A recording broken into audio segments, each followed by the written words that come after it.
Podium Audio presents Monstrous Urges, Book 5 of Venomous Gods, written by Jagger Cole, performed by Emery Erickson and Walker Williams. Chapter 1. Taylor. It's not what it looks like. My eyes peer at the dark road ahead of me. Streetlights flicker past, glimmering over the windshield. My hands tighten, digging my nails into the steering wheel, wrecking my new manicure. It's not what it looks like. It's the excuse that's the most insulting part. Not the fact that 12 hours ago, I came back to my apartment in the middle of the workday to find my boyfriend, Stephen, with his cock down some college girl's throat. Not the fact that his bare ass and hers were planted on my brand fucking new Restoration Hardware white sofa. Not the fact that my dream apartment with the perfect kitchen and the perfect views and the perfect decor is now totally tainted. No, it's the gall of that fucking excuse. It's not what it looks like. Imagine having the balls and the utter disrespect to say that to someone, to your girlfriend, in her own fucking home. Tell me, Stephen, exactly what could one possibly be doing with their dick in another girl's mouth that isn't getting a blowjob? What bad X-rated Saturday Night Live sketch entails you accidentally probing the tonsils of a random Kappa Delta Phi sophomore pledge with your pathetically C- grade penis? I glare at the road. Except, the worst part isn't actually the excuse. The worst part is, I don't really care. I'm angry, yes, but it's at the total lack of respect for my house and my new goddamn sofa. Not at the cheating. I'm relieved. Stephen was never the one. We've been dating for close to 7 months, and I can count the number of times we've slept together on less than 5 fingers. Really? I could tell myself that it's because demanding barely scratches the surface of my workload as an attorney and managing name partner at the prestigious firm my 2 best friends and I built from scratch. I could say it's because Stephen's job as a philosophy professor at NYU, though way less stressful than mine, is just as demanding on his time and focus. But blaming our jobs is like blaming the dog for eating your homework. It's bullshit. There's a reason that 7 months into a relationship with the man who just cheated on me, we've barely ever been intimate.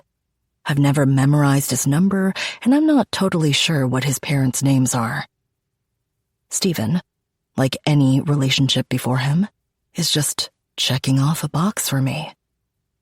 Badass career with corner office? Check. Gorgeous apartment with a clawfoot tub? Check. Sexy-ass fucking car, a Porsche 911 Turbo S Cabriolet, cherry red, obviously. Check. Appropriately handsome, but not too handsome, mild-mannered boyfriend with a career in academia? Check. Go ahead and tattoo live, laugh, love on my fucking forehead right now and crown me Ms. Basic with a capital B girl boss. Sponsored by Pinterest and some cheap rosé brand. My mouth purses again. As I leave the Tuesday evening lights of New York behind me and wind my way up the wooded banks of the Hudson River, my gaze slips from the road ahead to the phone perched on its dashboard holder. Instantly, the pissed-off thoughts about Stephen and his TA disrespecting my couch fade away, quickly replaced by something different. Something twisted, something dark, something sinister. Dangerous and reckless, depraved and exciting. Something seriously fucking stupid, and you need to turn around right now and call Dr. Jesnick ASAP and tell her to clear her schedule because Taylor Air is coming in hot for a landing with a full cargo of baggage. I glance at the road again, then the phone. My teeth break over my lower lip as something heated and deliriously dark pulls in my core.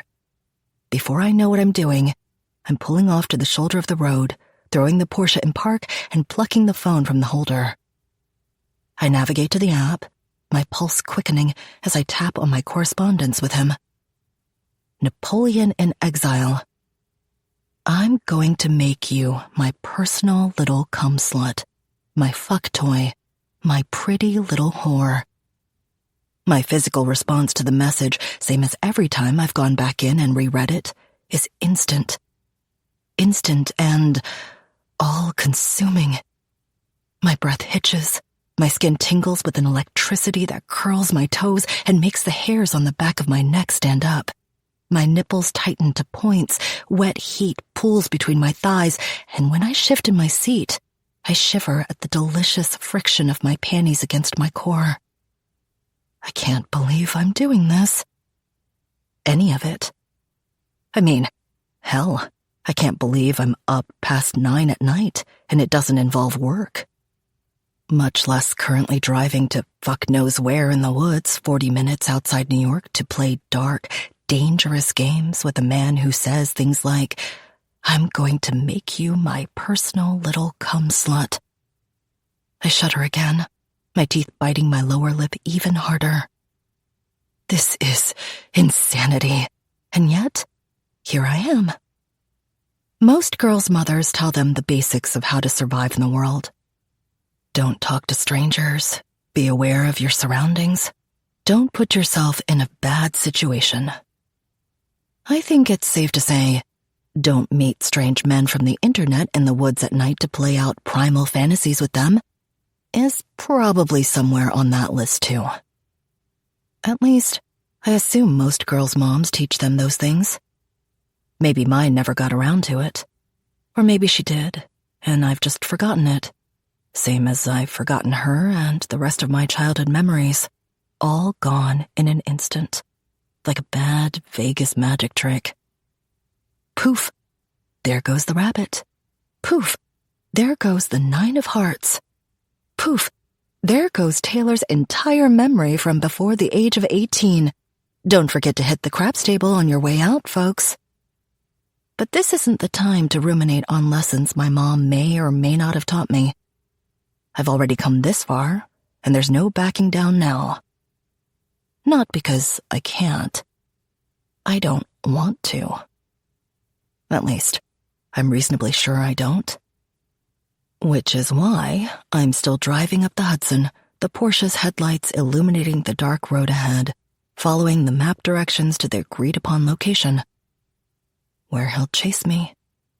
Where he'll catch me.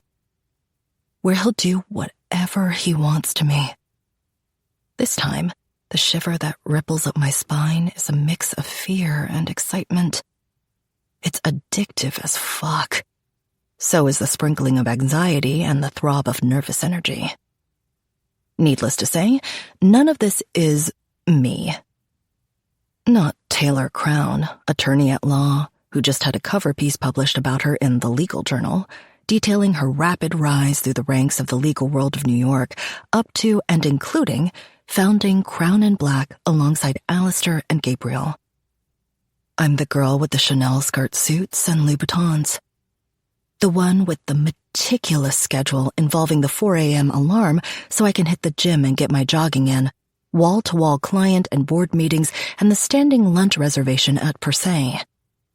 The one with the perfect car and the perfect apartment with the perfect white couch and the cutlery that matches the kitchen fixtures. The girl with the perfectly vanilla boyfriend. I know I'm all those things because I've been all those things, robotically, for a decade. But tonight, I'm going off book. Off script. Off the fucking rails. It started earlier, after Fumi came into my office and immediately noticed the black look on my face after my inadvertent lunchtime peep show involving Stephen and the co-ed. As usual, when it involves even the slightest whiff of my personal life, I clammed up. It works on most people, not Fumi. Eventually, she dragged it out of me. After that, it was a quick escalation from her calling Stephen a baby-dicked piece of shit, loudly, to us ditching work a few hours early and going to get cocktails. That's how we got onto the mortifying subject of my sex life, or rather, the complete lack thereof. That's how Fumi, my good friend, but also my employee, bluntly told me I needed to go out and get good dick. And that's how we got talking about Club Venom. Venom, which is run by Dante, the husband of Gabriel and Alistair's sister Tempest, is a private social club that caters to New York's most powerful, wealthy, usually criminally connected, and deviant. Mix 2 parts Eyes Wide Shut with 1 part Prohibition speakeasy vibes, throw in a heaping dash of luxury and opulence, and stir. It's a playground for the dark and devilish. A place where those with specific tastes can come and indulge their appetites. Except to call Venom a kink club is like calling Buckingham Palace a nice townhouse. It's honestly like nothing else. The guests wear masks, anonymity is encouraged. Upon arrival, you're invited to choose from a selection of wristbands of different colors, all signifying interest in different kinks and highlighting if the wearer is a sub or a dom. I'm technically a member, but certainly not for leisure purposes. Crown and Black has built a lot of its client base on the more colorful types in New York.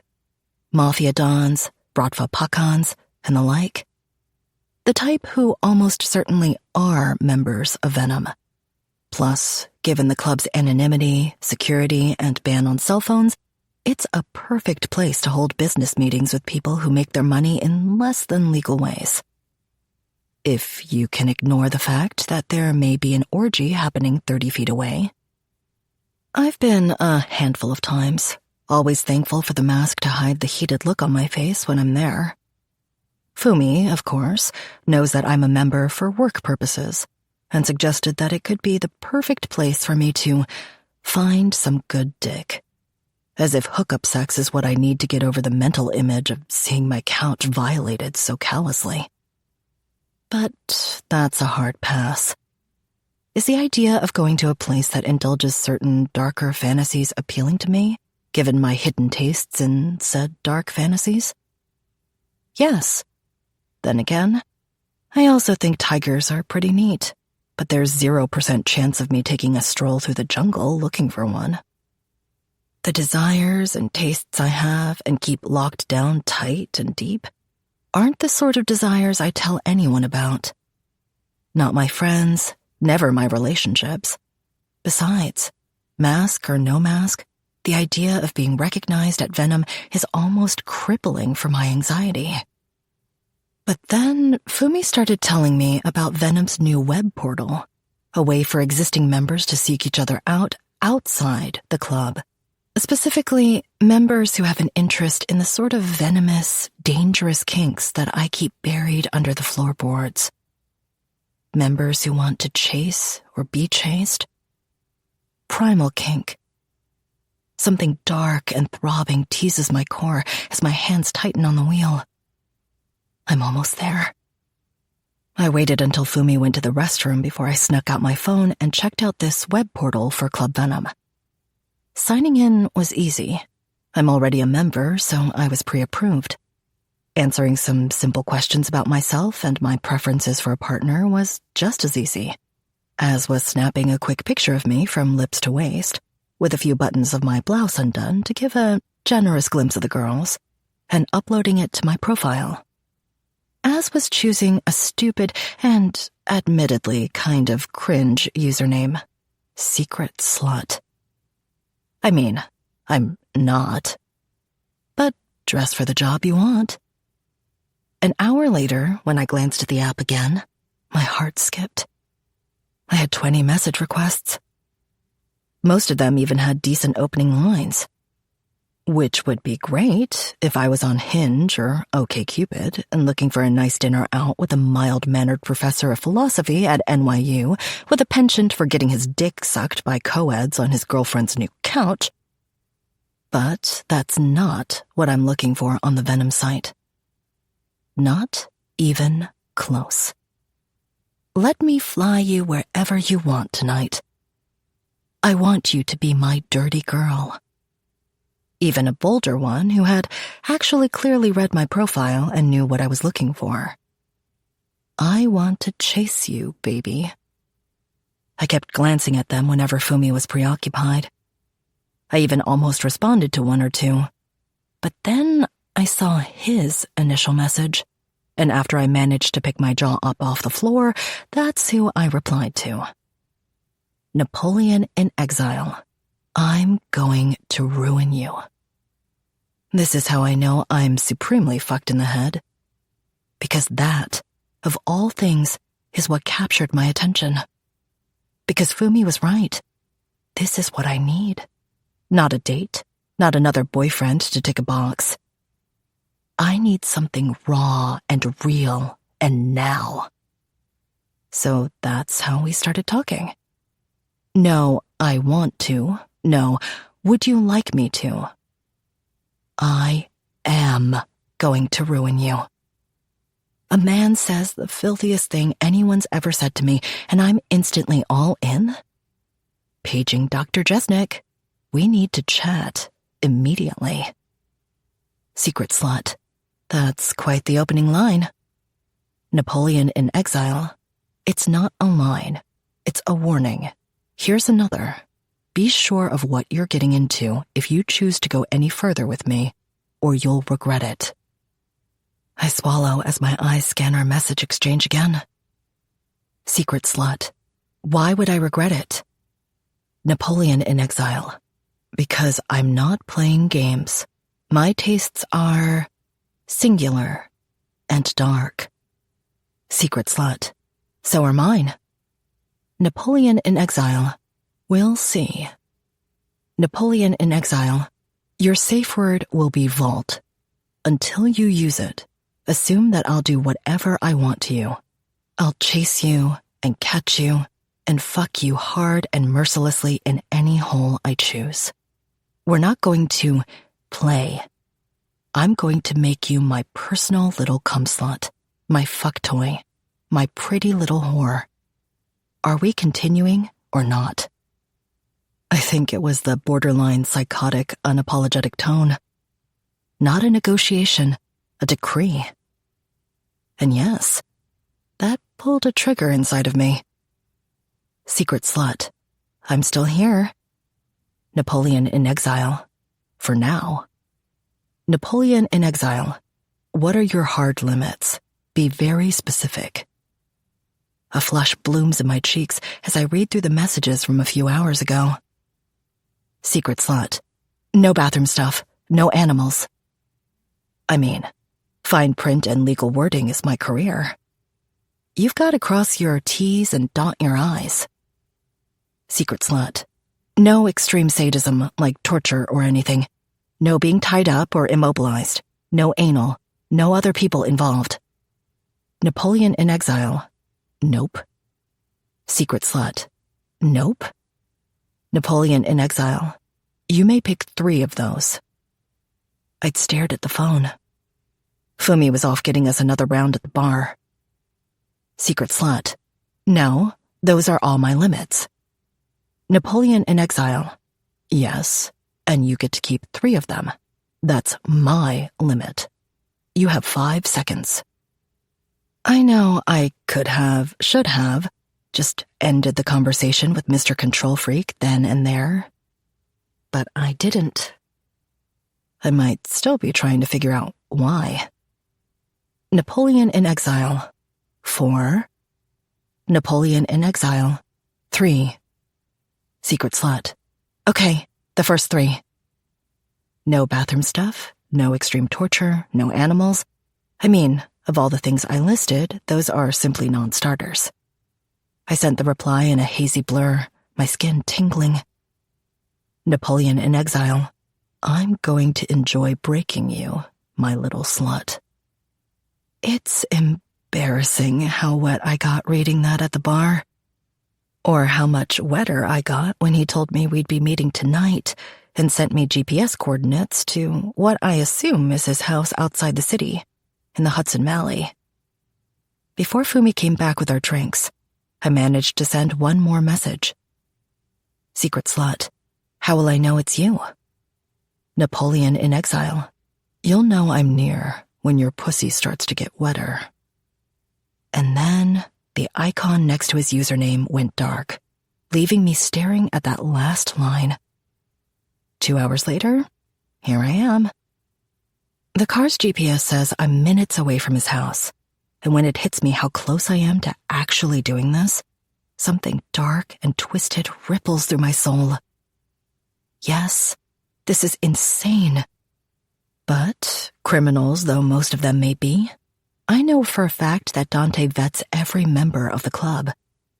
I mean, it's not like he's letting in actual psychopaths and/or dangerous murderers who want to lure women to the woods and chop them into pieces. Right? The GPS tells me to take the next turn. Up ahead, the main road goes on, but a side road winds along the hilly side of the river up into the trees. My headlights sweep over the dark, gnarled trunks and overgrown underbrush as my tires no longer rumble over pavement, but a dirt driveway. The map says the address is right up ahead, but I didn't see a mailbox or anything when I just turned. The driveway winds higher and higher up into the trees. I frown, looking for the lights of his house or at least a porch light or something. But then the driveway evens out to a flat clearing in the trees, and suddenly the GPS dings again. I'm here. My pulse begins to thud a little faster as I glance nervously into the darkness surrounding the car. There's no house. No lights. Nothing. Just darkness and woods, and the sudden feeling that I'm in way over my head.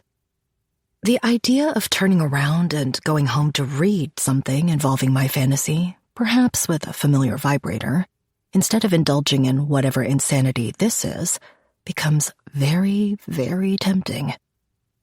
Shivering, I pull out my phone again. Secret slut, I think you gave me the wrong address by mistake. Napoleon in exile. I don't make mistakes. My throat bobs as my eyes lift to peer into the dark woods next to the small gravel clearing. Secret slut, I don't see your house. Napoleon in exile. You wouldn't from here. Napoleon in exile. Get out of the fucking car, slut. Something vicious stabs into my chest.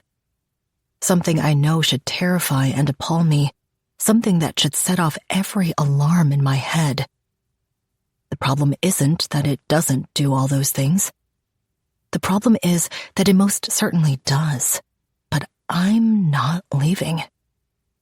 I'm still here. My hands shake as I cut the engine. The headlights switch off and a cold sensation finger walks up my spine as the darkness closes in around me. Don't do this. Do not do this. My hand extends and grabs the driver's side door handle. My brain screams at me to stop as I slowly step out with shaking knees. When I shut the car door behind me with a dull click, the interior lights stay on another few seconds. A little glow of light to keep the shadows at bay just a little while longer. Then they go out. And it's just me, the darkness, and him. Somewhere. My pulse starts jangling in my ears. My blood runs hot, my core tightening as sweat slicks the small of my back. This is crazy. Because I'm terrified. But the problem is, that's what I crave. The rush, the adrenaline, the danger and the fear, the quiet throb of tension hovering in the sky before the storm breaks. The feeling of being hunted in that split second before the hunter pounces. My phone lights up one more time. Napoleon in exile. Leave the phone. You have 3 seconds to start running. After that, you're fucking mine. Shaking, my pulse roaring in my ears, I turn and set my phone and purse down on the roof of my car. I pull out the mask, we've agreed to wear them in the spirit of Club Venom, and adjust it over the top half of my face. For the first time, I realize how badly prepared for this I am. I mean, I'm wearing a fucking Versace pencil skirt, Valentino blouse, and goddamn Louboutin stilettos. In the woods. About to be chased. Caught. And fucked. Panic and adrenaline throb and sizzle through my veins as I turn to survey the dark, shadowy tree line. Then, it's like time slows. My spine stiffens and my breath catches. Wetness and heat pool between my thighs. That's when I know he's here. Your 3 seconds are up, little prey. The words are rough, growled in a slight European accent behind me, rasping dark and deep like they're coming from a black cave. My chest seizes, my pulse skipping a beat as my face goes white. I start to turn, and when I do, whatever courage I had left shatters like glass. He's huge. Insanely tall and broad-shouldered, with a powerful chest and thickly muscled, rippling arms bulging out the sleeves of the black t-shirt he's wearing with black jeans. But it's not his outfit that has my blood turning to ice water. It's the matte black devil mask he's wearing, the bottom half open to reveal his leering, coldly beautiful, and terrifyingly malicious smile. My heart pounds as I start to back away, and he advances across the clearing toward me. You had 3 seconds, my little fuck toy. He growls, melting out of the blackness like ink staining a sheet. Like a nightmare emerging from behind the open closet door in your bedroom late at night. You should have used them. He rolls his neck as he leers coldly at me. Too late now. It happens so fast that I freeze to the spot. 1 second, he's just standing there, radiating malice and wrath as his cold eyes stab across the darkness into my soul. The next, he's exploding toward me. Ready to take me. To catch me. To devour me whole and spit out the bones. The scream strangles in my throat, and I turn and run. Chapter 2. Taylor. Get to the trees. Just get to the trees. For some reason, that's what my brain hooks onto. As if we're children playing games and the tree line is home. As if the branches and shadows will save me from whatever terror is bolting after me through the darkness. But even as I try to run, wobbling in my heels, I know how vain a hope it is. Shadows won't stop something that's just melted out of them. Regardless, I don't make it to the trees at all. I take all of 4 steps before the scream strangles in my throat as a powerful hand roughly grabs a handful of my hair. I choke on another scream as hot pain explodes through my scalp. He yanks hard with a deft grunt, spiking my adrenaline as I go faltering backward. A muscled, ripping arm wraps around my chest, yanking me against his hard, unyielding chest. My feet kick at the dirt as if I'm still running. But I'm not going anywhere. I know this was planned. I know I chose to be here. But it doesn't stop the sheer terror of the violent flight instinct from exploding through my system as my mouth opens in a scream of pure survival. A rough, powerful hand slams over my mouth. My eyes bulge when I feel the iron chest behind me rumble with a dark, gravelly chuckle. No, little prey. He rasps darkly into my ear. His lips and the scruff on his jaw beneath the terrifying mask brush against the lobe, sending shivers of fear and adrenaline chasing down my spine. You're mine now. Something deep inside me snaps to life. The last shred of my fight or flight instinct erupts. I jab my heel back, catching him in the shin. It's like kicking a tree trunk. He barely grunts, but his grip loosens just a hint and that's all I need. I jab an elbow back, catching him in the ribs before I explode forward out of his grip.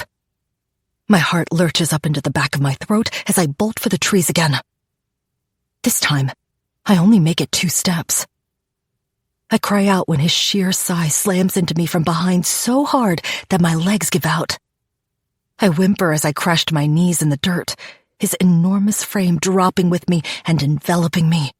His huge arm wrapping around my body, his hand coiling around my throat, and squeezing. It's not with murderous intent, just enough to spike my pulse and send ripples of something vicious and captivating dancing across my skin. Every sense becomes more alive. A ringing fills my ears as his thumb drags slowly up my jugular. Caught you, my little slut. I whimper as his other arm wraps around me, his hand, this one clad in a black leather glove for some reason, roughly grabbing my breasts. Before I can focus on that strange little detail, illicit pleasure explodes through my core as he mercilessly pinches and rolls my nipples through the blouse and my bra, dragging a haggard cry from my lips. I warned you, little prey. The monster growls into my ear, mauling my nipples as I shudder against him. I warned you what happens to little sluts who go looking for trouble in the woods at night. I cry out as he roughly rips my blouse open, scattering the buttons into the darkness. He yanks my bra down, letting my breasts spill free, brutally twisting and pinching my swollen nipples again. They fucking find it. His bare hand tightens around my throat. The gloved one twists an abused nipple between his thumb and forefinger before pushing down lower to my thighs, yanking them wide open. He grabs a fistful of my skirt, and my pulse jangles as he yanks it up to my waist, exposing my panties. I squirm against him, my breath rasping in the tightness of my throat beneath his hand. I try and shut my legs, but instantly he slaps my inner thigh, bringing a cry of something wicked to my lips. Something desperate and achingly needy. Something depraved and dangerous. My little fuck toy. He snarls darkly into my ear. His fingers play at my throat. He yanks my thighs wider apart from behind with the other hand. You don't get to run anymore. This fucking pussy is mine now. My eyes bulge, my breath stuttering to a halt as his gloved hand boldly cups my slick center through my panties. Whose pussy is this? He rasps quietly, letting one single finger drag up my lips through the soaked lace. I whimper, almost not even trusting myself to open my mouth to speak. I've had almost this exact fantasy for as long as I can remember. I've dreamt of being chased like this, of being forced to my knees and used, of having my control taken from me, of giving in completely and being utterly at someone's mercy. And I realize now that fantasy doesn't touch reality. Wet dreams and fucked up internet porn pale in comparison to the raw power, wrath, and malevolence throbbing against my back with the stranger's hand around my throat. His hand slips away from between my pussy lips, reaching behind him. When I hear a metallic shk sound, my blood turns to ice. The knife blade gleams in the moonlight as he brings it around and dances it in front of me. Holy fucking fuck. Every nerve in my body explodes in panic. Every brain synapse screams at me to fight and run because we've left fantasy and fucked up power plays behind and entered a world of insanity. You have 2 fucking choices right now, my little toy. The man growls into my ear. You can say the word you know will end all of this. I tense. Or... He snarls quietly. My eyes bulge as the knife lowers, his hand dropping between my spread thighs with my knees in the dirt and my skirt hiked up around my waist. I follow the blade with wide eyes, my mouth hanging open in shock as he slowly touches the tip of the knife to my thigh. He doesn't cut me, but my skin prickles to ice as he slowly drags the point up my skin. Or you can tell me whose fucking pussy this is. He doesn't speed up or stop. He just keeps dragging the vicious tip of his knife higher and higher. I shudder, but horribly, it's not from fear. My body isn't shutting down or coiling in on itself to escape a nightmare. It's coming alive with a desire so fierce and needy that it scares the hell out of me. Suddenly, the knife reaches the apex of my thighs. My breath chokes to a halt as he lays the flat of his knife against my wet, needy pussy through my panties. That's when I know there really is something fundamentally fucking wrong with me. Because when the dark, violent stranger in a devil mask who's just lured me to the woods rubs the flat of his fucking knife against my sex, I don't recoil. I don't scream or beg him to stop or use the safe word at all. I whimper, and I get wetter. His chest rumbles against my back as he chuckles darkly. Such a filthy little slut I've caught, he growls. His mouth brushes my ear again. I'm going to fucking ruin you, little whore. The blade drags up and slips under the waist of one side of my panties, stretched over my thigh and hip. He flicks his wrist and cuts the lace. My breathing becomes ragged as he drags the tip across the mound of my sex, slipping it under the other side near my hip. Another flick of his wrist, and my panties drop away entirely. The whole world fades away as he sets the knife aside and lets his huge hand boldly run over my bare hip. He drags his fingers up and down my thigh before his hand slides to my stomach. His fingers splay out as his hand begins to slide lower. And lower. And lower. His fingertips are a fraction of an inch from touching me. That's when reality kicks in. The haze of dangerous lust and demented pleasure clears enough for my brain to focus for a nanosecond. What the fuck are you doing? I want him to keep going. But at the same time, I know if he does, and if he touches me, with his bare fingers, not a knife, this will have moved to a new level. This will stop being a fucked up fantasy, and I'll have crossed the line into real depravity. Because if he touches me, it won't stop until I'm actually letting a stranger from the internet fuck me in the woods. And somehow, that breaks the haze. Suddenly, professional Taylor, hotshot lawyer Taylor with the corner office, regulated schedule, responsibilities, and rational thoughts, is back in charge. Taylor, who's in bed by 9. Taylor, who has a brutal cardio routine at the crack of dawn tomorrow, followed by a full day of meetings. Taylor, who barely even dates and who would never in a million fucking years drive to the woods at night to let a psychopath fuck her in the dirt with a knife in his hand and a mask on his face. I haven't even touched you yet, he growls. And this messy little pussy is already dripping at the thought of my fat cock pumping it full of my cum. His hand around my throat splays out again, his thumb stretching up over my jaw to drag across my quivering lower lip. I think after I've fucked your sweet little cunt, he murmurs, I'll have you clean my cock with those pretty lips before I take your ass.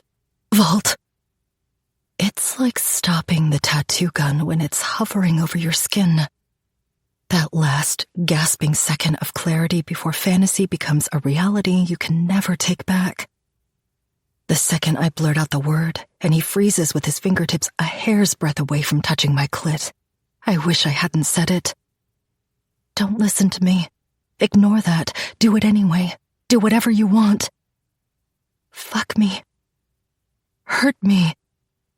The man stills, kneeling behind me, looming over me with one hand around my throat and the other splayed out, almost touching my pussy.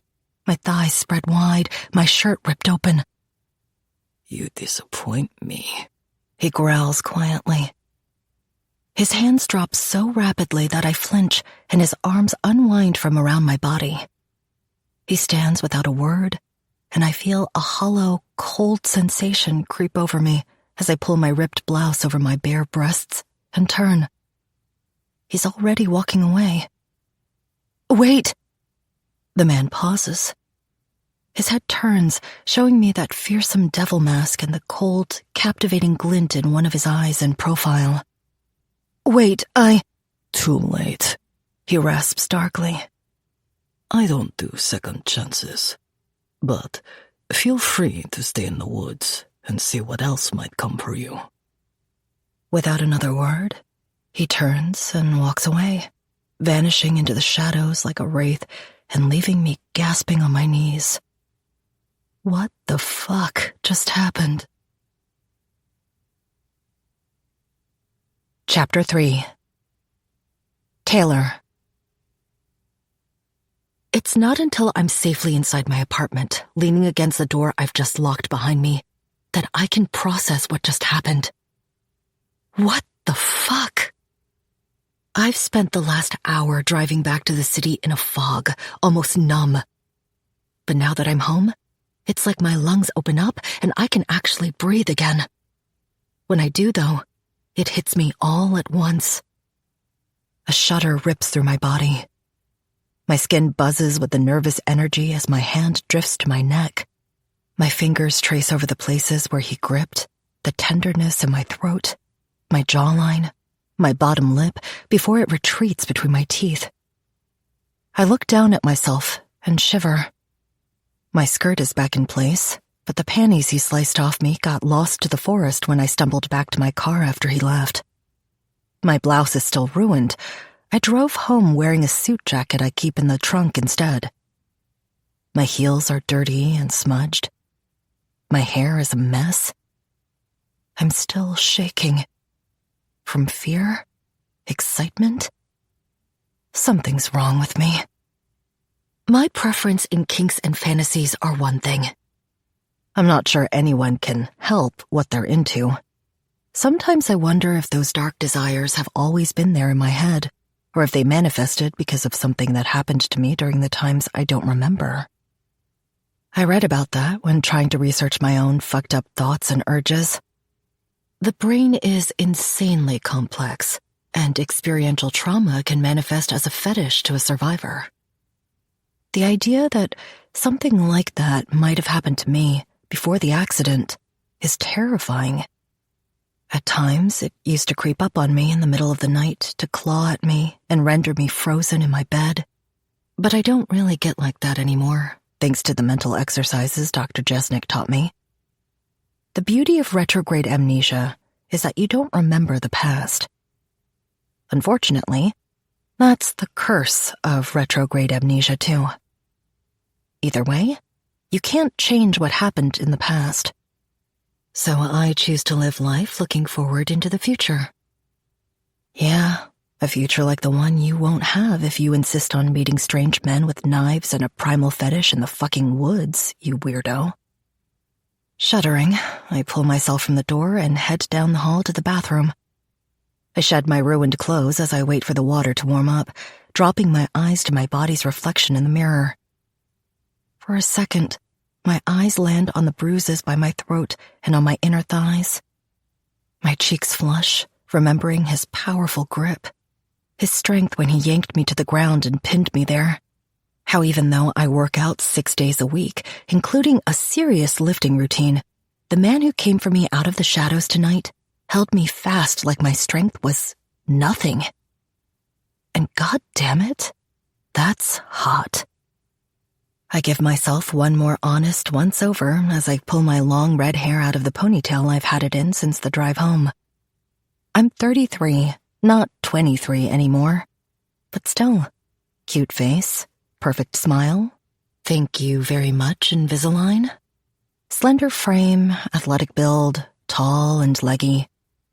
And great tits, if I do say so myself. And single. Again. I'm about to walk into the shower behind me when my gaze lands on my hip in the small curve where the skin delves down toward the apex of my thighs.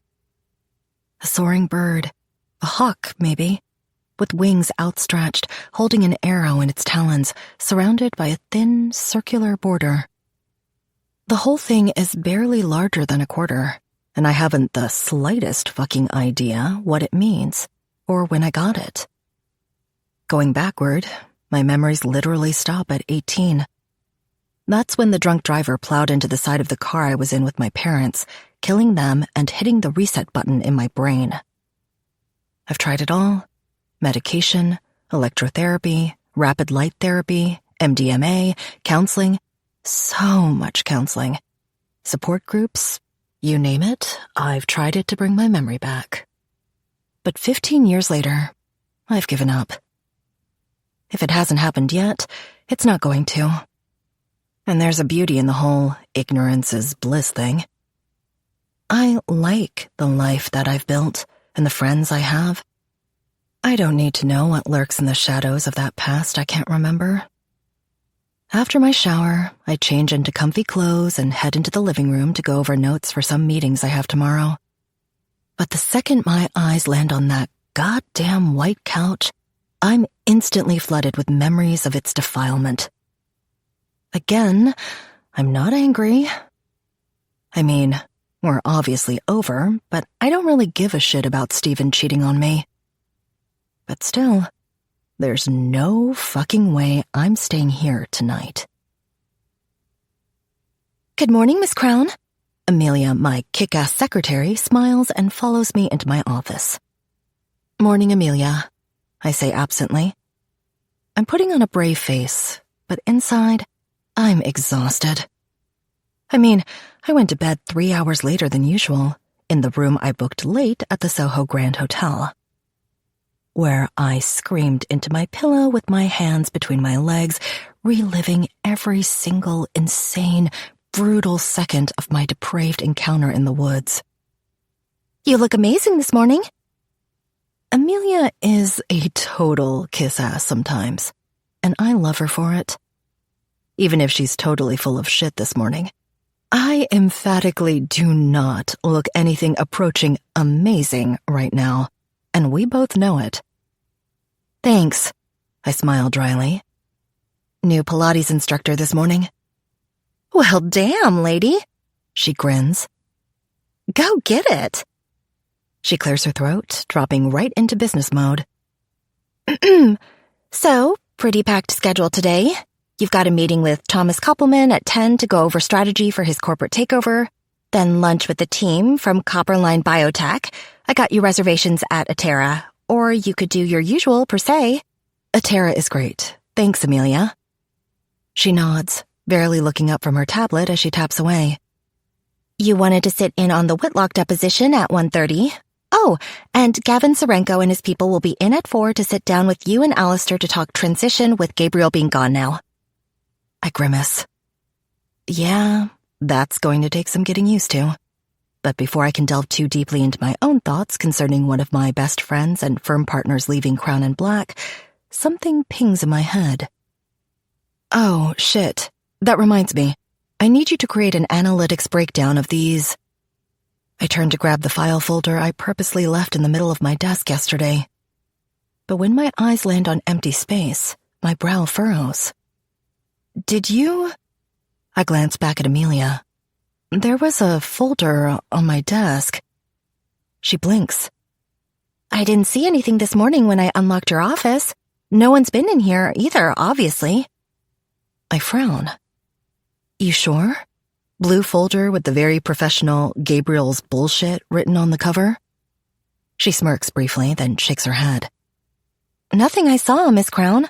Maybe you moved them last night? My brow cocks.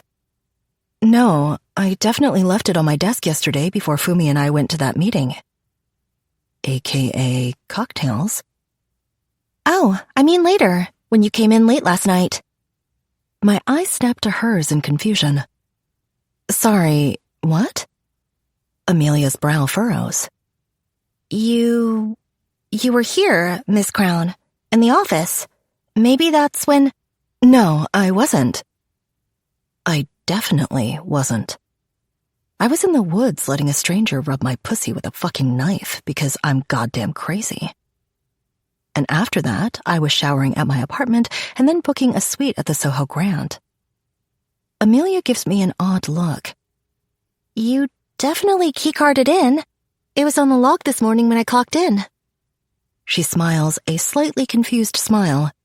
It was late, too. 1:30 or something. I can check if you want. I slowly shake my head, a horrible feeling settling over me. No, that's okay, I say quietly. Oh, you left your file cabinet unlocked, too. I made sure to lock it when I came in this morning, though. Thanks, I reply absently, turning away from her. Actually, you know what? I turn back and smile radiantly. Total brain fart. Wow. I force a laugh. That was last night, wasn't it? You need to take more vacations, she laughs. Seriously. Thanks, Amelia. No problem, she chirps brightly. I'll be at my desk. When she steps out, I swallow nervously. Fuck. This is bad. This, whatever this is, has been happening more and more. These episodes, Dr. Jesnick calls it physical involuntary discordance. It's sleepwalking, basically. 1 minute I'm asleep, the next I'm awake and moving around, even performing tasks. The kicker is, I have no memory of it later when I actually wake up. But holy shit, I came here last night? The episodes I've had before have involved things like leaving the TV on or making myself a snack and not cleaning up the sink afterward. I tried to reorganize my financial records and tax returns one night. But I've never left my apartment before during one of the episodes.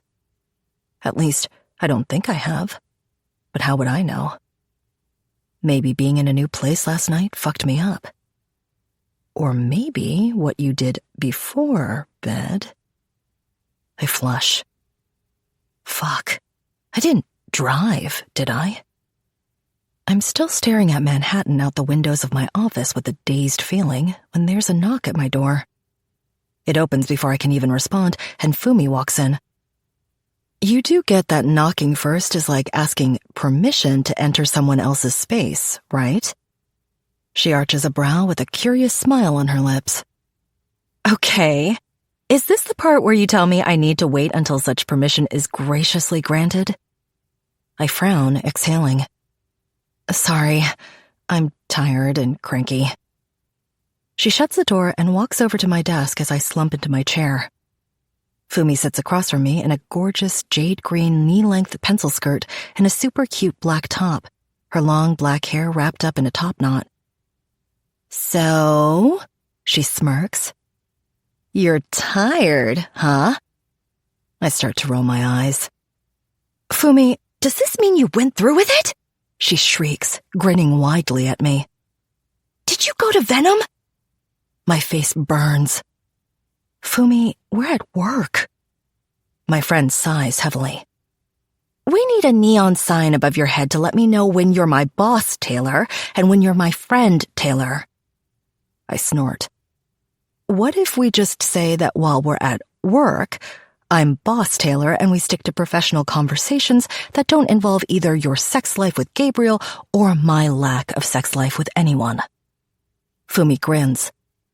Normal professional conversations like the one we had in the conference room yesterday when you were telling me what a shitty fuck Steven was the 2 times or whatever you slept together? I think there was also something about the diminutive size of his... Okay, that was inappropriate and I apologize, I say hastily. Fumi laughs. Apology accepted. Now, tell me what the fuck sort of trouble you got into last night. You wouldn't believe me. Nothing, I blurt, lying through my teeth. I was going to meet up with someone and then chickened out. I sigh. There, happy? Fumi smiles wryly as she reaches over the desk and squeezes my hand. Hey, it's okay. You don't have to push anything, or maybe just go on a normal dating site. Tinder or Bumble or something. They kinda seem like less pressure and not as intense as Venom. I sigh. Yeah, except, I don't know, those fucking apps. I cringe.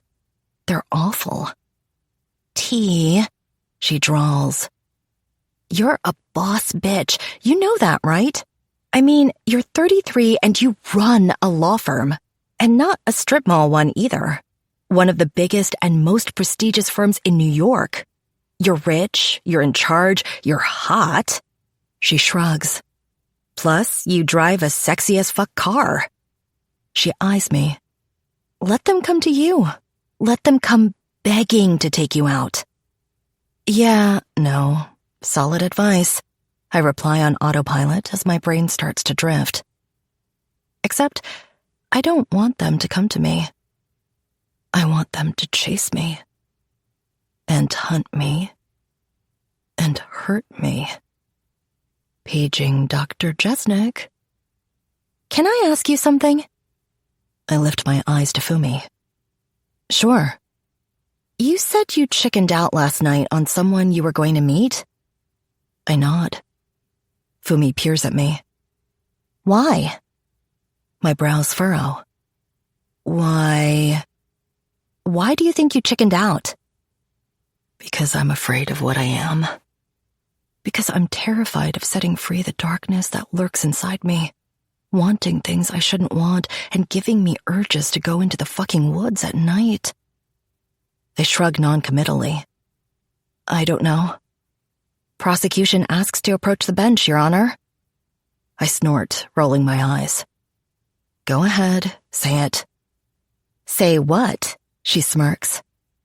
Whatever sagely little pearl of wisdom you're dying to throw at me. Well, Fumi sighs. Being one of your best friends, I think it's fair to say I know you pretty well. I mean, don't get me wrong. I'm sure there's a whole part of you that you keep hidden and never want to talk about. I scowl. There is not. Taylor. I exhale, drumming my fingers on the desk. Okay, I'll give you that one. Yeah, because I'm right. She snickers.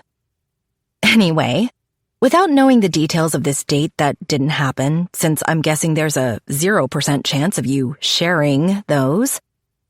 Correct. She grins. Then my guess is you walked away because you have a hard time doing things not on your terms. My mouth twists. I'm right, aren't I? Say I'm right. I sigh. Fine, you may be right, sort of, partially. Fumi holds out an imaginary microphone. Could you repeat that a little louder for the folks in the back? Surely you have work to do. She laughs as she stands. Okay, I can take a hint. Oh, Eloise and Tempest and I are getting drinks after work. What are my odds of getting you out 2 nights in a row? I roll my eyes. Slim to none. Your husband is seriously fucking my workload up with that whole getting elected to governor thing. Fumi smiles. If you change your mind, text me. When she's gone, I pull out my phone and open the Club Venom app again. I hate the disappointed feeling that washes over me when I pull up my convo with Napoleon in exile and see that he hasn't sent me anything since our pre-chase exchange. Last night may have been terrorizing and about 1,000 miles past anything I ever expected for reality. That's why I flipped out and used the safe word, shutting it all down. Now, I wish I hadn't. Now, I'm craving that touch of darkness I got with him. Now, I want more. My lips twist between my teeth as I tap out a quick message. Secret slut. Sorry I freaked out last night. I didn't mean to just end it like that. I wait, but there's no reply. The icon next to his username stays dark, indicating he's not even online. Secret slut. I shouldn't have used the word. I don't even know why I did. I keep waiting, but there's still nothing. Secret slut. I'd love to give this another try. The message stays unread. He's still not online. Fuck. Well, I think that went well. Alistair makes straight for the bar cart by the huge windows in his office when we walk in. It's close to 6, and most of the office down in the pit is gone or in the middle of packing up for the day. Well, not the interns and paralegals, but that's par for the course. Alistair and I have just spent the last 2 hours in a meeting with Gavin Zarenko, current co-head of the Reznikov Bratva, and a huge client of Crown and Black. Up till now, it was Gabriel who mostly handled all of Gavin's legal needs. But the jerk had the gall to go off and run for governor of New York a few months ago, and the electorate had the nerve to go ahead and vote for him. I mean, the guy is going to do a fantastic job of running the state. But it also means Alistair and I have a cubic fuck-ton of work to do trying to figure out how to divvy up his workload when he steps down as managing partner of the firm to fulfill his duties as governor. Usual? Alistair grunts from the bar cart. Please. He turns and passes me a Lafroig 18-year-old with a single ice cube. What can I say? I'm a Scotch girl. The smokier, the better. Cheers, he mutters, clinking his glass to mine. Cheers. Someone wise probably once said, don't mix business with family. But personally, I've never found that a problem. I mean, Alistair and Gabriel aren't my literal blood family, but they may as well be my brothers, and we've been as close as siblings, yes, including the bickering at times, since we first met. After the crash, when I woke up in the hospital without living parents, any memories, or even knowing who I was, I came here to New York to live with my great-aunt Florence. She's the one that got me up to speed with life, learning how to read again, how to dress myself, how to live. That summer spent with her is pretty hazy, because my brain was still repairing itself and reteaching itself how to think. I remember being so thankful that I wasn't totally alone in the universe for that. Then I went to college, and 2 weeks into my first semester, Florence had a stroke and passed away. Then I really was alone. But 2 years of pushing myself hard later, I graduated undergrad early, passed the LSATs, and managed to get myself into Harvard Law. I was flat broke and didn't want to rack up massive student debt, so I got a job bartending at this crappy dive bar in Harvard Square. That's where I met the Black brothers. Alistair's debit card was declined on a $3 beer. Gabriel tried to argue with me that, pursuant to Massachusetts commerce law, and according to Witt versus the state of Maryland, it was on the vendor to prove that a declined card was the result of insufficient funds, and not faulty machinery for collecting payment. I tossed back Velasquez versus Cardiff, which ruled presenting a means of payment proves reasonable intention to pay, thereby putting the onus on the customer, not the vendor. I won that round. Then the two assholes pretended to go to the bathroom and ran out on their whopping $6 bar tab. 2 weeks later, I found a $20 bill taped to my dorm door, along with a highly coveted invitation to the insanely exclusive study group one of the most influential professors on campus hosted every now and then. One of those study groups that's less about studying and more about, if you're here, congrats, you've made it. Turns out Alistair and Gabriel used their considerable powers of persuasion to coax the professor who ran the group into inviting me in. And the rest, as they say, is history. We became fast friends. We all got internships at the same firm in Boston. Then we all found jobs in New York. 5 grueling years later, we poached the best clients we could, walked from our respective firms, and hung up our own shingle. Crown and Black was born. I have to say, though, it's felt weird these last 2 months, with Gabriel making his exit from the firm to the governor's mansion. He technically could stay on at Crown and Black, but it would be an ethics complaint waiting to happen, which would suck for both his reputation and ours. Alistair exhales slowly. There's one more thing we need to start discussing. I sigh. The new third managing partner. Bingo. Again, we're like siblings.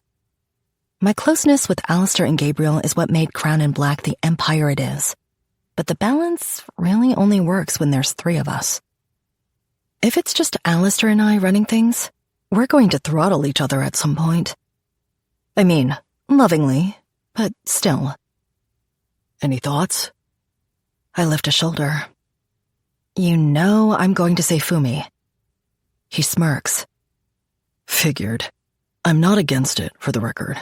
But I'd counter with Elsa. She's been an equity partner for a little longer, and she's really good. Plus clients love her. They also love that she's married into the Dracos family. Alistair grins. Hey, you play the cards you're dealt. He glances at his watch and groans. Shit. I need to cut this short. I forgot I had a meeting. I drain my scotch and set the glass down on the edge of his desk, not on a coaster, which I know drives Alistair crazy. For fuck's sake, he mutters, marching over and snatching the glass up like a worried housewife. Respect the wood. Please tell me that's your bedroom talk with Eloise. He snorts. I swear, I'm going to report you to HR one day. I'll take you down with me. I hope I'm not interrupting. I jolt when I hear the voice behind me. Whirling, I stiffen and flush a little when I see the man standing tall, filling the doorway of Alistair's office with both his imposing size and his raw power. Drazen Krylov is a relatively new client of ours.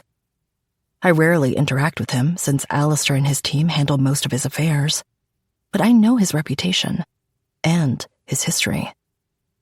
Both are fucking terrifying. The physically imposing Serbian is the head of the newly reconstituted, I hear, Krylov Bratva. He also was allegedly a child soldier in the Balkan conflicts in former Yugoslavia in the 90s. I have no idea if that second part is true, but the man radiates a dark power that swallows the light of every room he walks into. He's also freaking gorgeous. Tall, broad-shouldered and muscled, with a Henry Cavill jawline, piercing blue eyes, and dark black hair. Since he really does look like dear Henry, and given his imposing, fierce look, Fumi and I have joked that he's evil Superman on several occasions. Tall, powerful, insanely wealthy, gorgeous, and possibly a mass murderer and committer of war crimes. So, pretty much the king of sexy walking red flag land. Alistair clears his throat as he pushes past me to shake Drazen's hand firmly, the back of which is covered in what is pretty obviously Bratva ink. Not at all, Mr. Krylov. Please, have a seat. May I get you a drink? Vodka, straight up. Thank you. When Alistair walks back over to the bar cart, Drazen pulls his icy blue gaze to me. I stay perfectly still, never dropping the calm, professional smile. On the inside, I'm withering. I mean, the man is insanely hot, not to mention powerful and downright dangerous. I have at least a dozen clients like him, of course, but there's something different about the Serbian. Something more. Well, I smile. I'll get out of your hair. You're not staying, Miss Crown. Oh, I don't think we need her. Alistair chuckles, passing Drazen a tumbler of vodka. You wanted to talk about zoning law, if I'm not mistaken. Well, I did. But I think there are more pressing things to discuss right now, are there not? Alistair glances at me. I glance at him. I'm afraid I don't follow, Mr. Krylov, I say cautiously. His brows arch. You haven't heard, then? Alistair frowns. About... The hostile takeover attempt. Alistair scowls deeper. This is the first I'm hearing about it, I'm afraid. Who exactly is trying to take over your... Drazen chuckles quietly, a low rumbling sound that sucks all the oxygen out of the room. You misunderstand, Mr. Black. He growls. I mean, the hostile takeover attempt of your business. My heart skips. My face goes numb. Wait, what? Alistair is blinking like he's trying to process what Drazen's just said as the Serbian strokes his jaw. One of your competitors is about to make a play for your firm. My head whips to stare at Alistair, just as his yanks to mine. And given that I'm your biggest client in billable hours, Drazen growls quietly. I was hoping we could talk about that. Holy fuck. Chapter 4. Taylor. This is fucking insane, Fumi spits viciously, shaking her head and taking a hefty gulp of her cocktail. Eloise nods. How in the hell did Drazen Krylov know before you or Alistair and Gabriel? She mutters in her musical French-accented voice. I shake my head. He just mentioned connections. I don't think we need to pry too hard into that. Anyway, he's not wrong. I take a big swig of wine and then chew on my lip. The details are still coming in. But the quick version is that Fairchild, Bristol, and Lowe, a huge firm based out of Chicago with branches in London and San Francisco, is making a play for a takeover of Crown and Black. An exceptionally hostile one, at that. It's not the first time Roger Fairchild has tried to sweep our firm under his umbrella. Part of his animosity stems from how fast Crown and Black took over New York. It could also be that the three of us are young. But a huge part of his beef with us is that Crown and Black's rise in the New York scene effectively blocked his attempt to open a branch here. The clients we took with us from our respective firms when we set up shop were all clients he was actively hunting. The office space we bought was the same spot he was eyeing. None of this was deliberate, of course. It's just the way it happened. But Roger is a petty little shit. And when his board vetoed branching into New York because of the business Crown and Black was doing, it sat badly with him. Since then, he's made a half-dozen attempts to try and bully us into selling to him or working under him as a subsidiary firm. Both are a hard no. The brothers and I have worked way too hard to give that asshole a chunk. Besides, we don't need him. We thought he'd backed off in the last year. But it turns out he just decided instead to play dirty. A few months ago, the three of us decided we wanted a branch in Chicago. The market was right. We have New York clients that have a presence there. It just made sense. But instead of opening a whole new office, we went shopping for firms who were looking to sell. That's how we found Poulter and Lenz, a once great firm that was on the decline. Their founding partner had recently passed, and a lot of their core clients were jumping ship. They needed cash, we needed a foothold in Chicago. So 3 months ago, we bought them out, with the stipulation that their employees would all keep their jobs and we'd get their clients. Win-win, right? Or so we thought, until Drazen's bombshell earlier tonight. Because now it would appear we've walked into a trap. And Roger Fairchild is the prick who set it up. How the fuck did they hide that kind of debt? Fumi mutters. Come on, I hiss quietly, bringing a finger to my lips and glancing around. Not here. I mean, it's a busy bar, and it's loud. But who knows who's listening? The only reason I'm even talking about it to either of them, despite them not being managing partners, is that they happen to be married to the other two managing partners. Sorry, Fumi huffs. I shake my head and take another big gulp of Cabernet. It was a two-step trap. Step 1 was to lure us into buying Poulter and Lens. On the books, they looked good. Decent client base, just falling revenue. And their asking price, given that we'd keep all their employees, was extremely reasonable. What we just found out is that they secretly had a lot of debt on the books. Think $400 million worth. It's bad enough that the firm we bought is basically a cement ball on a chain bound to our ankles and the tide is rising. But to make it even worse, step 2 of the trap just kicked in. The debt Poulter and Lens owes is owed in its entirety to Roger Fairchild. Which means we now owe that fuck $400 million. And he's just called to collect. Effective immediately. But, shocker of all shockers, he's willing to drop the debt so long as we sell him Crown and Black at market rate.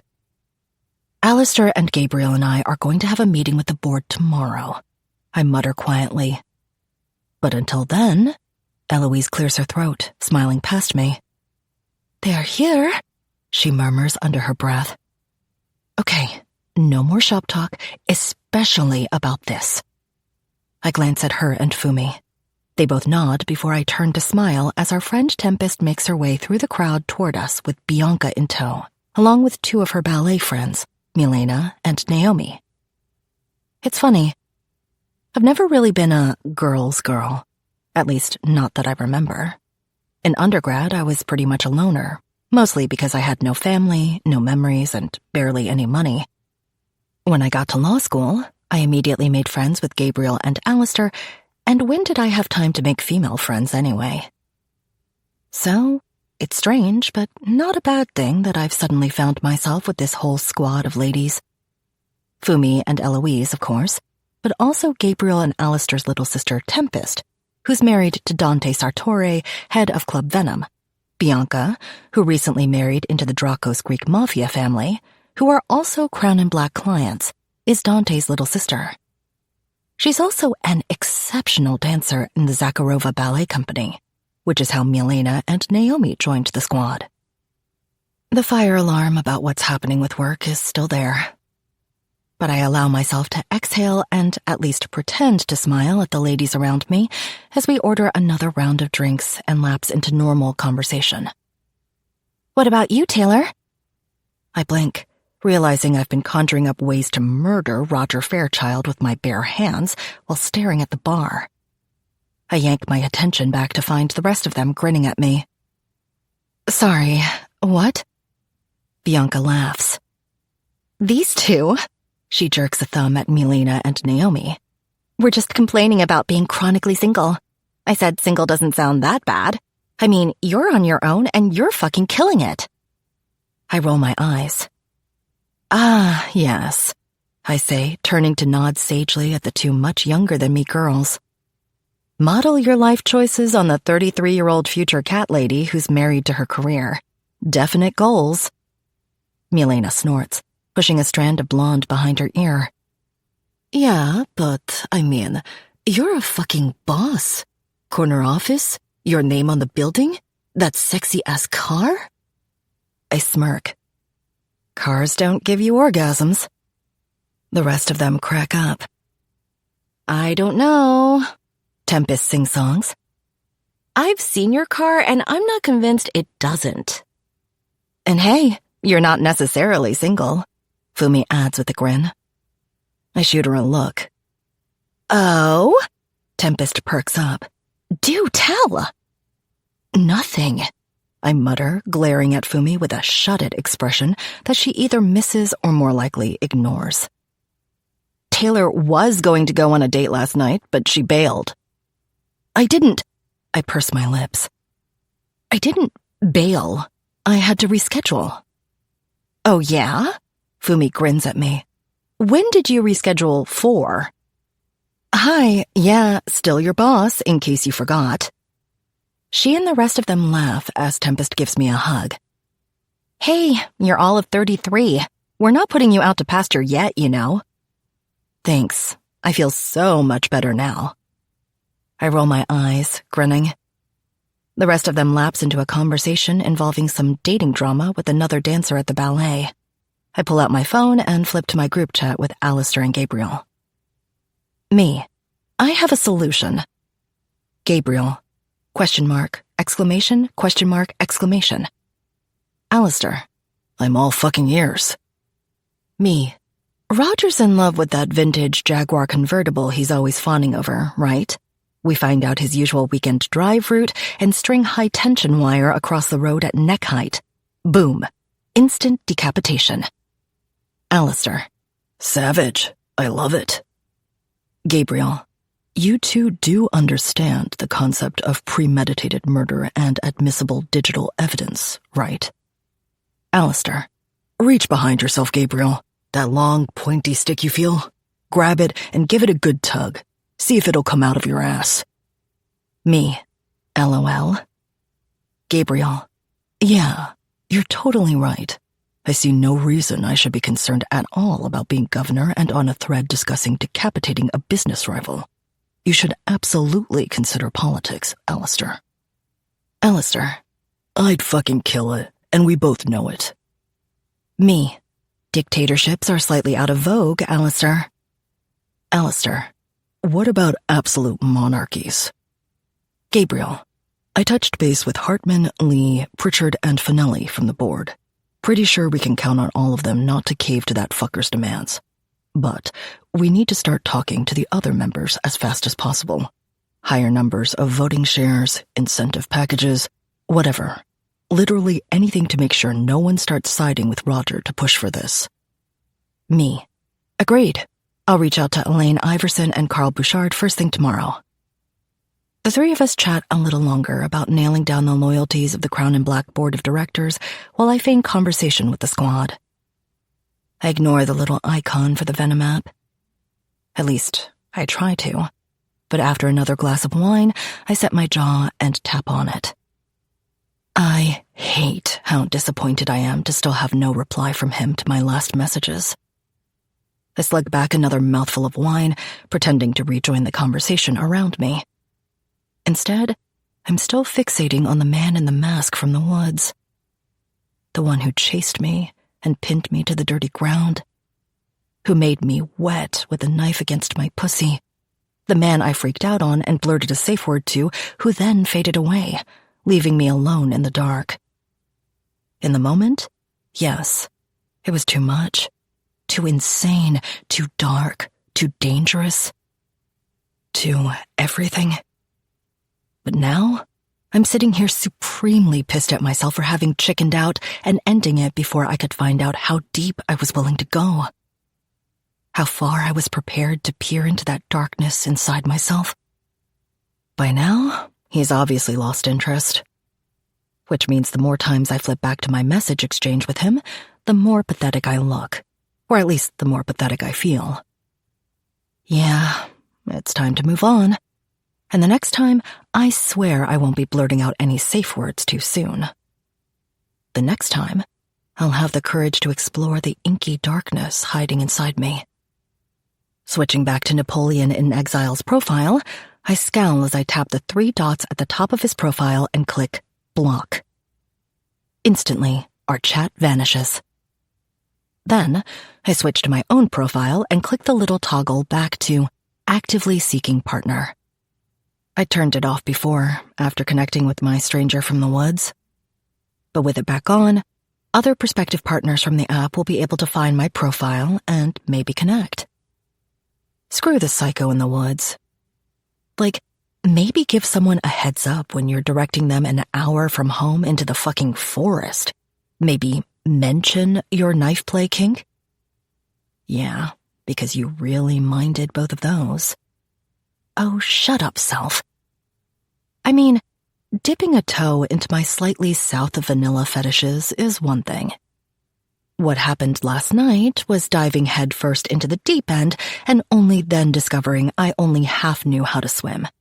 The next time when I connect with someone, I'm going to dial it back a little so I can explore. My phone buzzes in my hand. I blink, shaking away my thoughts and pretending to laugh at something Tempests just said, even though I wasn't really listening. I eagerly glance at my phone, thumbing back to the Venom app. Dear Secret Slut, a match has been made for you with another member. You have both been notified. Please use this link to open a private chat with your potential partner. Like at the club itself, we encourage the use of anonymity, as well as open and honest communication. Both parties should discuss hard limits and safe words before meeting. Please be safe and enjoy your experience. My pulse thuds. The same sort of nervous, giddy, slightly scared, and very excited spike of adrenaline I got the last time teases through my veins. I click the link, feeling a ball of something clench in my core. It's not until I read his message that the meaning of his username stabs into me, making me freeze as my mouth falls open. You can run, but you can't hide. I was very clear. The safe word, vault, ends it. A little siren in the back of my head begins to whine in my ears. Goosebumps break out over my skin as a cold shiver snaps my spine upright. Holy shit. It's him. You can run, but you can't hide. You chose to walk away. You don't get to come back. I stare at the screen, my hands shaking. You can run, but you can't hide. Cat got your tongue, my little fuck toy. Heat explodes across my cheeks. Secret Slut. You're cheating. You can't create a new user profile. You can run, but you can't hide. Says the one who ended our game and is now back looking for another round. Secret Slut. Or maybe just another playmate. Has it ever occurred to you that maybe I just wasn't interested? The spike of adrenaline that stabs through me is as vicious as it is exciting. It's like taunting a wild animal through the bars of its cage at the zoo. You can run, but you can't hide. Not once. Secret Slut. That's one hell of an ego. You can run, but you can't hide. My thought process has more to do with how fucking messy your greedy little cunt was for me. My jaw drops, my face throbbing with heat. You can run, but you can't hide. Tell me, exactly how many times did you rub that soaking pussy last night after you went home, imagining all the things I could have done to you? Holy shit. Holy shit. I feign another smile at my friends before glancing back at my phone, my pulse racing. Secret Slut. Sorry to burst your bubble. I went straight to bed. You can run, but you can't hide. Do you know what happens to lying little sluts? Jesus fucking Christ. I take a deep breath and swallow. Secret Slut. No. What? You can run, but you can't hide. They get their faces and their asses fucked. If they do a very good job, they get daddy's cum down their throats as a reward. Holy fucking fuck. It's like dirty talk on fucking steroids. A thermonuclear level dom. It would almost be comically over the top if it weren't for the fact that I'm soaked. My pulse is hammering in my ears, making my skin tingle. My nipples have tightened, and a needy ache throbs in my core. You can run, but you can't hide. If making a new username after you blocked my other one is cheating, I don't give a fuck. I play to win, baby girl. And winning justifies any means. Secret Slut. And if I'm not into that? You can run, but you can't hide. Nice try. I might even believe you, except what you crave is blatantly obvious. I tremble, my thighs clenching together on the bar stool as I stare wide-eyed at my screen. Secret Slut, what is it you think I crave? You can run, but you can't hide?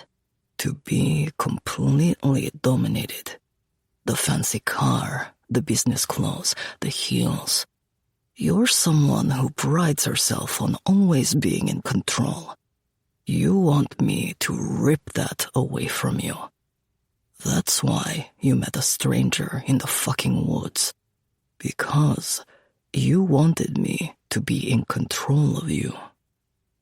I don't realize I'm breathing heavily or that my face is frozen as I stare at the phone until Fumi asks me if everything's okay.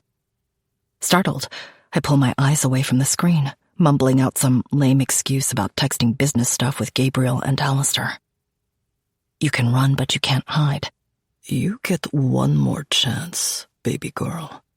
And this time, if we're going to play for real. A low siren begins to whine in my ears as my blood turns to molten lead and my core clenches over and over with an embarrassing slickness coating my thighs. You can run, but you can't hide.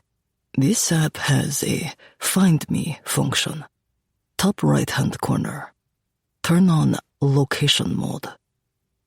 My eyes bulge. Holy shit. I tap on the settings wheel and then stare at the toggle for location mode, my skin tingling. This is insane. Signing up at all was crazy. Driving out to the woods last night was dangerous and reckless.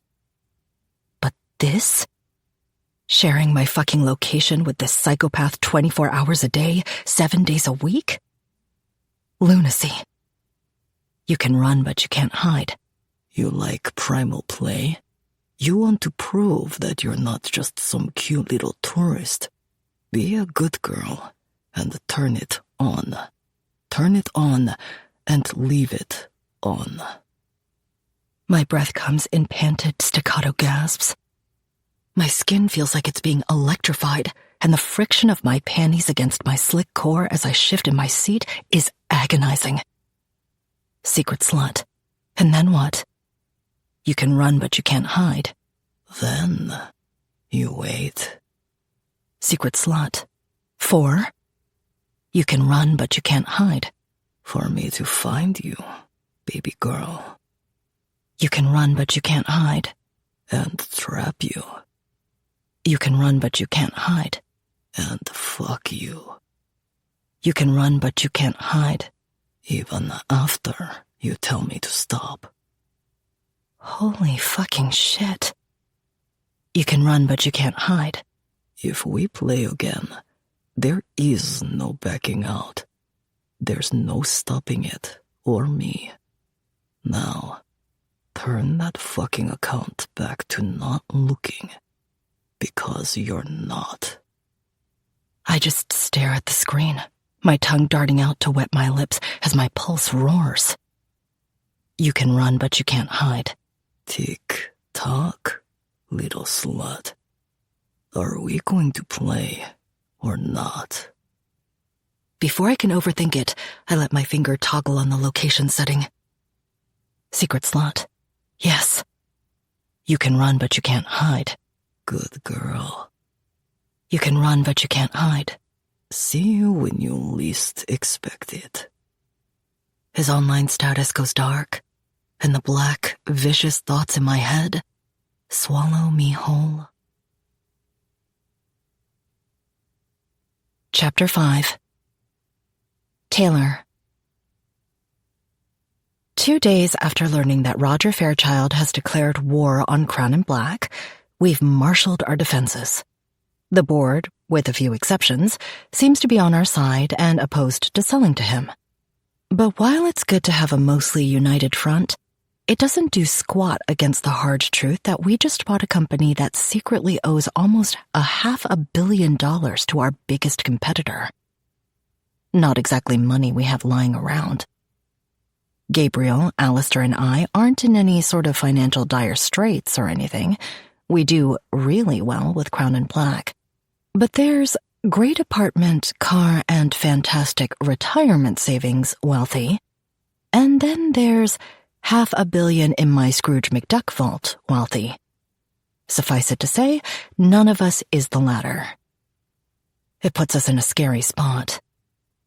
Now, I wish I could say that the current insanity in my professional life overshadows the lurking, sultry darkness in my private one. Spoiler, It doesn't. Not even a little bit. Just the sight of my phone or feeling its weight in a jacket pocket or my bag sends a little creeping reminder finger walking its way up my spine. My location is on. He knows where I am. I'm still not staying in my own apartment, but that means nothing. I actually messaged tech support for the Venom app, which swears it only sees your username, not your real name, to ask them about that location setting. It's not just kind of accurate, like someone would know what building you're in. It's pinpointed to within a foot. He knows exactly where I am, always. So, even as crazy as my real life has become, the shivering, dark fantasy is still there, lurking in the shadowy places of my mind, occupying my thoughts whenever they start to stray. I think what twists me up the most and makes my skin tingle every minute of every day is not even the knowledge that I'm being hunted. It's the notion that I don't know who he is.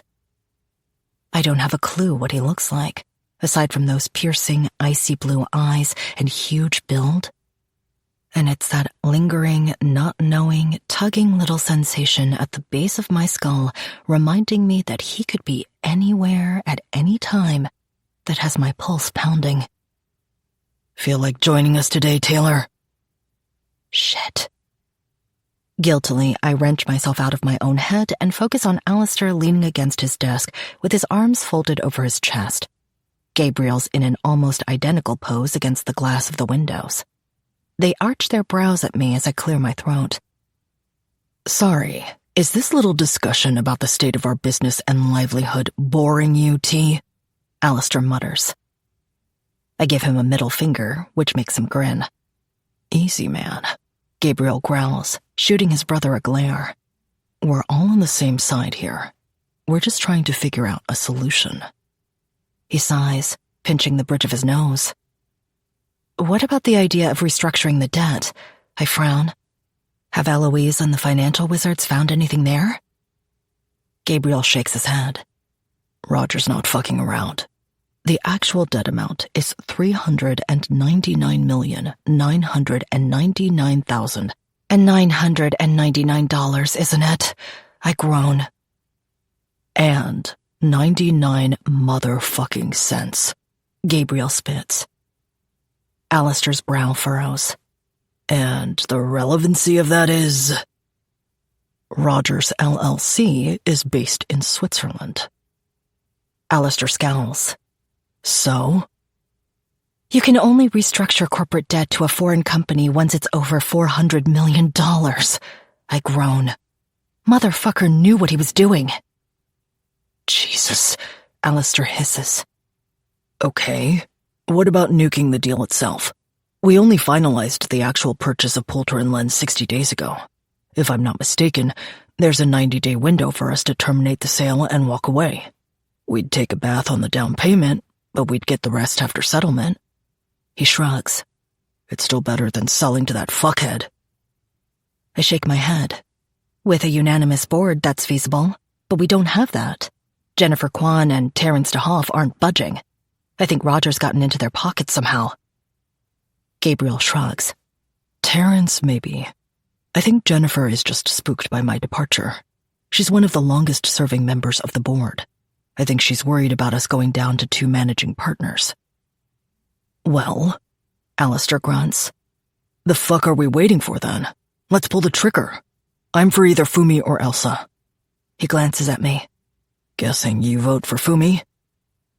Well... My lips twist as I turn to Gabriel. Look, I want to, but... It can't be Fumi. Gabriel sighs.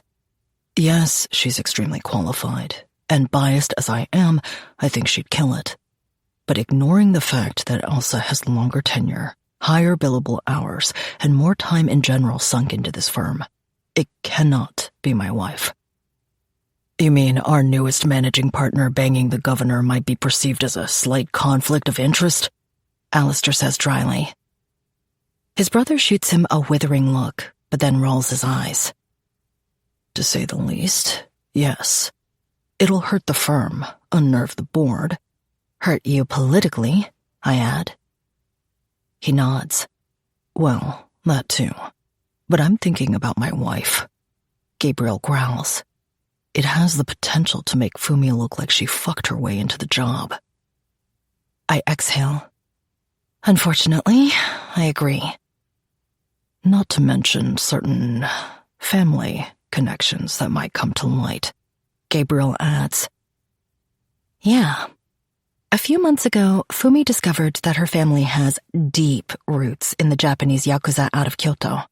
It came hand in hand with gradually reconnecting with her enigmatic half-brother, Kenzo.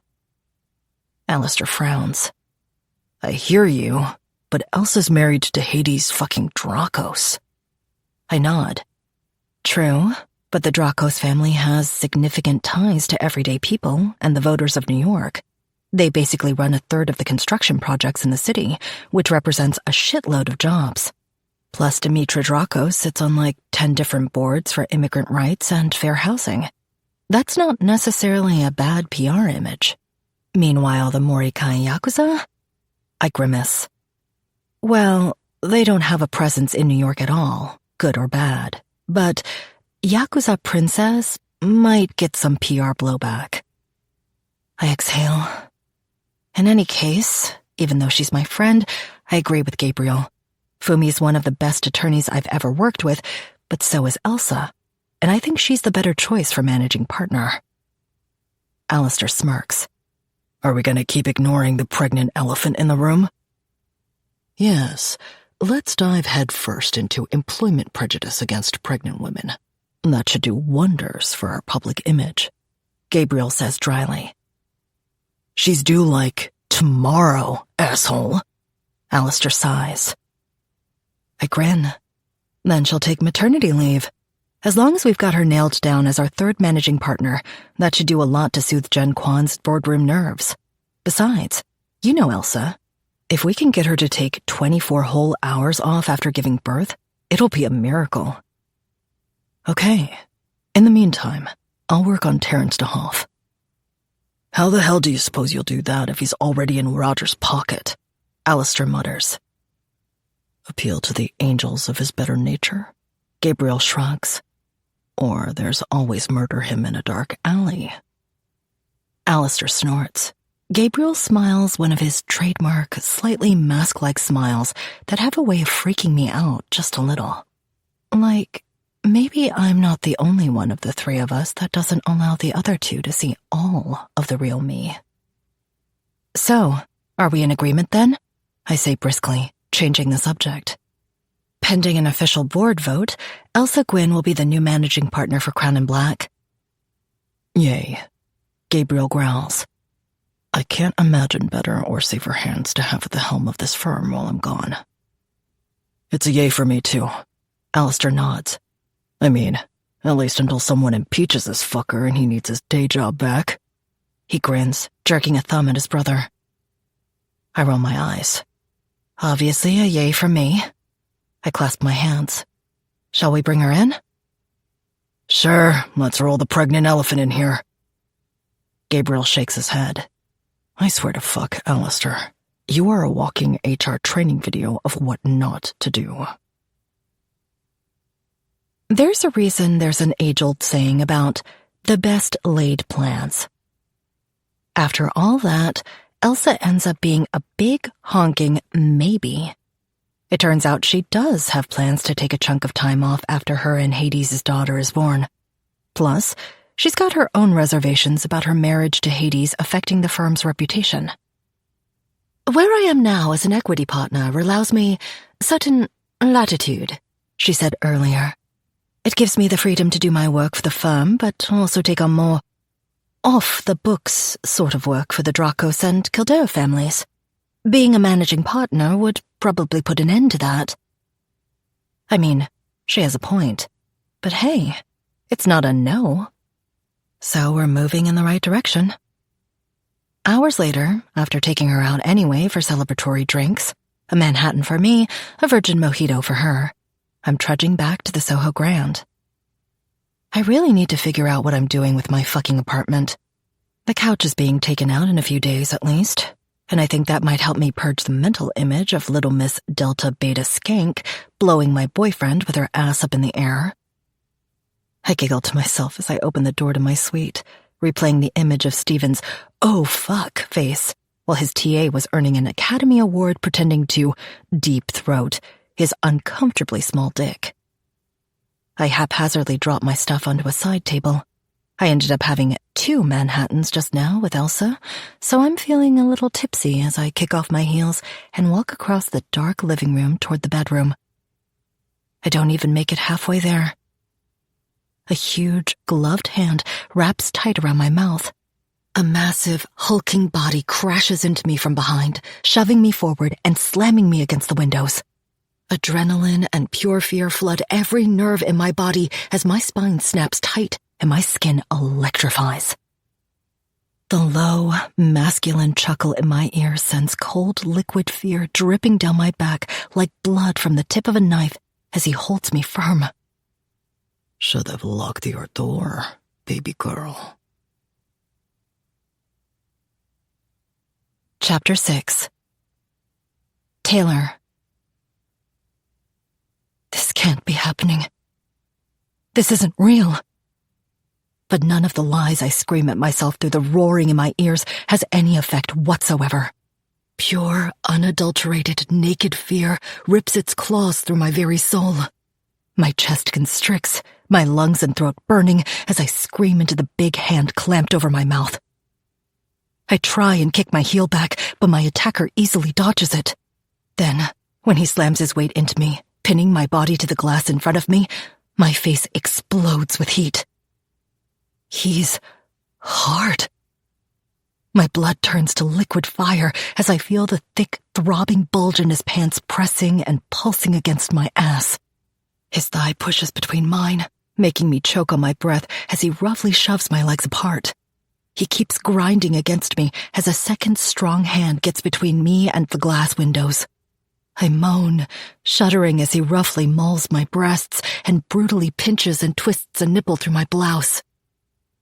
Patience may be a virtue, my little slut.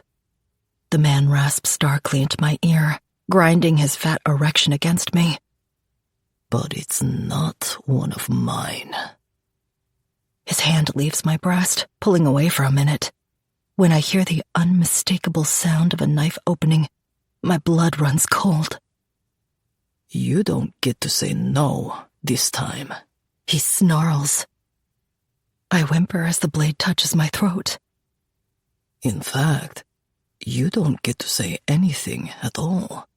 I'm going to take my hand away from this mouth now. If you scream or say anything at all without my permission, I'm going to fill it with my cock until you choke.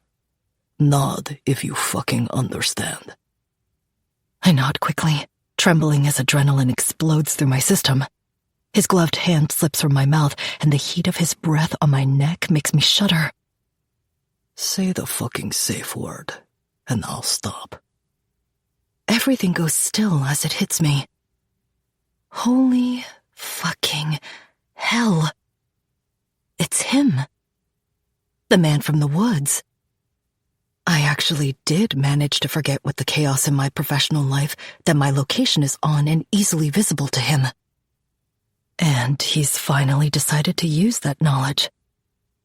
It's then that the raw fear inside of me starts to morph into something else, something fucked up and wicked, viciously addictive and unnervingly hungry. Being accosted in my hotel room, manhandled and slammed into the windows with a knife to my neck and an erection digging into my ass should horrify me. It doesn't. Because when the lights go out and my thoughts take over, this is where they take me. These are the sorts of twisted, fucked up, depraved fantasies that make me gasp into the sheets at night. The violence, the complete loss of control. Someone much bigger and stronger than me doing what they want with or without my permission. Yes, it's completely terrifying that my stranger has tracked me to a hotel room, jumped from the shadows, and placed a knife at my throat as he puts his hands wherever he wants on me. It's also my ultimate fantasy. My every whimpered, whispered desire. Take control. Take anything you want. Chase me. Catch me. Hurt me. Fuck me. The second he growls those words into my ear, any and all horrified restraint goes out the window. I shamefully realize I'm already wet, and my nipple that he twisted is already tingling and swollen with achy need. Instantly, I'm melting against the glass, the skin of my throat throbbing under his blade. Say the fucking word, my little slut. He rasps darkly. And I'll stop. I cry out as he bites my earlobe hard. His mouth drops, and I whimper and moan as his teeth bite into the side of my throat, sending bolts of powerful lightning crackling through my core. I look up, and my heart lurches as I realize I can vaguely make out his reflection looming behind me in the glass. He's in all black, same as before. Black t-shirt, black jeans, black boots. A black devil's mask over the top half of his face, leering at me with pure malice. Or maybe I won't. He growls slowly. Maybe you'll say your precious safe word, blithely thinking that will save you. And I still won't fucking stop. A dark, twisted, devious sort of need throbs and pulls at my core. Heat pulls between my thighs, and I whimper as he suddenly spanks my ass brutally through my skirt. But that's a die you'll have to roll yourself, isn't it? I nod quickly as my breath quickens. My chest heaves, and I squeal as he suddenly grabs a fist of my hair close to the scalp. He twists and pushes, pinning my cheek to the dark glass overlooking the neon lights of New York. The blade at my throat slowly trails lower, the tip dragging lightly over my skin and leaving a throbbing, shivering quiver in its wake. He notches the tip against the top button of my blouse. Flick. The button slices away. The knife slides lower. Flick. With another quick twist of his wrist, that button also gets cut away. He keeps going, slowly slashing off every button of my blouse until the whole thing falls open. I shudder as he slips the blade into the front of my black lace bra. Deftly, his wrist flicks again, and I gasp sharply as he cuts my bra away, freeing my breasts against the chilly glass. He roughly cups one of them, his weight still pinning me to the window. The blade on his other hand teases over my ribs, fluttering just off my skin enough not to cut me. The thrill of the imminent danger of that knife dancing over my skin makes my blood roar and my head swim. I move to plant my hands against the glass, but in one motion, he's yanking them both around the small of my back and pinning them there with one hand. My pulse jangles as my breath fogs the glass in front of me. He yanks my ripped blouse and bra down my arms and twists and wraps them tight around my wrists, tying my hands at the small of my back.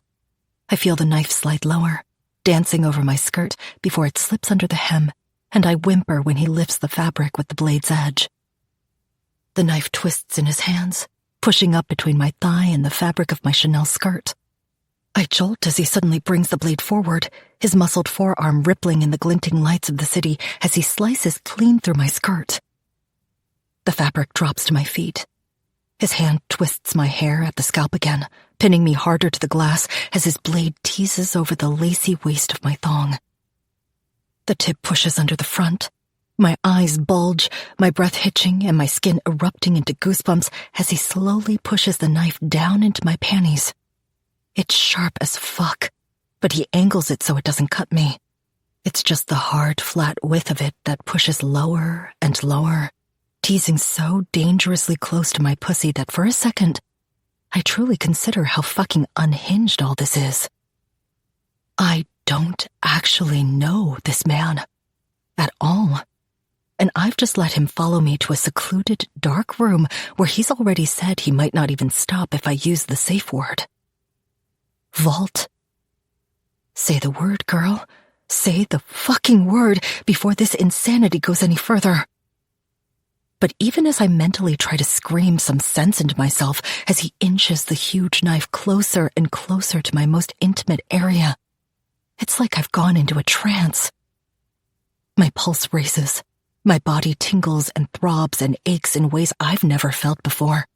A warm, enveloping darkness pulls me under, making my eyes roll back and my mouth go slack against the glass as the monster behind me shatters the line between excitement and fear, pleasure and pain to smithereens.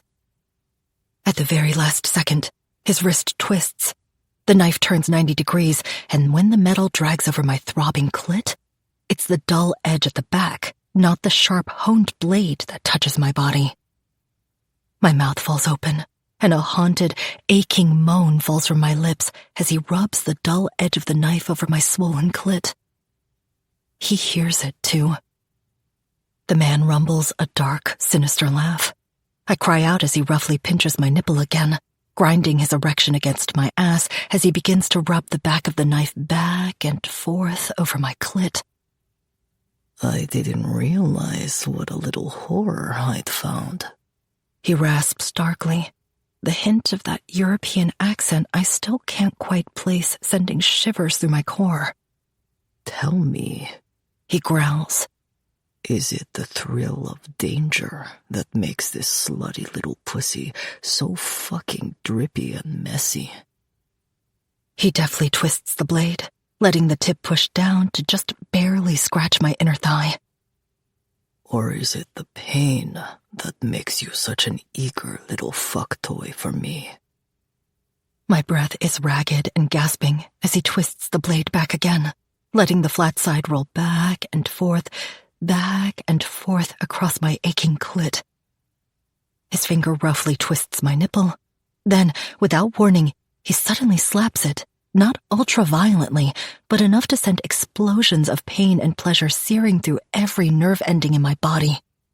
I cry out, choking on the heady rush of both feelings, the good and the bad, as they keep me in their grip. Answer me, slut. He rasps darkly into my ear. Both. I mule out a breathy choke. My voice doesn't even sound like me. The confident, poised boss lady Taylor helming a board meeting or commanding a courtroom. That's not who's speaking right now. The voice that whimpers from my throat is submission personified. Breathy and scared, eager and desperate, needy and subservient. His wrist rolls back and forth. The back of the knife rubs over my throbbing clit again and again. My face burns with shame at the wet, slick, sticky sounds of my eagerness against the steel as delirium rolls over me. I'm fucking dripping. I'm so wet, I can feel it leaking down my thighs and turning my thong to a soaked mess. The man chuckles darkly at my back, leaning around to let his teeth bite down hard on the hollow of my throat. What a desperate little whore I've found. What a filthy little pain slut I've uncovered, getting so fucking wet from a complete fucking stranger rubbing her greedy cunt with a knife. I shudder as his teeth drag over the bite mark he's just given me. I can't wait to watch you scream when I take every greedy hole you have, my pretty little slut. Suddenly, I gasp as his arm yanks hard. The blade cuts through the front of my thong with the ripping sound of lace against steel. In one motion, he flips the blade, and I inhale sharply as he drives it hard right into the papered wall next to the huge window I'm pinned against. My panties are dangling from the blade, pinned in place barely a foot from me. He growls as he grabs a handful of my hair, twisting my head to force me to look right at the ripped lace dangling from his knife. Look how fucking wet you got for me, little toy. He rasps darkly. Just in case there's still a tiny part deep inside you rebelling against this, trying to tell you that you don't enjoy it, that you didn't like it when my lethal blade made your pussy almost come for me. like the filthy little cum slut that you are. He snarls. Look how fucking messy you got for me. It's almost too much. It's so real, so engulfing, so everything. Like standing too close to a bonfire until the heat is singeing the ends of your hair and drying out your lips. Like looking directly at the sun. There's a small part of me that almost wants to say, no, scream, the one word that will end all of this. And yet, even as I try and tell myself this has gone far enough, he's right. There is a rebellious part inside of me, but it doesn't want me to stop. It's not whispering that I don't want this. It's screaming for more. So the word never comes, and all I can do is shudder and gasp and whimper against the glass of the window pane in front of me as his hand slides down my stomach and between my thighs. I moan, my teeth clamping down on my bottom lip as he pushes 2 fingers over my clit and between my pussy lips. They curl inward, and a gasp chokes from my throat as he suddenly rams both fingers deep inside me. His hands are big, veined, and powerful. His fingers thick and strong. And when they drive up into me and instantly find that spot inside, I see stars. His palm grinds into my clit roughly, his other hand pinching and mauling my swollen, tender nipples before it wraps around my throat. And squeezes. Instantly, my body responds. It's like sending an electrical current zapping through my core. My skin prickles and shivers, my toes curl against the floor. My walls tighten around his massive fingers, and my eyes roll back. Yes, just like that, my greedy little cum slut. I can feel your eager little pussy trying to milk my fingers when I squeeze your throat. He does it again, and again, my gasping moan chokes in my throat even as my pussy clamps down around his fingers. He chuckles darkly. Such a greedy whore. I've always craved violence and total submission, the utter domination and the complete loss of my control, the thrill of being hunted, stalked, and chased, the danger of a stranger looming from the darkness. But the way he's talking to me, that's new. And I don't hate it. At all. His hand tightens around my throat again, making my pussy squeeze his fingers over and over. I whimper as he starts to drive them in and out, hard, stroking against my G-spot with every deep thrust. I whine quietly in the back of my throat when he slips his fingers free. But then he raises his hand, and I watch with wide eyes in the reflection of the window as he brings them to his mouth and sucks them clean with a satisfied groan. Your fear tastes like fucking candy, slut. He growls. I watch him bring his hand back down between my thighs. I gasp as he sinks his fingers back into me, stroking and pumping against my G-spot and my clit as I whimper and moan. His fingers slip out again. His hand lifts. This time, his glistening fingers approach my mouth. Open wide, he growls. Open that mouth and taste how messy your cunt is for me. I do, without hesitation. Without even thinking about it. I'm so lost in the control he has over me that my lips part without question. His slick fingers glide over them, slipping over my tongue. Suck. My lips wrap around his finger, and I do as he says. Heat floods my face as my tongue swirls around his thick finger. I taste sweet. His finger slides in and out of my lips, and I can feel myself moan as my face throbs with heat, my tongue sucking and dancing around his finger as he fucks my mouth with it. His hand pulls free, instantly delving back between my legs. 2 fingers sink back into me, stroking my G-spot as his palm grinds hard into my clit. Oh, fuck. My legs start to shake as his fingers ram into me over and over. Lewd, loud, squelching sounds fill the room along with my choked whimpers and desperate moans. I flush, feeling him pin me harder to the glass, grinding his huge erection against my ass as my thighs grow slick with need. I feel him reach between us and unzip his fly.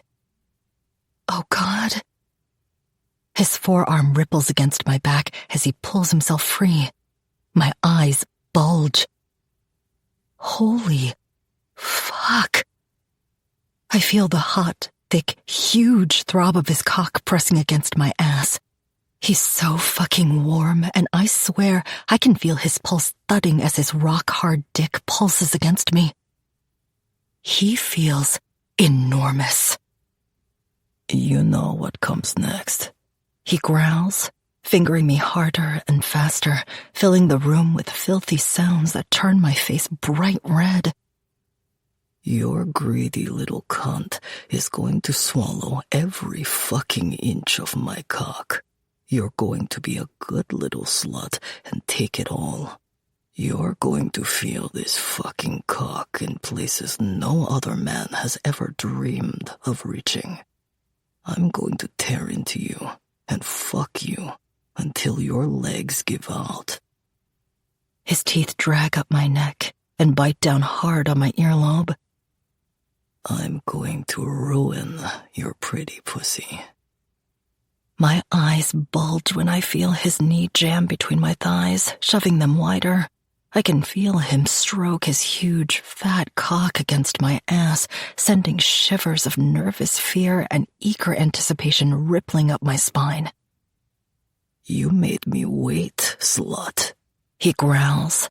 And now, my balls are so full of cum, I'll be dripping out of your well-fucked hole until next week.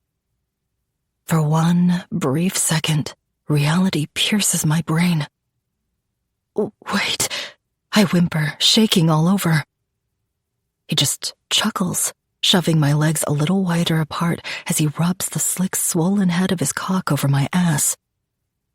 I don't think so. I suck in a breath of ragged air. I'm not on birth control, I whimper softly. You say that as if I give a fuck. He snarls, not even stopping as he pushes the enormous crown of his cock between my thighs. Wait, please. My arms strain as I try and free them from the torn blouse still wrapped around my wrists. He chuckles darkly as I try and struggle and squirm. Even if I wasn't tied, it would be futile. He's huge and powerful, rippling with muscles as he towers over me, pinning me to the glass. There's no escape from this. There's no escape from him. I shiver as his fingers slide out of my pussy. His hand slides up to pinch and roll my nipples mercilessly, bringing a tortured cry of pleasure from my lips. Either I fuck this pussy right now, he growls, or I take your tight ass. I'm coming in one of these holes tonight, my little slut. Pick one. That's when I know I'm a lost cause, beyond redemption or the help of Dr. Jesnick. Because when he says that, I don't recoil or get horrified or turned off. I get wetter. He rumbles a dark, malicious laugh, his muscled torso vibrating against my back. You'd like that, wouldn't you? You'd enjoy being my three-holed little slut, taking my cum everywhere. His teeth nip at my neck again. I'll have to remember that. My eyes flare as he pushes his big cock between my thighs. His hips roll forward, and I whimper as I feel the thick girth of it rubbing across my lips as he rams forward. I moan as I look down to see the swollen head of him emerge from between my thighs. My eyes bulge. Holy fuck. His hips rock back, easing his massive dick between my thighs as the swollen head drags back over my pussy. Then he rocks forward again, and I watch it thrust back out from between my legs. He's so fucking big. Tick, fucking, tock, slut, He growls. am I burying my cock in your messy little pussy? I shiver as he glides the head between my lips, back and forth. Or am I claiming this tight hole back here? He slides backward and centers the head against my asshole. Not a fucking chance.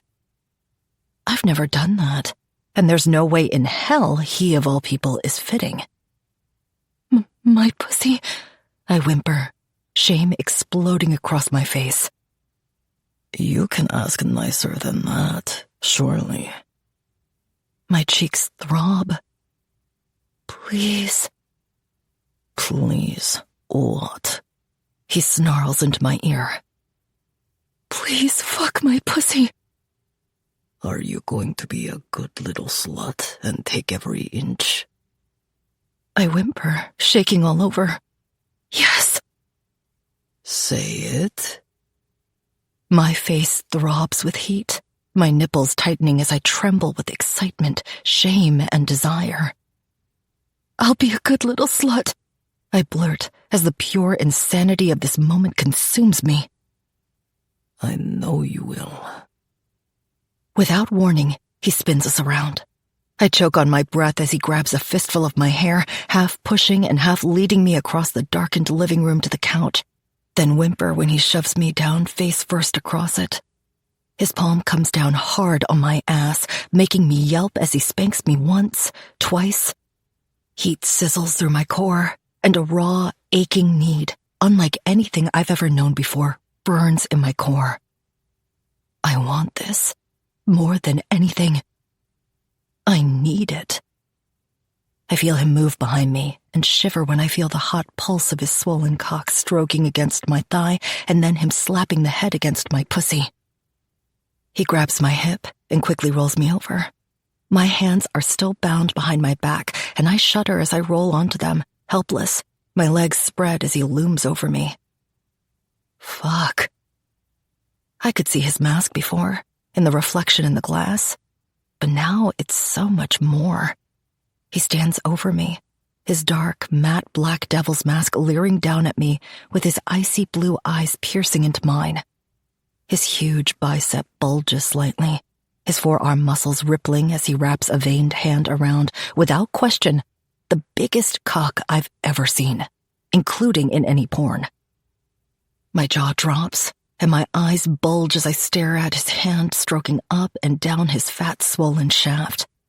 White pre-cum beads at the tip and is running in little rivulets down his veined cock as he leers at me. I'm going to enjoy breaking this little pussy. He snarls. I'm going to enjoy fucking ruining it. It happens so abruptly, my brain almost can't process it. 1 second, he's leering down at me, full of animal need and primal lust, and the next, that look has become one of pure hatred and malice. He's not looking into my eyes anymore. He's staring at my little tattoo. It's as if the entire energy of the room shifts. The air gets colder. The throbbing lust that's permeated the atmosphere disappears. All that remains is pure fear and palpable rage on his face. You! The word scrapes from his throat like iron being dragged across stone. His eyes move from the ink on my hip up to my face, and when his eyes stab into mine, my heart turns to ice. He doesn't look like he wants to ruin me anymore, or break me, or even touch me. The smoldering malice on his face from before has turned malignant and poisonous. He honestly looks like he wants to kill me. You! He rasps viciously. My eyes widen when he suddenly lunges for me. Wait, don't... just try and run from me this time, wife. My brain goes numb. My face freezes in a mask of shock and horror, not even blinking when he roughly yanks me off the couch and throws me as if I weigh nothing at all, still naked over his shoulder. Houston, we have a fucking problem. I go utterly numb and still, like my brain is short-circuiting, like I'm a robot toy and someone's just yanked out my batteries. Reality doesn't feel real. I'm dreaming or imagining this. I don't even feel it when he yanks a throw blanket off the couch and tosses it over me. Suddenly, he's marching me out the door of my hotel suite. Oh, wait, I choke out. I don't know. Shut the fuck up! He hisses venomously as he kicks open the door to the staircase and starts jogging down them with me thrown over his shoulder like a sack of potatoes. Please, I whimper helplessly. Please, I have money. You don't have to. Stop fucking talking. He spits the words out like poison. I can literally feel the rage throbbing under his skin as I bounce against his shoulder muscles as he takes the stairs 2 at a time. He kicks open another door, and we step into a maintenance hallway. At the end of it, he kicks open yet another door, and suddenly we're outside, in a back alley behind the hotel. And the spell is broken. Maybe it's the cool night air, or the reality that this man is taking me somewhere. But as we step outside, and I glance back and see the traffic on the main street at the mouth of the alleyway, I lurch back to life. Help! I scream as loudly as I can. Somebody help! Fire! Fire! The breath is slammed from my lungs as he whips me violently off his shoulder, hurls me against the wall behind me, and snarls close to my face, his hand around my throat and his eyes full of pure malice. Stop fucking talking, Annika. Something short-circuits in my brain. Lights flash. A spasm tears through my body and wrenches my spine. More bright lights flicker in my field of vision, turning everything dark. The sun shines down. The flowers smell like heaven. A man laughs deeply, and a beautiful red-haired woman smiles warmly. A little girl giggles in delight. Come play, Annika. Come throw the ball. Jerking back out of it is like waking up and realizing you're drowning. I choke, startling the man as I lurch away from the wall with a manic frenzy and terror clawing at my heart. He lets go of me, and the speed with which I react almost scares me. In a flash, I jerk my knee up hard and catch him in the balls. The man grunts, his face twisting in pain as I kick him as hard as I can in the shin. He drops to one knee, hissing in pain. And I run. Annika! Annika! Come play, Annika! Who the fuck is Annika? And why did he just call me his wife? Chapter 7. Drazen. There's a certain irony in being referred to as a ghost when you don't yourself believe in them. That's what most call me, a ghost, a devil from hell. Something wicked this way comes, as they say. That's me. I am the thing that goes bump in the night, the blackness that even fierce, hardened grown men fear. Over the years I've been called many things. A soldier, a freedom fighter, and defender of my home. A killer, a terrorist, a war criminal, a monster, a demon, the headsman or Baba Yaga, the boogeyman, a force of malice and vengeance. But here and there along the way I was other things too. A brother, a son, a husband. My gaze pierces the darkness, stabbing through the bulletproof windows of my sky-high lair and looking out over the entirety of Manhattan sprawled submissively beneath me. In the beginning, I had none of this. I had nothing but the charred, scorched remains of an empire I might have one day led in another life and another reality, because that empire was taken from me, taken from my father, taken from his father, and that made me a king of ash and emperor of dust and bones, a demon hell-bent on his revenge. In the very beginning, there was Johann Vasilyev, my great-great-grandfather, the favorite bodyguard of Tsarina Alexandra, the last empress of Russia. Johann was given a priceless gift that would have lifted our family to breathe the rarefied air of kings. Imperska Gviadia, the imperial shield Fabergé egg. Alexandra commissioned it personally as a gift to my great-great-grandfather.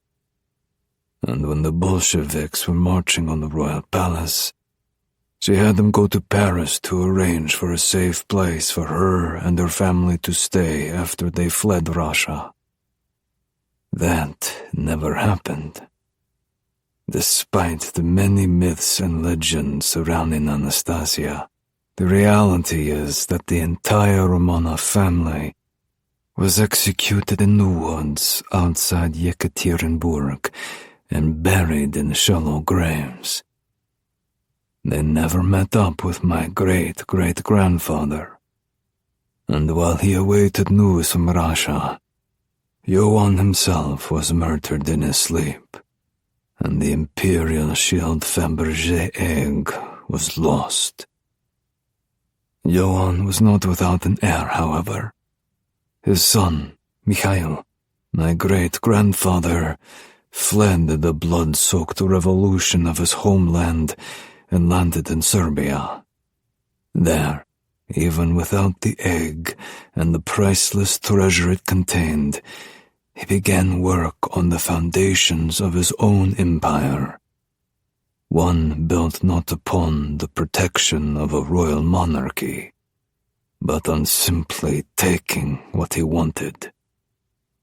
An empire built on blood and violence, taking the life skills he'd learned in his native Russia and melding them with the cutthroat street smarts necessary for survival in war-torn Serbia after World War I. Mikhail never used his father's name. He saw Vasilyev as a reminder of the servitude to an emperor that got Johann killed, as well as the promise of a future and riches in France that was never kept. Instead, he adopted my great-great-grandmother's maiden name for the brand of his new criminal Serbian empire, Krylov. Mikhail had 3 sons, 3 heirs to help him make the Krylov Bratva into something powerful and feared. Together, that's what they did, taking over every small outfit around him until his modest criminal organization became a force to be reckoned with. The Krylov name inspired fear and respect. People bowed their heads when my great-grandfather Mikhail and his sons passed by. My great-uncle Johann, named after his grandfather, was due to be married to a beautiful girl named Alona. They were young and in love, and the Krylov family was on the brink of becoming one of the greatest Bratva families in Eastern Europe. But then tragedy struck. An aggrieved rival family chose the day of the wedding to attack. It was a bloodbath. And though the Krylov name lived on and ultimately claimed victory over their rivals that day, the empire was no more. Mikhail was killed that day. So were my two great-uncles, Johann and Matvey, along with almost 3/4 of my great-grandfather's soldiers. The family home that Mikhail had built was burnt to the ground. So were his warehouses full of merchandise to be sold. After that, the Krylov name withered and almost died. The connections my great-grandfather had built vanished. His trade routes collapsed, and his contacts found new business partners. Now significantly weakened, the Krylov name was hunted by emboldened local political powers and the police and chased into the shadows. But I come from a long, proud line of survivors. In hiding, my grandfather Lev ended up marrying his brother's intended, Alona. Together, they had a son, Miroslav. Lev didn't have much in the wake of the wedding massacre, but he kept the Krylov name going and rebuilt where he could. Miroslav became a man, got married, and brought his own son into the world. Me. But hardship seems to have trouble staying away from my family.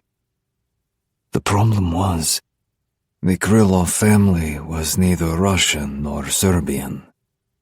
Technically, it was both, since Alona was Serbian-born, mixing the bloodlines when she and Lev had my father. But to the Serbians, particularly the Serbian Mafia, we were Russians. And to the Bratva and the Russians, we were tainted, diluted blood, and not truly Bratva. It was during the Yugoslav wars, and the bloodshed that was Kosovo in the 90s, that things erupted. In a non-sanctioned gun battle between the Krylov Bratva and our biggest rival, the Serbian Brankovic family, stray bullets almost took the lives of two innocents, my grandmother, Alona, and Mihailo Brankovic's young daughter, Annika. After that, things clearly had to change. As the Balkan War wound down, it was obvious there was going to be a power grab by anyone who had the means. In Kosovo at the time, that was my family, and Mihailo Brankovic's family. An agreement was made, although she and I were both still children. I, only a few years older. Annika Brankovic and I were betrothed to marry when she turned 18. Our families ceased hostilities and started working together to seize whatever we could find in the aftermath of the Balkan War. Both families grew powerful and wealthy, and although we were essentially strangers, let alone in love, Annika and I were married when she turned 18. A month later, she and the rest of her family betrayed mine. In his rise to restore power, my father and my grandfather had both amassed more than a few enemies. Some Serbian, but mostly Russian. Bratva families who were jealous of the power, influence, and wealth the Krylovs had carved out for themselves, without even having to play games with Moscow or St. Petersburg. They schemed against us, pooling their resources to help Mihailo. A month after our wedding, Annika let assassins into the back door of our summer island estate in Italy. I watched as my entire family was slaughtered that night. My grandfather, and grandmother, my father and mother, my aunt and 2 cousins, my sister, her husband, and my newborn nephew. All dead. After that, the monsters torched the house and left me to die in the fire and blood they left behind. Except I didn't die. I lived. When I climbed out of the wreckage of my life the next morning, I had nothing. The Krylov Bratva had been eradicated overnight. All our assets stolen or destroyed. All our government connections paid to turn their backs. All our allies dead or no longer friendly. My only solace that day was learning that Annika hadn't made it either. One of our men, in his last moments, had blown up the only bridge connecting our island to the mainland just as the car carrying that treacherous bitch was driving over it. I found her charred remains in the wreckage of the car on the rocks below, spit on her corpse, and set my resolve. I've spent the last 15 years since that fateful day clawing back my empire and utterly destroying anyone and everyone who had any part in the massacre of my family. I embraced my heritage. I became an avenging angel of death. I even located the Imperiska Gvardia, the Imperial Shield Fabergé egg, and used its hidden riches to storm back into the light under a new banner. But now, there's this. 15 years ago, she betrayed me and destroyed my world. 15 years ago, I thought she died, denying me my vengeance. Tonight, I found her ghost. Tonight I fucking found Annika. And this time, nothing will cheat me of my retribution. You can run, little Annika. In fact, I want you to. And this time, I'm going to chase you. I'm going to find you. And when I do, I'll fucking destroy you, Annika. Or should I say, Taylor? Chapter 8. Taylor. There's a moment of complete confusion when I wake up in darkness to the beeping of an alarm clock. But then, everything rushes back. It's like waking up under ice. I sit bolt upright. Instantly I wince as the movement triggers insanely bright white lights to stream down on me. My eyes squeeze shut, wincing as the blinding light stabs through my eyelids and the alarm continues to blare into my ear. Good fucking morning to you too. Bleary-eyed, I roll off the little folding cot and slam my hand down on my backup phone, silencing the alarm. My hands run over my face and up into my hair, pushing it back from my face as I take a breath and exhale slowly. Suddenly, the events that led to me waking up in the locked confidential documents vault at the office come screaming back in violent flashes through my head. I remember kneeing him in the balls and kicking him in the shin before fleeing. I remember bolting down the alley, naked and wrapped in a throw blanket, and then diving behind a dumpster, shrinking against the brick wall behind me, waiting to see if the monster would chase me. When the minutes ticked by and he didn't, I cautiously stepped from my hiding place to find the alleyway empty. After that, I sprinted to my car parked in the garage under the Soho Grand, pulled on the extra office outfit I keep in the trunk, and drove directly to work. This is the only place I could think of where I'd be totally safe from him, locked in the keypad entry-only documents locker.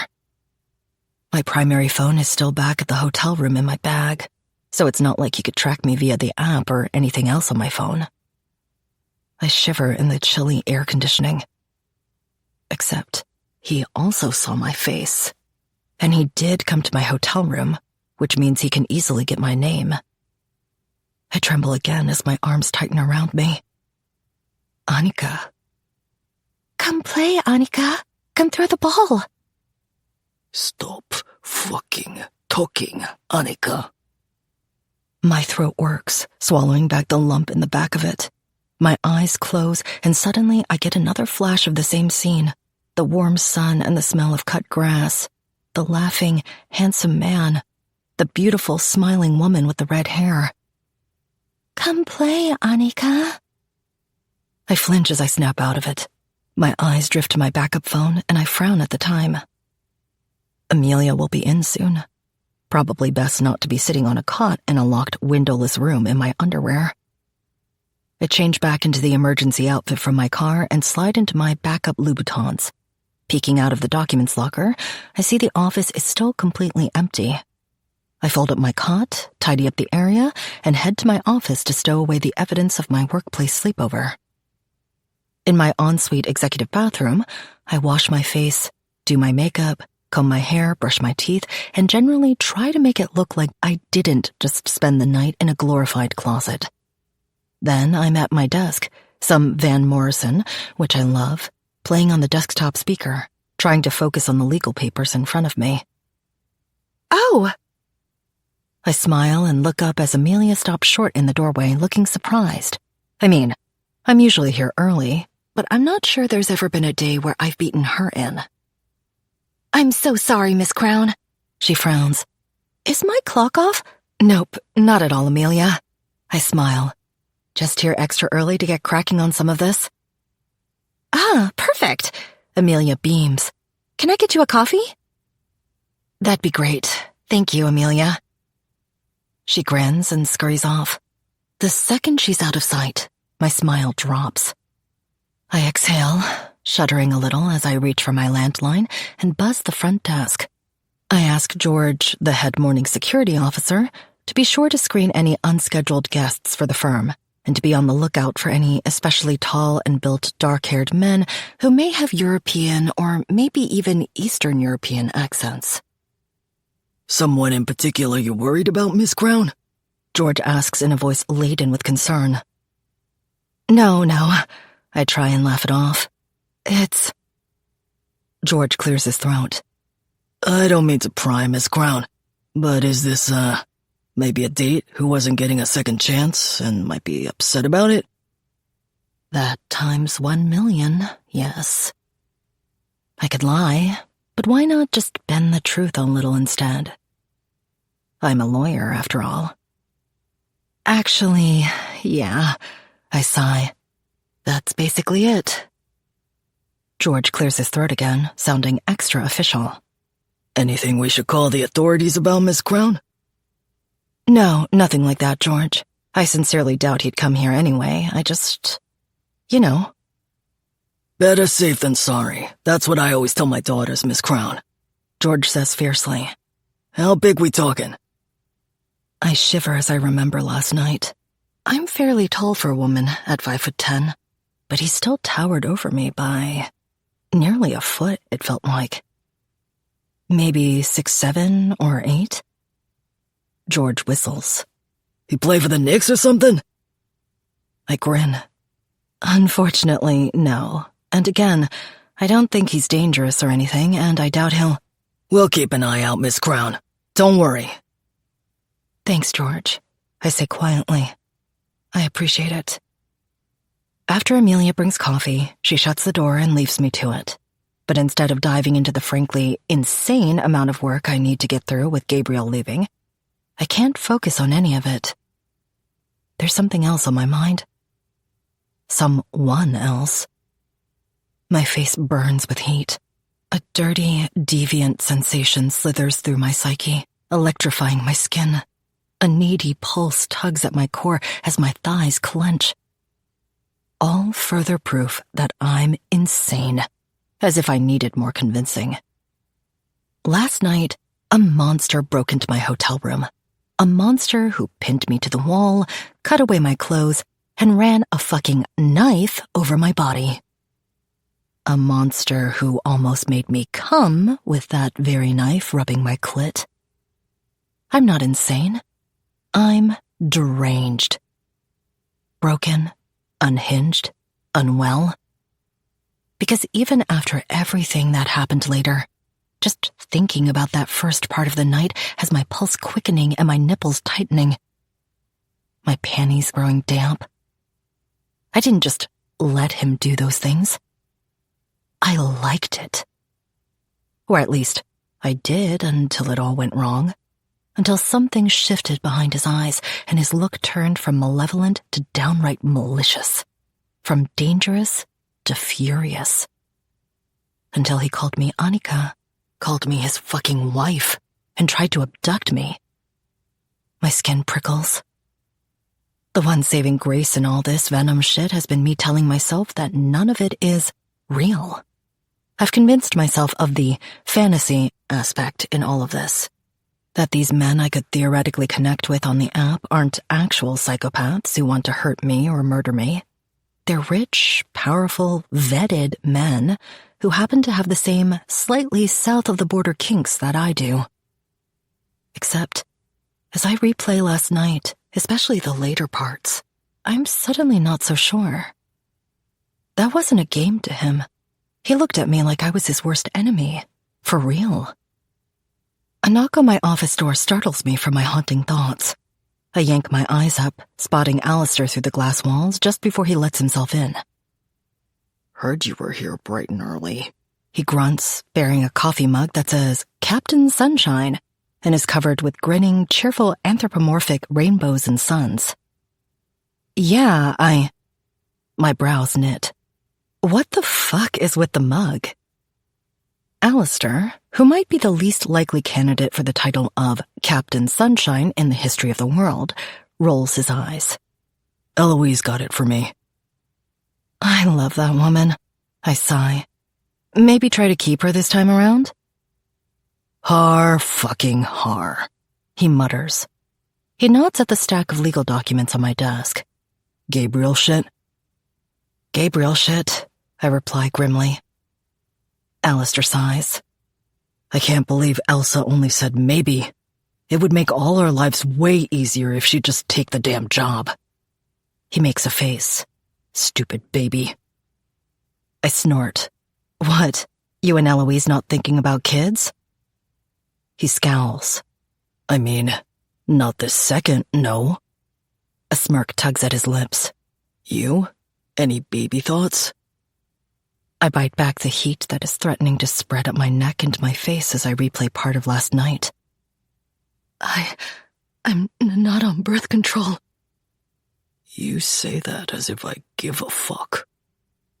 I smile at Alistair through the throb deep in my core as I force a wry smile to my face. Yeah, still single as fuck. Thanks. Alistair shrugs. Hey, I could totally see you as one of those single 50-year-old ladies with a surrogate, or doing some sort of superwoman in vitro thing. Freezing your eggs is a thing, right? I glare at him. Yeah. My big takeaway from that is how easily you imagined me as still single at 50. Thanks, dickhead. He grins. Hey, true love might be walking in your door any sec. Miss Crown? Amelia blurts as she all but falls into the office. Her face is stricken as she glances between Alistair and me. Sorry to interrupt, Mr. Black. It's fine. I cut her off with a frown when I see the seriously concerned look on her face. What's going on? The... One word, 3 syllables, Alistair says dryly. First syllable sounds like... Miss Crown, the police are on their way up. The front desk just rang me. The smirk drops from Alistair's face, and we both leave my office and go out onto the wraparound walkway when we hear the commotion rumbling from down on the main floor. 2 uniformed NYPD officers, a man and a woman, are completely ignoring the shocked looks on the Crown and Black employee faces as they thread their way through the main floor pit to the staircase up to the executive level that rings the lower offices. Alistair, Amelia, and I watch in confusion as the two officers reach our floor, look at each other, then glance our way before walking over. The male officer clears his throat as they come to a stop in front of us. Miss Crown? He says with an official tone. My brows furrow. Yes? Would you like to step into your office with us so we can talk privately? No, she wouldn't. Alistair growls, butting in. I'm Alistair Black, and not only is this my firm, but Ms. Crown is my client. I'll be present if you wish to speak with her. I roll my eyes slightly as I glance at him. Thank you, Alistair, I say quietly, but I'm sure they're not here to talk about me. I glance back at the two officers and grin. Neither of them grins back. Shall we? The female officer with a name tag that says, Officer Horton, gestures past me to my office door. Sure. Yeah, of course. I frown, turning and glancing at Alistair before stepping inside. Amelia, would you hold my calls, please? Of course, Miss Crown. Alistair and I step into my office, and I hold the door for Officer Horton and the guy, apparently Officer Ramon, as they follow us inside. Please. I gesture at the two couches to one side of my office. Why don't you have a seat? Miss Crown, Officer Ramon says in a terse official voice. Can you tell us where you were last night? Something inside of me tenses. My lips pull tight as my eyes snap to his. What the fuck? As weird as it is for the police to just show up unannounced, I sort of was under the impression they wanted to ask me inappropriately leading questions about a client or a current case. Not about me. Excuse me? You don't have to answer that, Alistair mutters, glaring at them. Actually, Mr. Black, Officer Horton says, her chin dipping. She does. Alistair's tone turns vicious. How about you tell us why the fuck you're here wasting our... Alistair. I glance at him and raise my hand slightly. It's okay. I clear my throat and turn to smile at the officers. I was at the Soho Grand last night. I see Alistair frown out of the corner of my eye, probably curious why the hell I was at a fancy hotel and not my own apartment. I had a small roach problem at my apartment, I say glibly. So I've been spending a few nights at the Soho while the chemical spray stuff does its thing. I smile affably, shrugging. New York, am I right? It's not the first time I've fibbed to the police.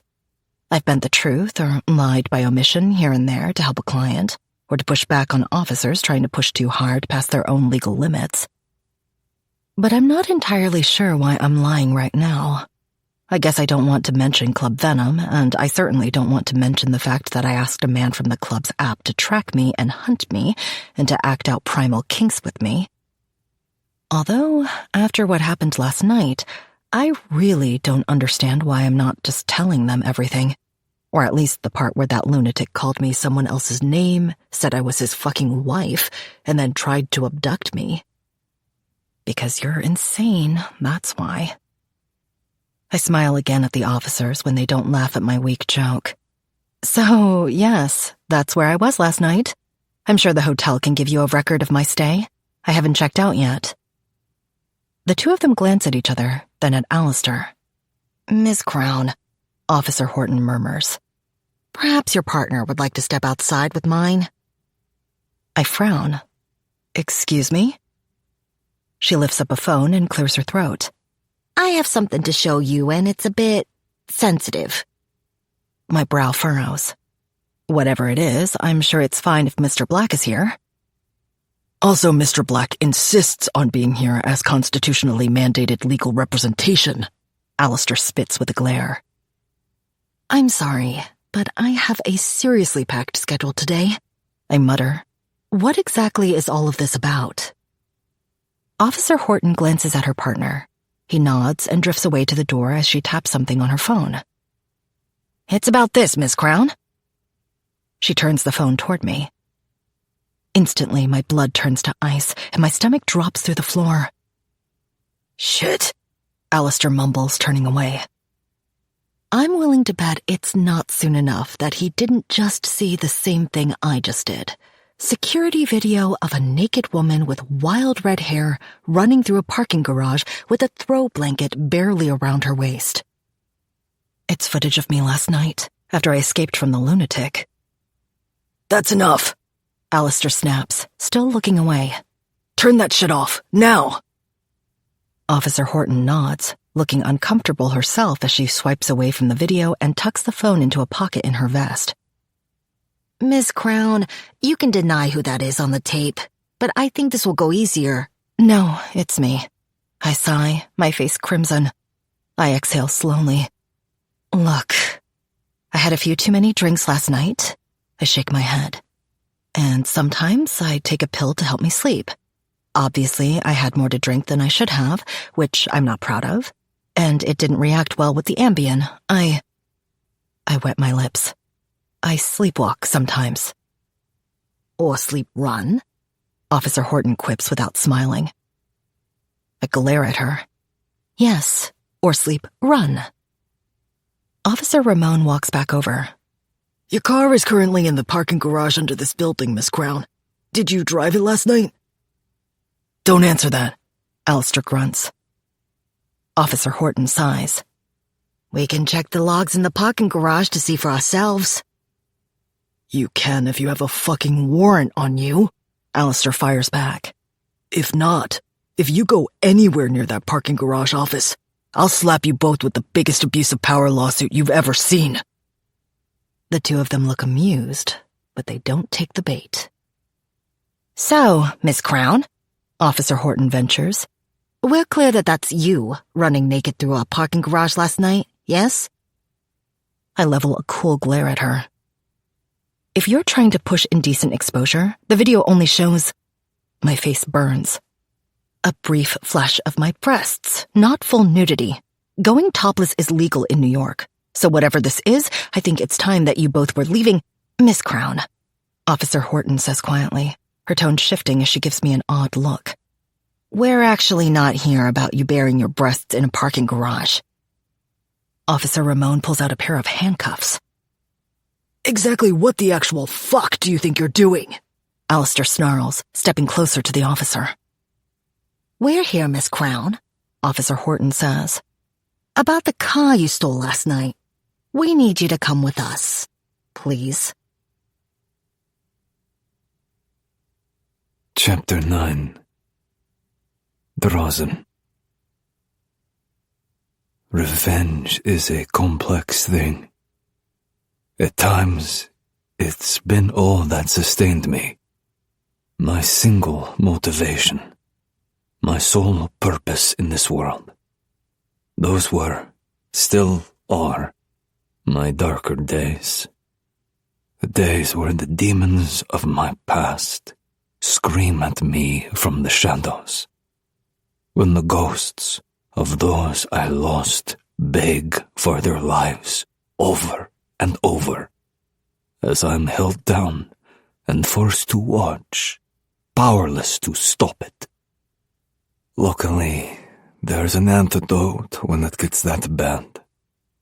A balm to soothe the stabbing, burning sensation that curdles and snarls inside of me. Violence. Unbridled, unchecked, unhinged violence. Those are the days I live for. When the hunt has paid off. When it finally all comes together. What was done to me and mine was monstrous. And so, when I latch on to another of the vermin who betrayed us, or schemed against us, and at last get to destroy them the way they had a part in destroying me, there's nothing surgical or precise about it. It takes a beast to fight beasts, and I thrive when I let mine out to play. I know I should be in New York right now. I should be walking to Annika's, Taylor's office, and slitting her throat right there on her fancy carpet, or taking her somewhere else by force so that I can spend more time on her. The others have all paid in blood and tears for what they did to my family. They've watched as I've meticulously destroyed their entire lives and existences before they beg me in the end to take their last breaths. Shall be my magnum opus, my greatest symphonic work of vicious retribution. Right now, though, I'm busy finishing another, less important masterpiece. In the basement under the bar in Mexico City, the man with just one eye left and no teeth looks up at me with a pitiful, hollow expression.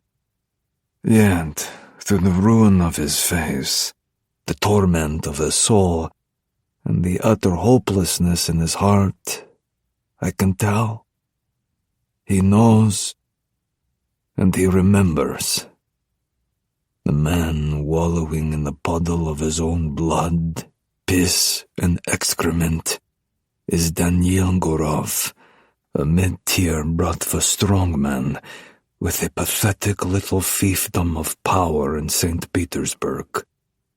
He's a nobody. A shit stain the bigger Bratva families in Russia would wipe off the sole of their shoe without a second thought. But I've given Daniel plenty of second thoughts, and third, and fourth, and fifth thoughts. It's hard to forget one of the men who held you down, laughing and forcing you to watch as your mother's throat was slit in front of you. 15 years ago, Daniel thought his star was on the rise. He was 2 tiers down from the iron table, and might have eventually risen to the higher ranks, alongside the Bratva kings he idolized and worked for. But then he made the gravest mistake of his life. He helped those larger Bratva families betray and murder my family. Since then, I know he's woken up plenty of nights worrying if it's me he's just heard outside his bedroom window, wondering if his wife is late getting home from her shopping because I've gotten my hands on her.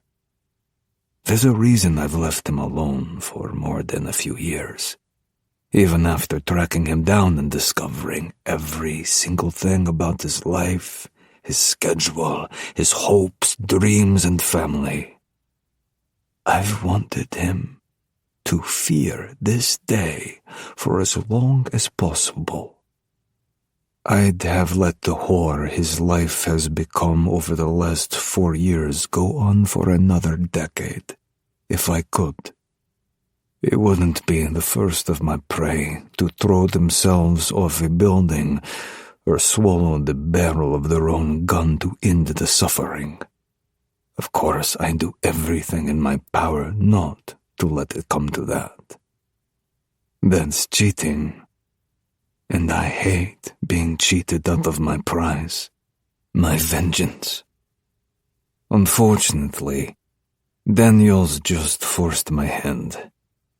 I got wind late last night, back home icing my fucking balls after she kneed me, that he was en route to Mexico City to undergo major reconstructive facial surgery.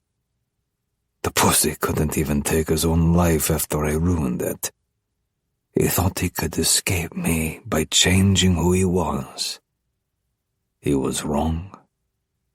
Remind me, Daniel, I growled quietly, pacing around him, careful to avoid the stinking, spreading puddle of filth. Which hand was it you used to hold me down that night? His one remaining eye widens just a little bit. I smile widely, inhaling the intoxicating scent of fear emanating from his mangled body. Was it the left? I muse, continuing my slow walk. Or no, it was the right, wasn't it? Please, he burbles. Please, Drazen. Begging will get you nowhere. I smile icily. Begging got me nowhere 15 years ago. But I do so enjoy the sound of your blubbering. So please, continue. He shudders. Drazen, Daniel chokes. I have money. I laugh uproariously. I don't want whatever pathetic table scraps this folk could scrounge together. It could be all the gold in the world, and it still wouldn't bring my family back. Daniel seems to immediately realize what a ludicrous gesture that was, so he decides to appeal to my emotional side. Please, Drazen, he whimpers. I have a son. Too bad I don't have an emotional side to appeal to. Oh, and he's mistaken about his status as a father. Not anymore, you don't. The look of pure horror on his face is the sweetest thing in the world. It's not a bluff, and it's the icing on the cake to see in his eyes that he knows it's not. Daniel's only son and heir, Piotr, accidentally fell out of the window of his Milan penthouse on the 40th floor earlier today. Clumsy. But, if you'd like, I venture quietly, I can call the street cleaners and see if they can scrape up a few bits of Piotr to mail to you. Daniel crumbles. Whatever spirit or soul he has left breaks and shatters right there in front of me. My smile splits my face. Christ, I'm almost hard. I'm so pleased. Not that it matters. Piotr could have been curing cancer, and I'd have still erased his existence just to make Daniel suffer.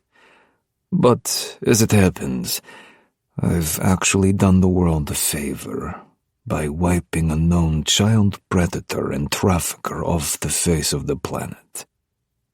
You're welcome, everyone. But enough about your dead son, I say chattily. I believe we are trying to recall which of your hands you used to hold me down. Daniel's not even present anymore. His soul being broken, his spirit and I'd bet even his will to live utterly destroyed. Over the past few years, I've taken it all from him. His business holdings, one by one. I've bribed away his most trusted advisors and lieutenants, or paid them to stay with him and subtly betray him, or sow doubt in the ranks. I had his piece of shit father killed, his uncle, his 3 cousins. I had his family homestead on the Black Sea burnt to the ground, and the prized 6th-generation vineyard sowed with salt. I had every corrupt cop and politician on his payroll either murdered or jailed. I bought the land used as the cemetery where his forefathers were buried and had the entire thing paved over and turned into a slaughterhouse for pigs. Now, with his only son gone, Daniel is officially broken. Spiritually and emotionally, that is. I'm not done with him physically yet. Wait, I muse, rubbing my chin as I walk over to the small folding table near the wall and lift the giant machete. I half turn toward Daniel, snapping my fingers. You know what? I've just remembered. I glance at two of my men standing guard by the door and nod, smiling widely. It was both hands. They move instantly. One of my men drags a heavy wooden chopping block across the floor until it's right in front of Daniel. Then the two of them grab hold of Daniel's filthy, bloody hands and yank hard, laying his arms across the wood. His one eye bulges as he realizes what's happening. No! He manages to burble out. You don't get a vote, you fucker. I let my gaze level on his. I hope you had fun the last time you jerked off, because it'll be the last time. I raise the machete as Daniel screams. He's still screaming when he's in 3 pieces. Enjoy yourself? For a moment, when I hear the voice in my ear as I step out of the basement under the cantina, I freeze. It takes skill to get past my men like he clearly has. It takes even more skill to sneak up on me and get this close without my being aware of it. In fact, there may only be one man on Earth who's capable of it. Luckily, well, I wouldn't say friends, but we're not enemies either, for the present. I did, in fact. Kenzo Mori doesn't even blink at my appearance, half drenched as I am in Daniel's blood. I wouldn't expect him to. Again, we're not friends, but at times we've had aligned interests and goals. We're also not dissimilar. Both of us live for the taste of sweet revenge. Both of us toil to rebuild empires and lives that were taken from us. Kenzo eyes me coolly. His mix of Japanese and what I assume is Northern European ancestry always gives him this cold, dark, Zen-like aura, as well as an appearance somewhere between a samurai and a Viking berserker. Plus his height and broad shoulders sort of put us on equal footing, physically speaking. I assume congratulations are in order on a successful hunt. I glanced down at my suit. What gave it away? Kenzo's lips curl almost imperceptibly at the corners, which is the closest thing to a smile he's probably capable of, but he doesn't say anything. He just folds his muscled arms over his chest and rolls his neck. The sleeves of his black dress shirt pull up, giving me a flash of his resume-style sleeve tattoo on one corded arm near the wrist. What are you doing here, Kenzo? I growl, the bantering tone gone from my voice. We've known each other for some time, Drozen, he murmurs. And I'd like to think that the times when we've collaborated have been mutually profitable and advantageous. If you feel a hug coming on, I'd ask that you kindly restrain yourself, I mutter. I had a rumor, Drozen, one involving you recently finding a target that's evaded you for some time. His eyebrows raise. A woman. My face stays neutral. But inside, something vicious snarls deep in my chest.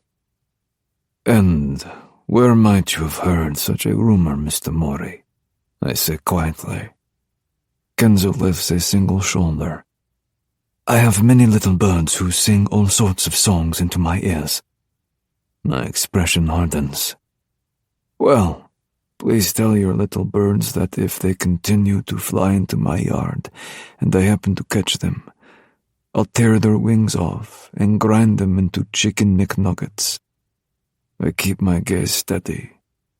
We're not enemies, Kenzo, because I've always kept my nose out of your shit, and you've kept yours out of mine. Should the latter change, I can promise you the former will as well. Who's the woman, Drozen? My jaw tightens. Just walk away, Kenzo. Was that a final warning? I shake my head. No. Your final warning was 30 seconds ago. That was a direct order. I don't work for you. No, you don't. Which is the only reason he hasn't blown your head off yet. I nod past him to where Milos, my unofficial number 2, is leveling a gun at the back of Kenzo's skull. Kenzo doesn't even blink or flinch. I'm not so sure that's the only reason. He rolls his neck again. We're still not enemies, Dorozin. Let's make sure it stays that way. With a final curt nod, he turns and strolls past Milos. You might want to check your weapon. Milos scowls in confusion. I watch as Kenzo disappears down the alley and then vanishes from sight. The fuck is that supposed to mean? Milos mutters. Check your magazine. Milos' brow furrows as he slides out the clip of his gun. Motherfucker, he mutters. It's empty. He goes to empty the chamber. Nothing ejects. How the fuck? Milos growls. This has been on my hip for the last 2 hours, and I loaded it myself. Kenzo, I muttered dryly. That's how. Milos turns to follow my gaze down the now empty alleyway. You want me to have someone follow him? I can probably think of bigger wastes of our time, but it would take me a minute, I mutter, shaking my head. My eyes slide from the end of the alley to Milos. No, but find out what he's up to. I want to know why he's sniffing around. On it, Milos grunts, pulling his phone out. Again, Kenzo and I aren't enemies. But we will be if he keeps asking questions like the one he just did. I heard a rumor, Drozen. One involving you recently finding a target that's evaded you for some time. A woman. Not a woman. A thief. A destroyer of worlds. A phony who has escaped my wrath by living a lie as someone else. And I hate how close I've been to her without ever realizing it. I haven't been a client of Crown and Black for long. And Gabriel Black himself typically handles my affairs. But I've crossed Taylor's path before. We've been in meetings together, on group Zoom calls. I've looked her in the eye, and never once imagined she was Annika.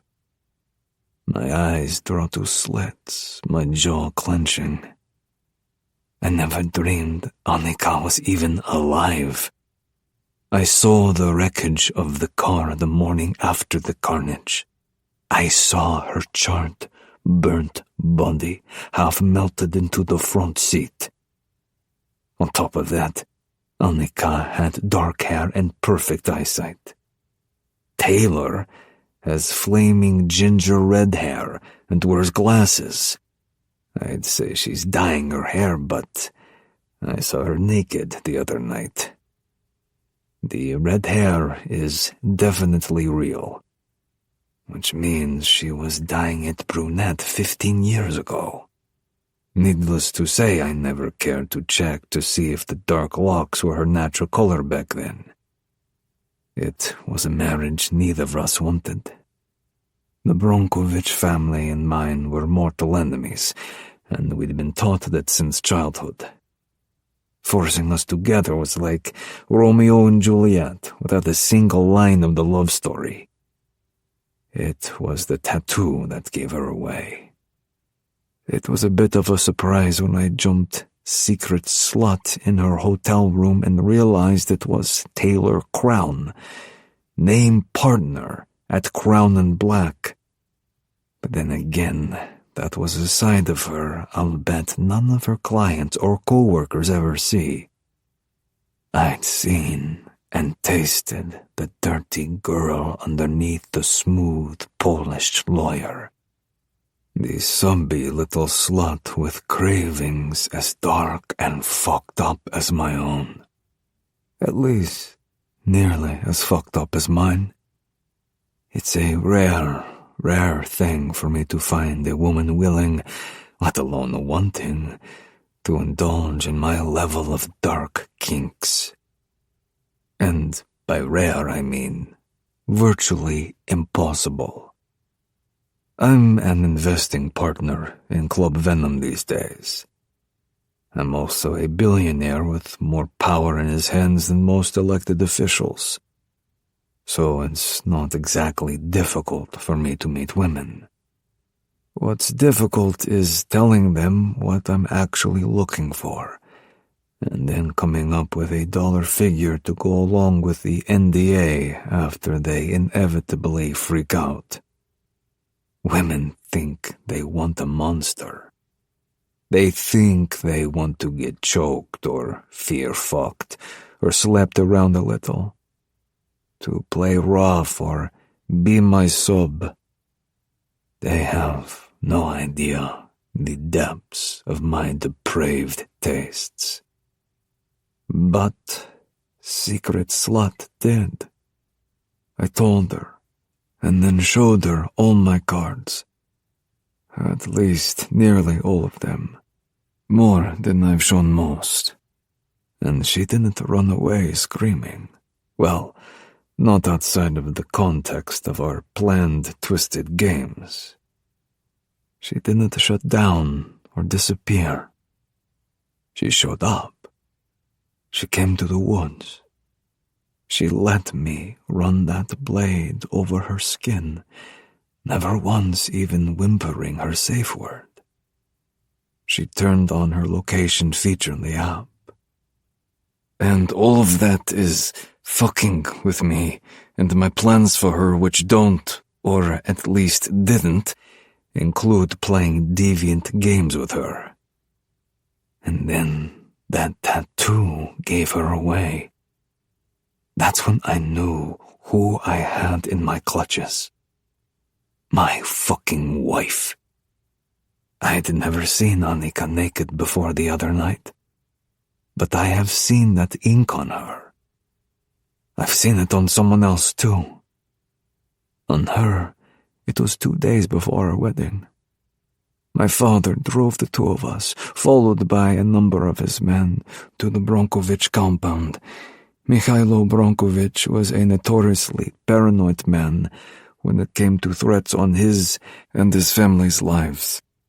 He, his wife, and daughter rarely went outside the perimeter wall of their estate grounds. It was a rarity even to see them outside the house itself. But that day, when my father and I arrived, Mikhailo met us outside in the driveway. He shook our hands, smiling, and then took us to the back of the sprawling old castle-like mansion where the pool was. Annika, who'd I'd only met a handful of times before, was now a chestnut brunette as opposed to her usual fiery red. The almost perpetual glare whenever she looked at me hadn't changed, though. That day, she was swimming in a modest one-piece bathing suit you'd see on a competitive swimmer. The suit was cut high in the leg, and I remember clearly seeing that little speck of ink, hardly bigger than a coin, on her hip just peeking out. Mikhailo invited us to swim ourselves as he took off his shirt, revealing the same tattoo, much bigger, on his shoulder. "The family crest," he'd explained when he saw me looking at it. My father and I declined his invitation to swim, and Annika glared at me from the side of the pool for another few minutes before disappearing into the house. So, yes, I remember that tattoo. And that's how I know who Taylor, or Secret Slut, or whatever the fuck she wants to call herself, really is. I exhale slowly, my teeth grinding. It's been years since I touched a cigarette, but it's moments like this that make me crave one. My fingers twitch, flicking an imaginary lighter as my black thoughts settle on the ghost from the past. But for once I'm not imagining ways of torturing or dismembering her. I'm not envisioning Annika, aka Taylor, dead, and my dick isn't getting hard, mercifully, from imagining her face turning purple as I choke the life from her body. But it does stiffen when I think about the other night, both nights actually.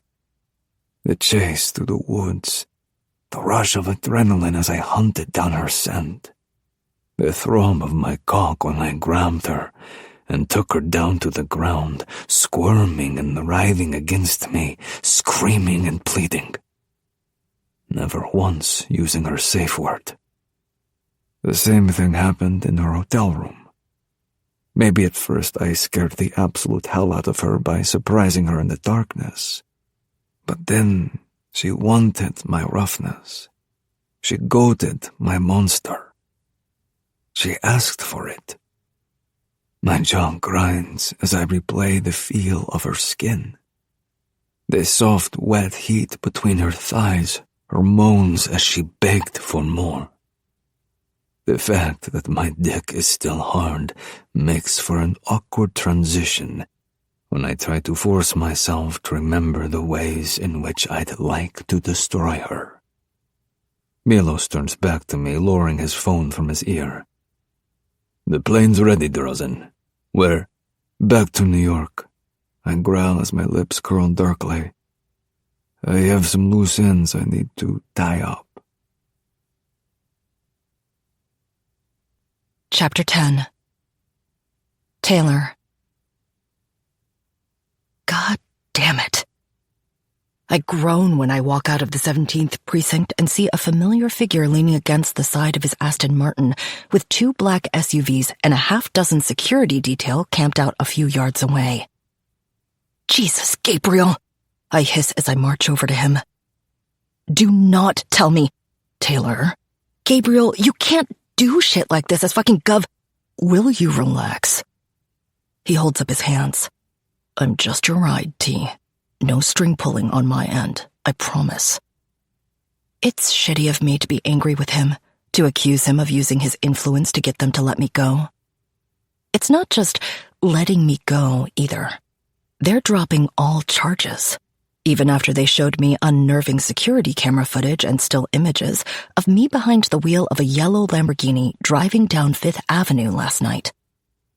Right around the time I was sleeping locked in the secure documents room at the office. At least, when I thought I was.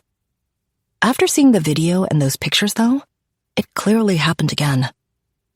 Physical involuntary discordance, aka sleepwalking, or last night case, sleep driving a stolen fucking car. And yet here I am, walking out a free woman with all charges dropped and the record wiped, as a very annoyed Officer Horton told me when she unlocked my holding cell 20 minutes ago. I'm tired, I'm hungry, I'm freaked out. I desperately need a shower after spending most of the day in that goddamn holding cell. And I still don't believe that this wasn't Gabriel pulling strings as the freaking governor. So they just let me walk after accusing me of grand theft auto? I snap, eyeing him. Don't forget indecent exposure. He smirks. I'm allowed to have my fucking tits out. It's New York. Yeah, baby, A random guy on the street yells. let him loose. Fuck off, Gabriel snarls, sending the man scurrying away. I grin at my friend. Probably shouldn't tell your constituents to fuck off when you're governor. It's called a learning curve, he mutters. Come on, get in. I slide into the passenger seat and shove my hair into a messy ponytail as he climbs in next to me. They dropped it all. Totally clean slate, record erased. Gabriel says nothing as he starts the engine and pulls away from the curb with his security detail following. I turn to eye him suspiciously, and he laughs. Taylor, I swear it wasn't me. Would you have? Obviously. I glare at him. That's corruption. Your family, it doesn't count. I roll my eyes. I think it counts extra when it's family. Gabriel chuckles and guns the engine, heading downtown. My lip retreats between my teeth as I stare out the passenger window. They have a video of me driving. Not anymore, they don't. I whip my gaze to him. What? They're gone. Both videos, the car and the... He clears his throat. Parking garage, incident. I turn to glare out the window, blushing. Did you see it? You in the Lambo? The parking garage, Gabriel. I mutter, my teeth clenched. I averted my eyes, don't worry. He reaches over and pats my arm. T, you're basically my sister. No offense, but I have less than zero interest in seeing that. I smirk as I glance at him. Well, thanks, I guess. My brow furrows. Wait, what do you mean the videos are gone? I mean, they both literally don't exist anymore. Gone. Wiped. The police gave Alistair and me a link to look at them on a secure police server until such time as they gave out actual copies during discovery if we went to trial. So yeah, we saw them once. Then when we went to look at the link again, nothing came up. I called the commissioner's office ready to rain down fire and brimstone, and he told me they'd had a breach of some kind. That whole section of the drive on that server was erased. What the hell? Gabriel glances over at me, his brow lined with worry. What's going on, Taylor? I blink. How should I know? Not the server thing. He sighs. I mean with you. I swallow. What do you mean? I mean, I averted my fucking eyes, but I still saw the video. You want to tell me why you felt like streaking through the parking garage of the Soho Grand last night? I look away in embarrassment. Look, Alistair, I took an Ambien. First of all, you don't take sleeping pills. How do you know? He rolls his eyes. More importantly, Alistair said you didn't bat an eye when they said you stole a fucking car. Which I didn't. But you weren't shocked at the allegation. Or not shocked enough. Talk to me, Taylor. Come on. I take a deep breath and then exhale. Fine. I've been... I shrug. Sleepwalking, okay?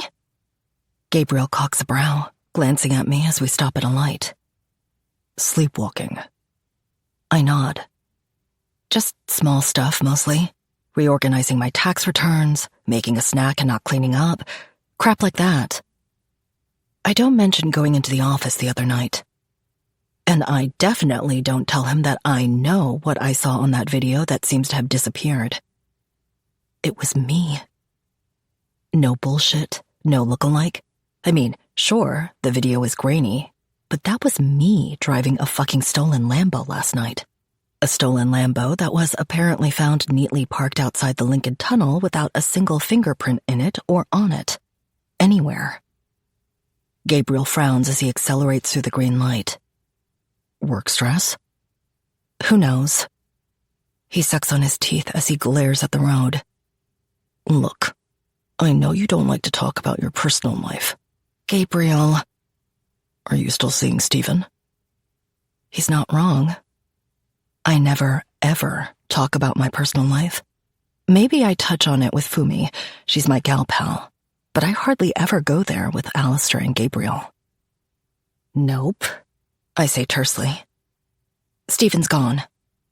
He clears his throat. May I ask? Yeah, but I won't tell. Did he hurt you? He asks quietly, with a slightly disturbing edge to his voice. I shake my head. No, and I'm over it. Well, that part is true. It's just stress, Gabriel. I've been talking it through with Dr. Jesnick. Ah, the famous shrink. He grins. I roll my eyes. You know, you of all people are at the top of my list of people who would benefit from therapy. I'm good. Wouldn't you like a professional opinion confirming that? Nope. He grins as he turns to me. Seriously, though, you're okay? I nod before my face turns glum. How bad is the gossip mill at the office? When Officer Ramon pulled out his handcuffs earlier, Alistair made them take me downstairs to the parking garage via the executive elevator. So no one besides him and Amelia saw the actual arrest. Still, rumors, offices, enough said. Gabriel just shakes his head. Total lockdown on that. Alistair and Amelia obviously aren't saying shit. Fumi and Eloise know. He gives me an apologetic look.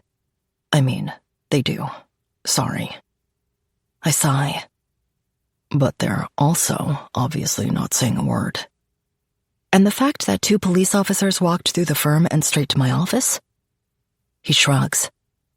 You were discussing a confidential case with them. Taylor, no one in the office is talking about a thing.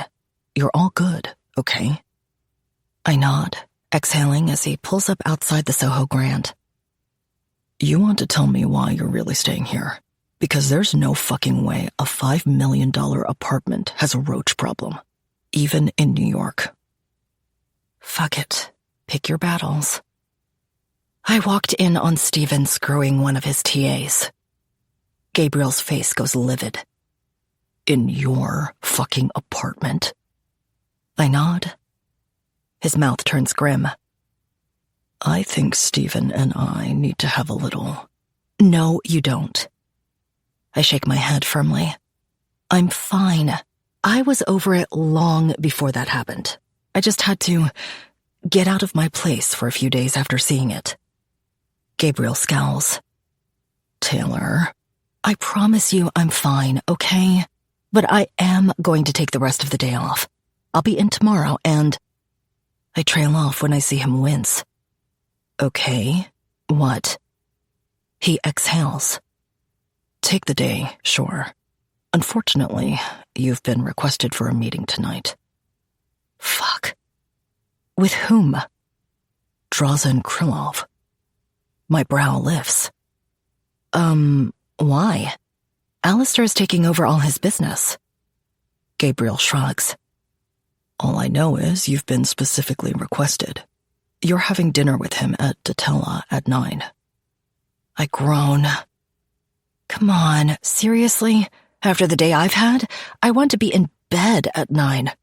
Chances of getting out of it? 0. Sorry.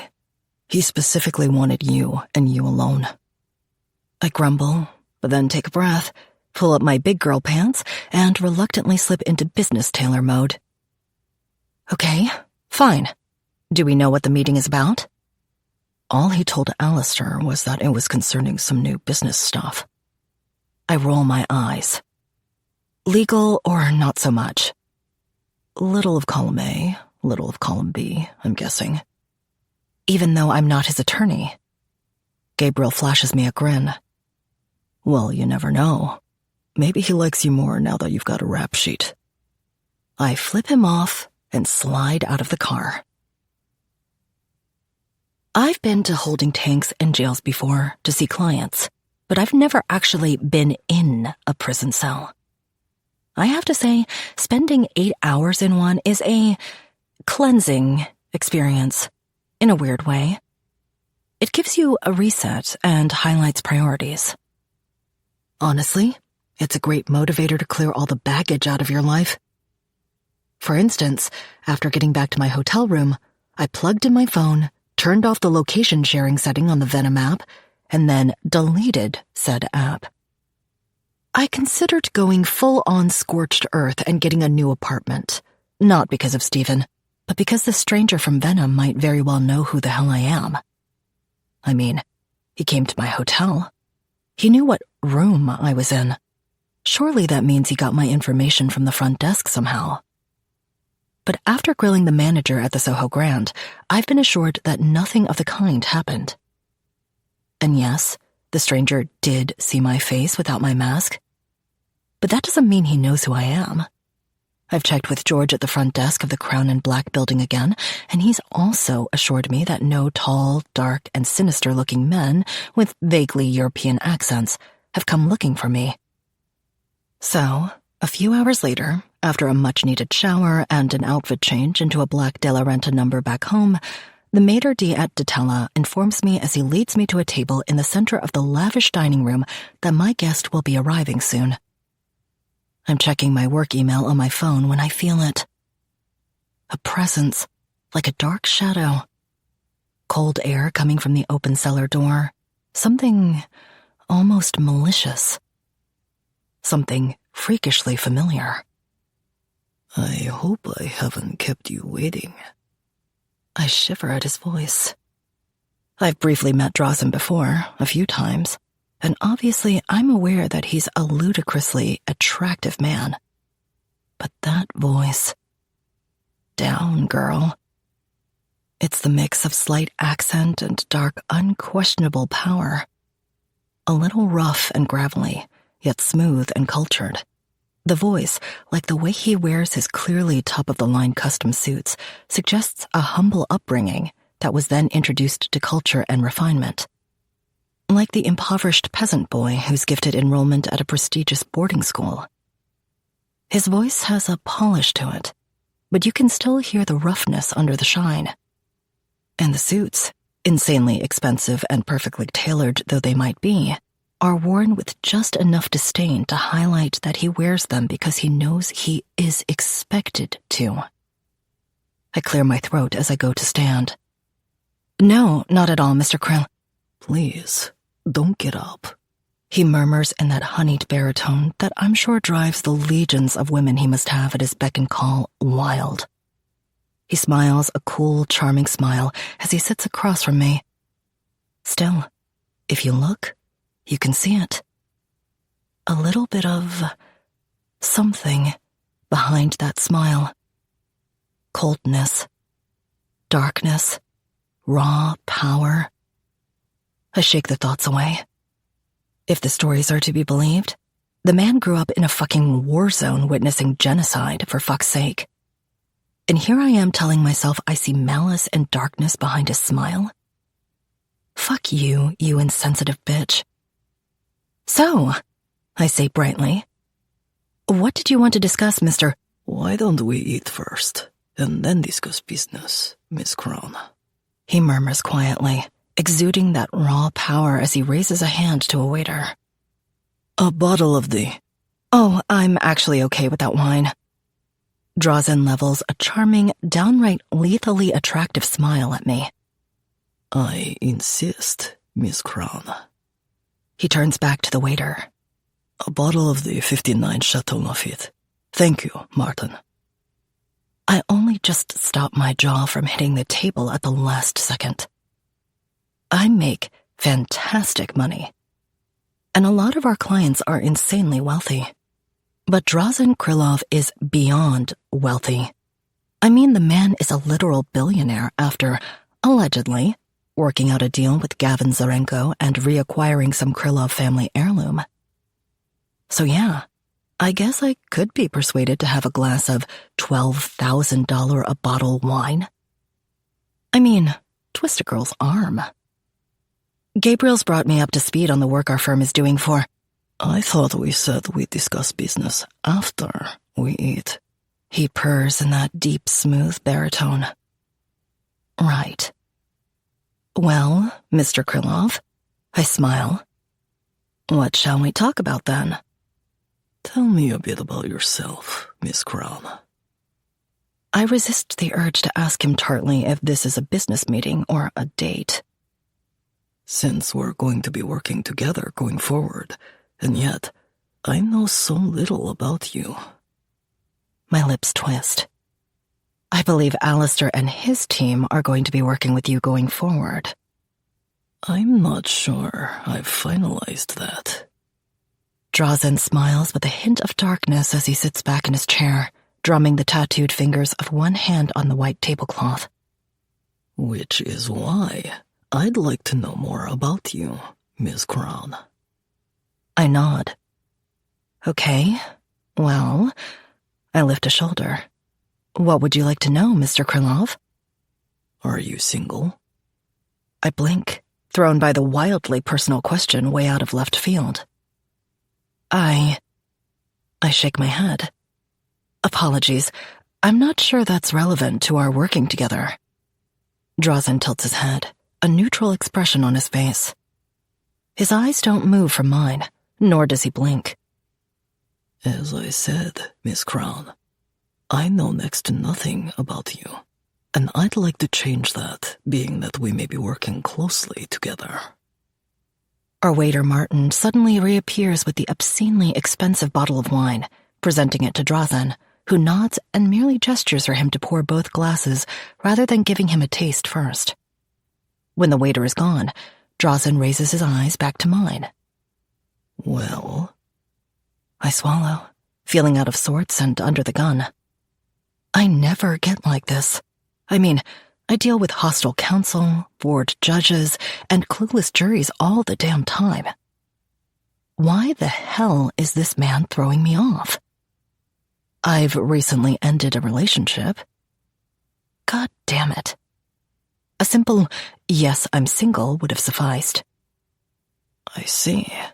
Drazen smiles politely. Who broke up with whom? My brow arches. Mr. Krylov. Too personal? I tilt my head. Perhaps. You're more than welcome to ask me anything at all, too. I smirk. You'll answer anything I ask? I don't think I said that. My cheeks flush as I drop my eyes and reach for the wine. Why the fuck does this feel like a date? Maybe because you're asking each other personal questions. Maybe because you're flirting with the Bratva kingpin. Am not. Are too. How about you, Mr. Krylov? I throw him a sharp look. Are you single? Yes. Oh. Of course he is. I take a sip of wine. I almost moan when it slides over my tongue. Not too shabby, is it? He growls. That is delightful, actually. I'm inclined to agree. I take another sip, letting my eyes roll back as I swallow. Are you a wine connoisseur, Mr. Krylov? He just looks at me, a small smile touching his lips as he inclines his head and smiles. It was my turn for a question. Well, in that case, I laugh. Ask away. My previous question is still on the table. Who broke up with whom? I stare at him curiously, my brow furrowing, as if trying to figure out if he's fucking with me. And yet, something tells me Drazen Krylov isn't much of a fuck-around kind of man. I take another sip of the incredible wine before I sigh and shrug my shoulders. Fine, if we're getting personal. I insist upon it, Miss Crown. Technically, I broke up with him, I blurt. But that was after I walked in on him with his dick in some other girl's mouth, in my apartment, on my new sofa.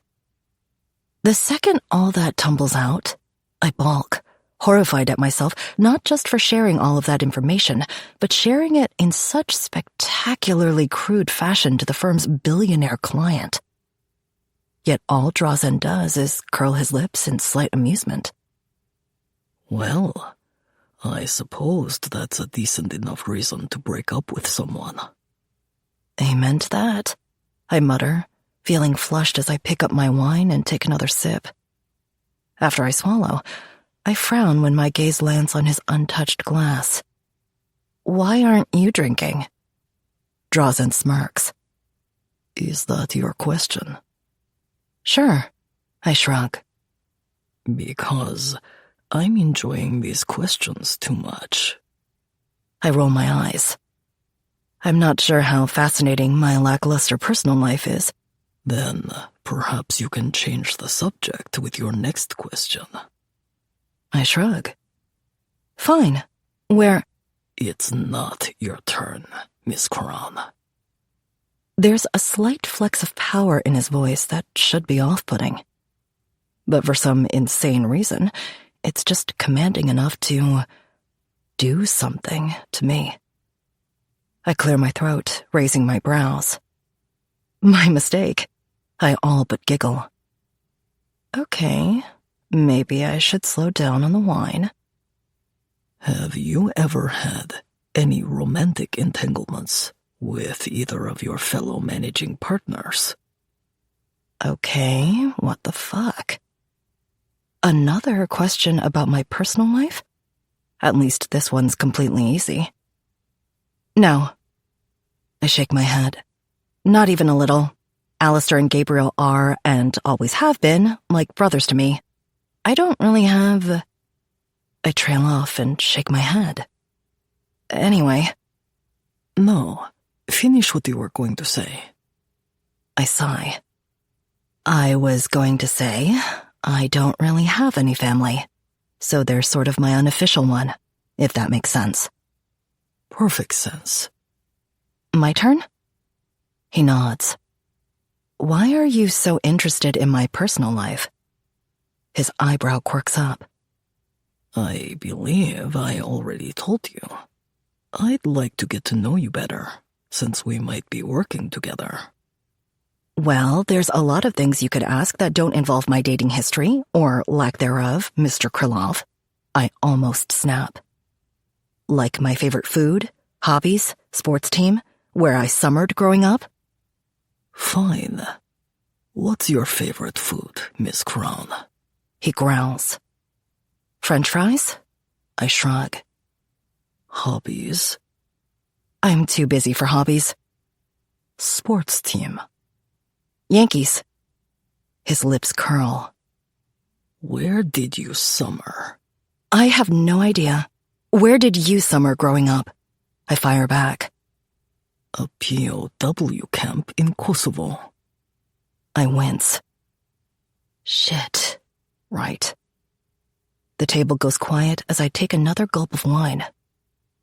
Well, Drazen smiles coldly. I believe that's covered enough bases for now. I nod, feeling seriously not myself. I'm failing this meeting, and I eat meetings like this for breakfast. Slow down on the wine, girl. I set the glass down and push it away. So, what should we talk about now? Drazen's piercing blue eyes meet mine, unblinking, eviscerating me. I think we can talk business now, Miss Crown. He rumbles. Thank God. Well, I smile. Which of your current ventures that we handle would you like to... Oh, not that sort of business. The business you and I have. What the... A wave of dizziness washes over me, and I quickly grab my water glass and take a large sip.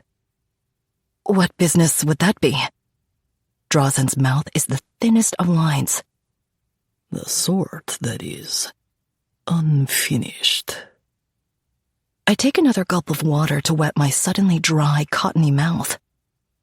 Mr. Krylov, I'm afraid I don't know what... Just as I'm talking, he reaches into his inner jacket pocket and pulls something out.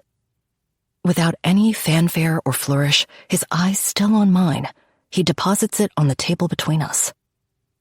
My gaze drops to it.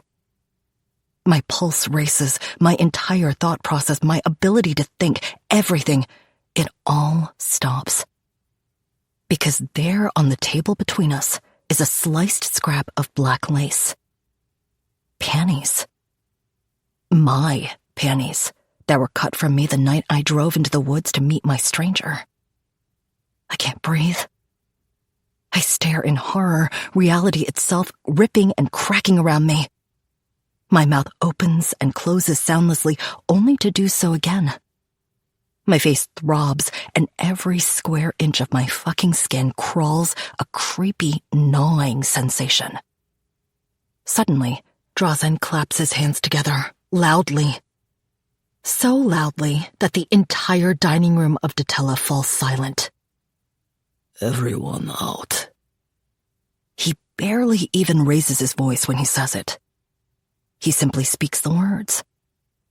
And instantly, every diner in the room sets down their glass or silverware and stands. The entire waitstaff puts whatever they're holding down on the nearest available surface. My vision blurs a little as I watch every single person in the restaurant, from the patrons to the waitstaff to the chefs, all the way down to the dishwashers in the kitchen, file out, leaving us completely and utterly alone at our table in the center of the room. What is happening? I grip the table and attempt to stand. But my legs aren't working. My mouth is painfully dry, and when I try to speak, my head spins again. The thing is, Taylor, Drazen murmurs quietly, his voice dripping with malice as he calmly watches me from across the table. All traces of his early charm are gone, replaced by a viciousness that radiates off him like a toxin. But you're not Taylor at all, are you? I blink as my vision swims. Yes, The room spins. Oh my God. My foggy gaze sweeps across the table, first to his untouched glass of wine, then to my half-empty one. Oh, fuck. No. He sighs quietly, taking a slow, measured breath and drumming his inked fingers on the linen tablecloth. No, you're not. My vision swims again as I feel gravity keep me in my chair and tug my head down to the way too soft tablecloth. I'm only dimly aware of Drazen standing and buttoning his suit jacket, his eyes lancing into me as he comes around the table and taps his fingers on the tablecloth right in front of my face. Your name is Annika. Come play, Annika. Come throw the ball. Come play, Annika. Your name is Annika Brankovic, and you are my fucking wife. Inside, I'm screaming. But not a sound escapes my lips as the whole world spins and starts to go dark. And now, Drazen snarls from somewhere very far away. You're going to pay for what you did. Strong hands grab my arms as I slip out of consciousness. Time to play, Annika. Chapter 11. Drazen. She stirs slightly when the plane encounters some turbulence, but she won't be waking anytime soon. The serum Martin coated her wineglass with put her to sleep for a few hours, and the sedative I injected her with 15 minutes ago will keep her out until we're home. My home, that is. My secret stronghold for the last 10 years or so, from which I've struck at my enemies from the shadows, setting things in motion to destroy those who would have destroyed me. Ironically, Alba, the Italian island off the coast of Piombino in southern Tuscany, is the very island where Napoleon was once exiled, where the world and his own government feared his power. My home is on a small island off Elba, a small piece of the world drifting away into the Tyrrhenian Sea. It's where my family died. There have been times when I've wondered what drove me to rebuild the seat of my empire in the place overlooking the very graves of those who were taken from me. Nostalgia, perhaps. An unbroken love for my lost family, of course. But also, anger is a powerful motivator. Rage fuels vengeance like nothing else. I buried my family the morning after the massacre, digging in the dirt with my bare hands and whatever tools I could salvage from the charred wreckage to give my lost loved ones a simple, modest burial. But years afterward, when I finally returned, I had the whole site of the former house cleared. The graves I'd dug were long gone by then, lost to regrowth. In their place, I planted a small wooded glade and surrounded the whole thing with a high fence and a locked gate. I had my new home built on the other side of the little island, turning the overgrown, crumbling ruins of an old palazzo my sister and I used to climb on as children into a sprawling new mansion. That's where we're headed now. That's where I'll keep her. Bind her. Ruin her. I pull my gaze from the window of the private plane back to the redhead slumped in the seat across from me. A lock of fire drapes across her sleeping cheek. My eyes trace the soft curve of her lips, the delicate cleft leading up to a petite, slender nose where her glasses are perched, the flush on her slightly freckled cheeks, the flutter behind her closed eyes as she dreams perhaps, the long lashes and the soft, delicate brows. She's beautiful. Instantly my face sours as the thought enters my brain. I categorically refuse to acknowledge the beauty of her face. The soft, athletic curves of her slender frame, the swell of the breasts that I know firsthand the feel of, remembering the eager way her pale pink nipples tightened and pebbled under my rough touch. The slickness between her thighs, the silken feel of her messy little pussy, begging me for more. I ripped my gaze away to stab it out the window at the darkness of the Atlantic. No, she's not a potential plaything. She will not be an outlet for my depraved desires and my dark urges. Even though she's such a willing partner. Compliant, eager, hungry, with a blackness inside that matches my own.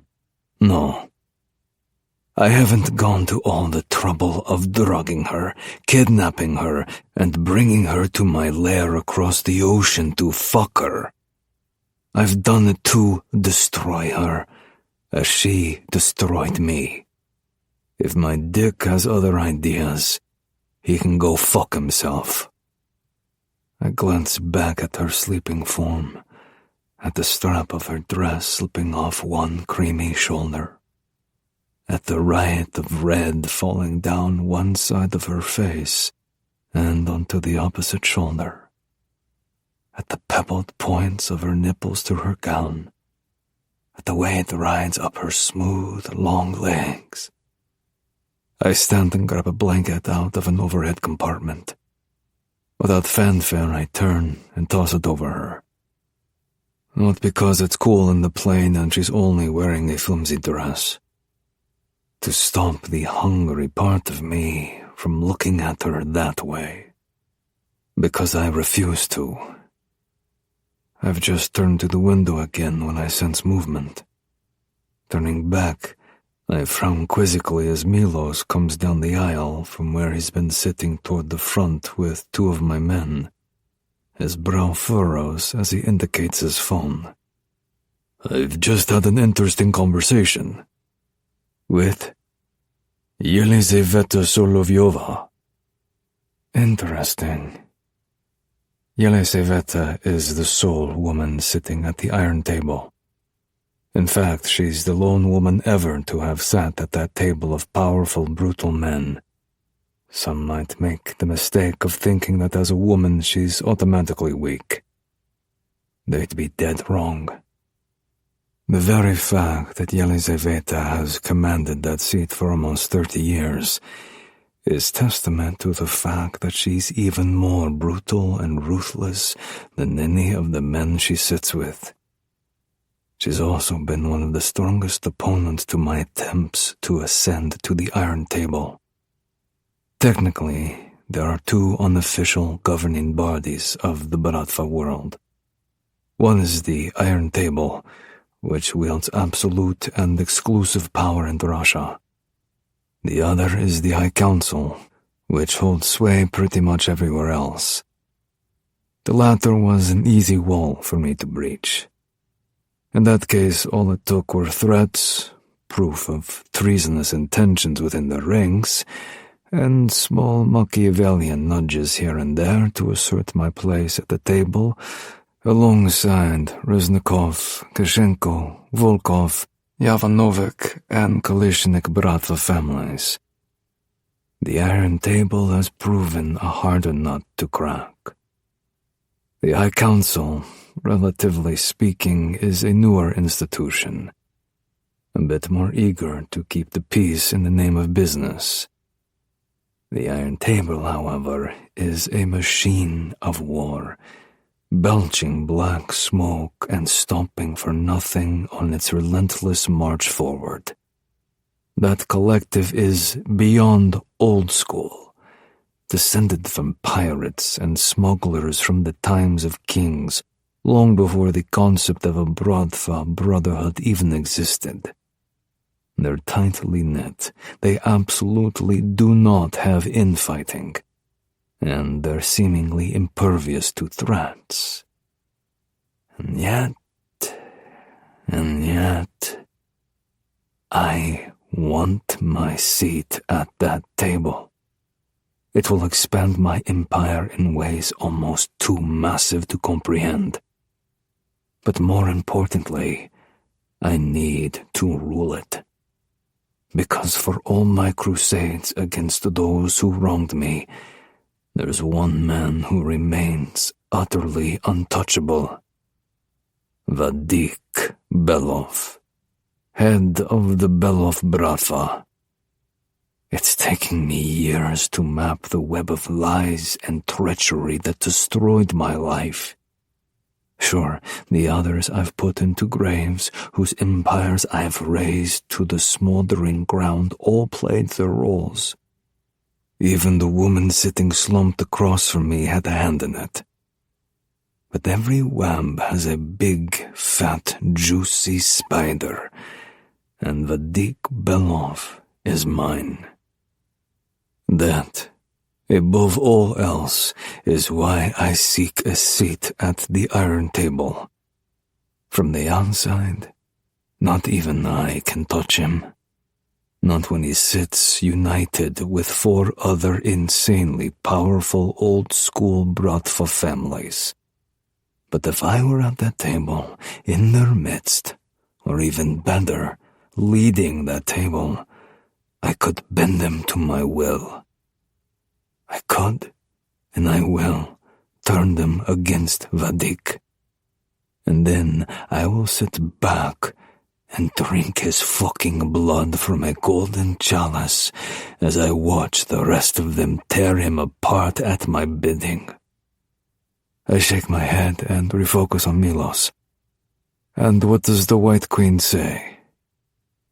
Yelizaveta Solovyova has albinism, giving her a ghostly white appearance. White Queen isn't a slight either. She came up with the name herself. She wants to speak with you, Milos growls. In person. I raise a brow. When? She's en route now.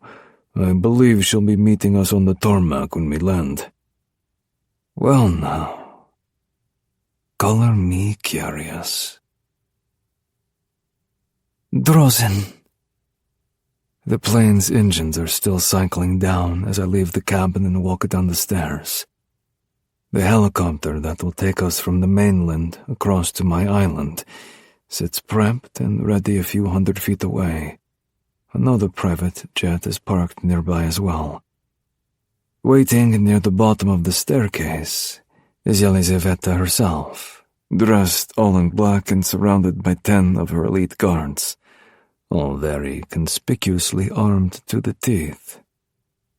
The White Queen herself smiles warmly as she purrs my name, but I'm smart enough to see through that. Yelizaveta is as much a politician as she is a ruthless gangster. The smile doesn't mean we're friends. It means watch your back. Yelizaveta, I say as I walk toward her. I stop a few feet away and even allow the indignity of two of her men patting me down. I've always appreciated your eye for caution, I continue, a practiced politician's smile on my face. I have grandchildren these days, Drozen, she says grimly, her alto voice heavily accented as she speaks to me in English. It could very well be intended as a dig at my mixed, i.e. not pure Russian blood. If it is, I choose not to give her the satisfaction of seeing that it's pissed me off. Honestly, it didn't. And I plan on seeing them ascend to the table before I'm dead. She smirks. Caution is part of the game. True, I reply. My brow furrows. My second tells me you are eager to speak face to face. Yelizaveta nods, taking a slow, measured breath and clasping her hands in front of her. This business with you seeking to join the Iron Table. She frowns as she dips her chin. I think it's time we put that aside. My jaw tightens. Is that so? Yes, Drozen, she murmurs. And I think perhaps now is as good a time as any to explain why, so that you can stop wasting your time chasing smoke you'll never catch. Darkness throbs inside me, but I hold it at bay, keeping my expression neutral. I'm sure you're aware that while you aren't exactly popular with anyone at the table, I have been the main voice of opposition to you joining. Really? She levels a withering look at me, her silvery white brows arching as her almost purple eyes bore into me. Let us not insult each other, Drozen. I smile faintly, tilting my hand. I think it's only fair that you know why, so that you can focus your efforts elsewhere. She clears her throat. I was close with the Bronkovich family. Yeah, no shit. Which is how she and the rest of the table probably helped that spider Vadik Belov weave his web and murder my entire family. I think I've heard as much. I growl quietly. I doubt you've heard that we were so close that Mikhailo Bronkovich was my godson. Fuck. Fucking fuck. I had not, in fact, ever heard that. At all. My eyes narrow involuntarily. This is seriously not ideal. I didn't personally kill Mikhailo and his wife. That privilege won to infighting or perhaps mutiny within his ranks, if the stories are correct. Except that there are other stories, rumors that I was behind their deaths. I was not, but I'll admit to having let the rumor run without opposition. Was he really? I murmur tightly. Her lips curl. Indeed. We're both intelligent and busy people, Yelizaveta, I growl. So perhaps we should cut to the chase. You're angry because of the stories of my involvement in his and his wife's deaths. She tilts her head thoughtfully. I've heard rumors, but I also don't believe them. She shakes her hand. No, Drozen, it isn't a rumor that has me resolved never to allow you even to glance at the Iron Table. Her purplish gaze glints at me. Nor is it, as you might be thinking, the fact that you are not pure Russian. Just some casual ethnocentrism there, no big deal. As I said, Yelizaveta, my mother, we're both busy, intelligent people. So, why don't we... I was quite fond of the girl, you know. I go still. She means Annika. I understand you believe she played a part in the treachery that took your family. She literally let them into my home. I snarl. Yelizaveta just smiles coldly. All the same, she says in a brittle voice, I cared deeply for her, and you took her from this world, and from me. My anger flares. She was attempting to flee across the only bridge off my island, and one of my men blew that bridge while she was crossing. I didn't take. Your men, your island, your orders, Yelizaveta growls. Save your breath, because nothing will change my mind. She levels a withering look at me. That, Drazen, is why you will never sit at the iron table. Not ever. I thought it was time you heard that in person. She nods at her guards. They form a circle around her as she turns to walk back to her plane. For a second, I almost let it go. Revenge is right there, still sedated on my plane, ready for me to destroy at my leisure. But I realize I've been presented with a choice I never thought I'd have. Vengeance on the tool that ultimately destroyed my world? Or vengeance on the hand that wielded that tool? Annika versus Vadik? Vadik versus Annika. The wheels in my head are still turning as Yelizaveta walks away. And then my choice is made. What if she were still alive?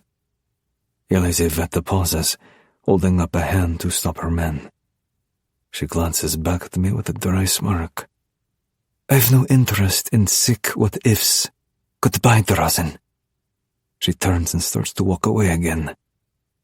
I asked you a question. This time there's a fiery indignance when she stops. Yelizaveta turns fully to face me, her eyes blazing. Don't play disgusting games with me, Drazen, she hisses. They don't amuse me.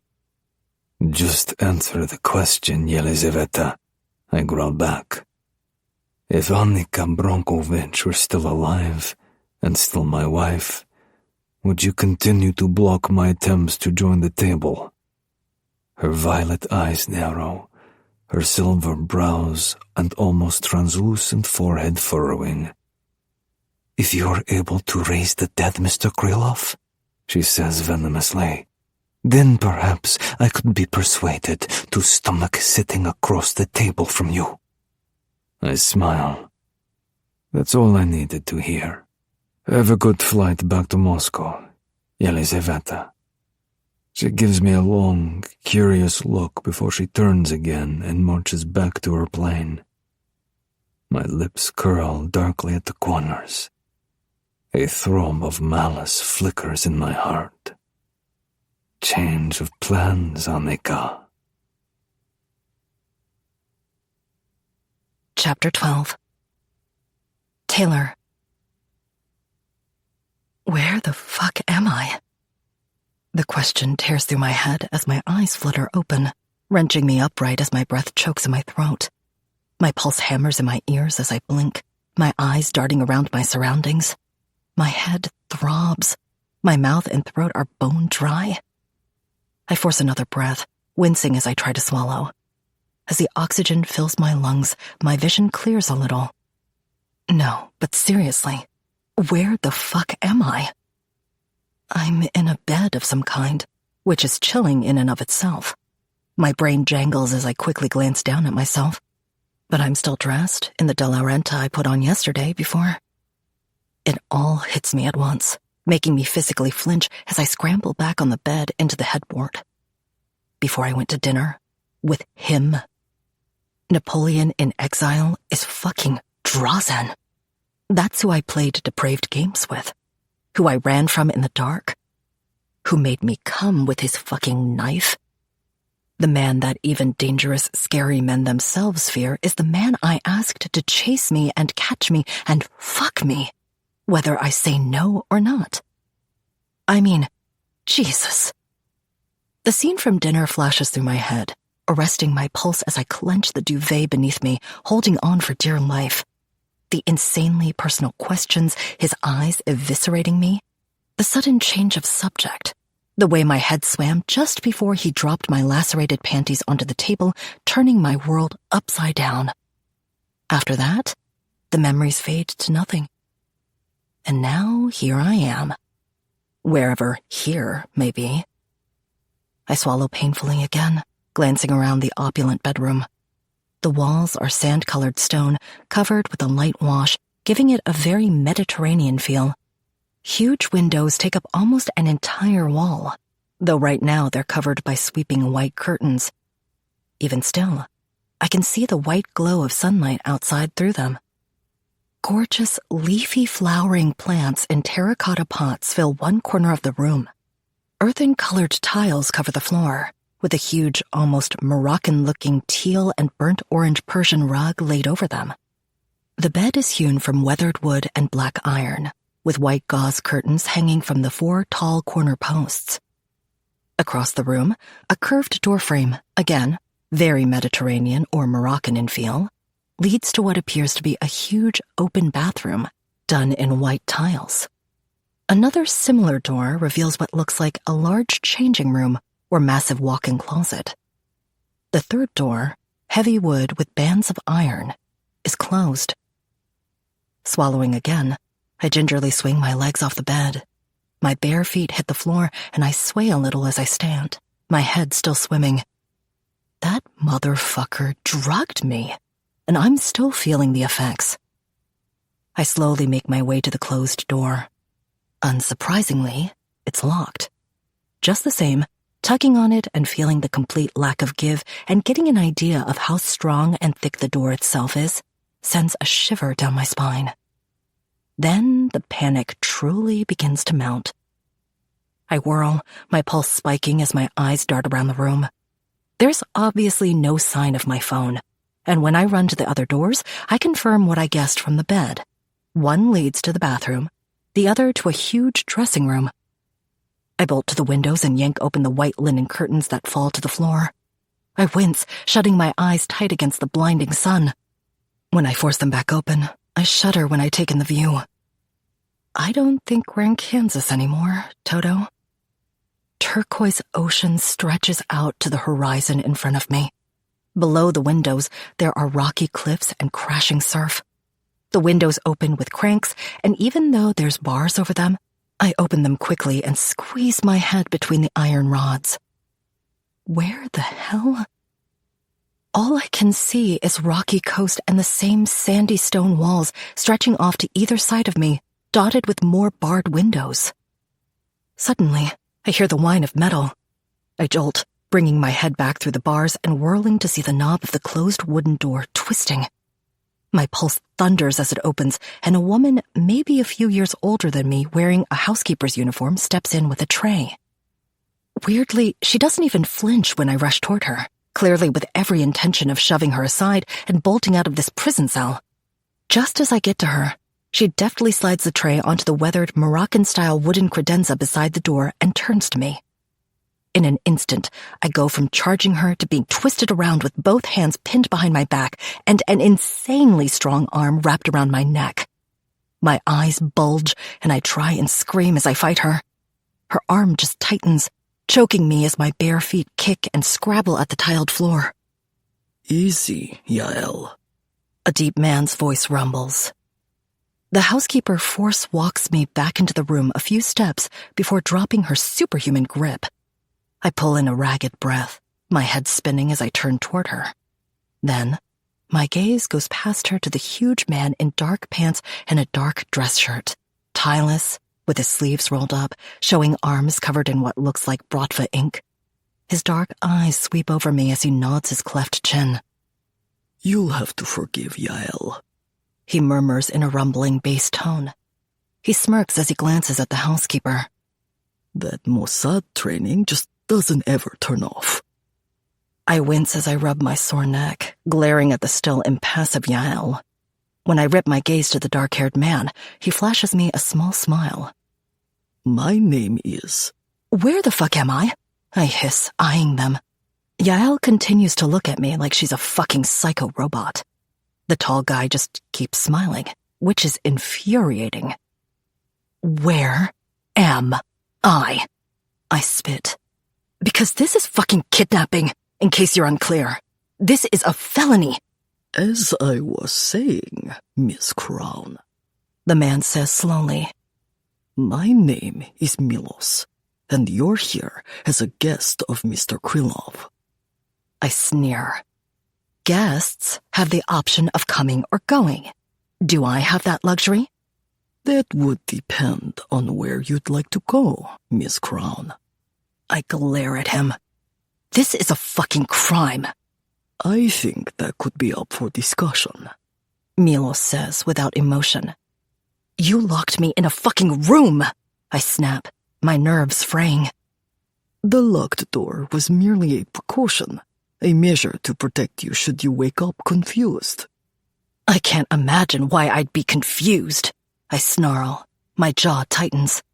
You need to let me go, now. He smiles again, spreading his arms. You're free to go wherever you please, Miss Crown. My eyes narrow. Oh, really? Really?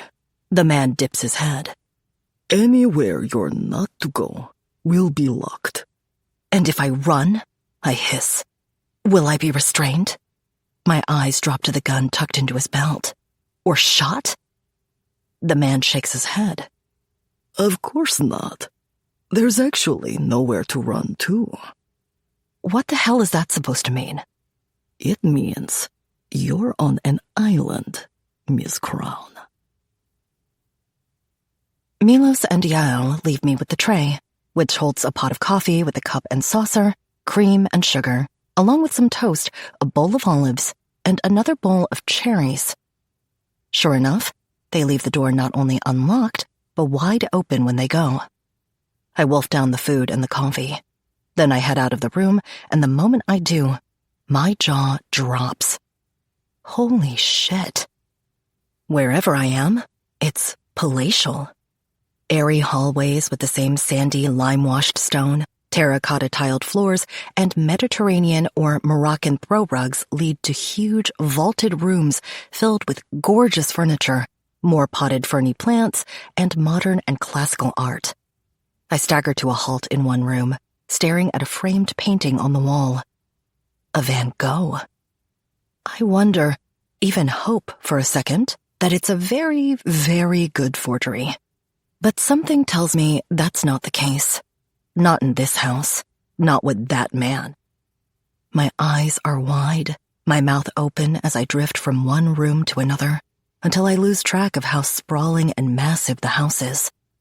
I gawk when I discover an airy, open hallway with one whole side open and overlooking the sea below.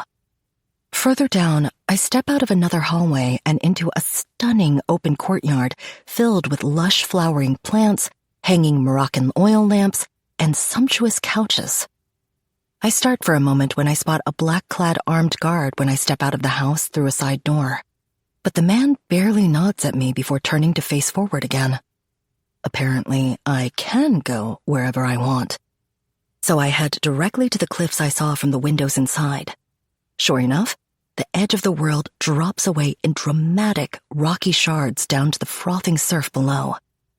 You're on an island, Miss Crown. Let's find out. I follow the rocky cliffs away from the house. In some places, they drop away less dramatically, more like little hills sloping down to sandy beaches. I keep following the edge of the ocean, past a mound of rocky ruins that sends a shiver up my spine, and then a little glade of trees, curiously with a tall stone wall around them and a locked wooden gate. Odd. I continue walking for maybe another half a mile or so before I spot a white gravel road, or driveway, that looks to be coming from the house.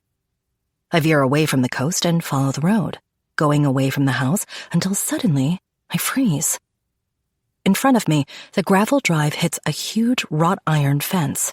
Beyond it, the road becomes paved as it crosses a fairly short, maybe 50-foot bridge to what, if Milos is to be believed, is the mainland. 4 armed guards stand watch on the other side of the fence, on this side of the bridge. Another dozen or so stand around multiple dark SUVs and another iron gate on the far side. I'm about to turn away when my brain suddenly short-circuits. I falter, my vision glitching as something flashes behind my eyes. A half-remembered dream. A fleeting image. A flickering memory. Come play, Annika. Play with me. I gasp as I jolt out of the episode or whatever it was. My breath catches as I tense, my pulse thrumming in my ears as I stare through the gate at the bridge. I continue around the perimeter for another few minutes, until it's pretty clear Milos wasn't bullshitting me. I'm almost certainly on an island. I pause, peering out at the turquoise ocean. Then I frown slightly, shielding my eyes from the sun as I focus on something a little ways out from the beach coast below. A buoy, with a small little rowboat tied to it. I swallow, my teeth sinking into my bottom lip. It's not that far out. You could easily swim that. As if on cue, a motorboat zips by with more armed men in black standing on it. Drazen's men. Well, maybe I couldn't swim it in daylight. Giving up on following the coast, I turn inland until I hit the driveway again. I follow that back up to the sprawling house, this time getting a visitor's impression of the grand entrance. The house truly is gorgeous. So is the island and the views of the ocean. I mean, it would be a vacation paradise if it wasn't for the annoying little fact that I'm here against my fucking will and that it took drugging me to get me here.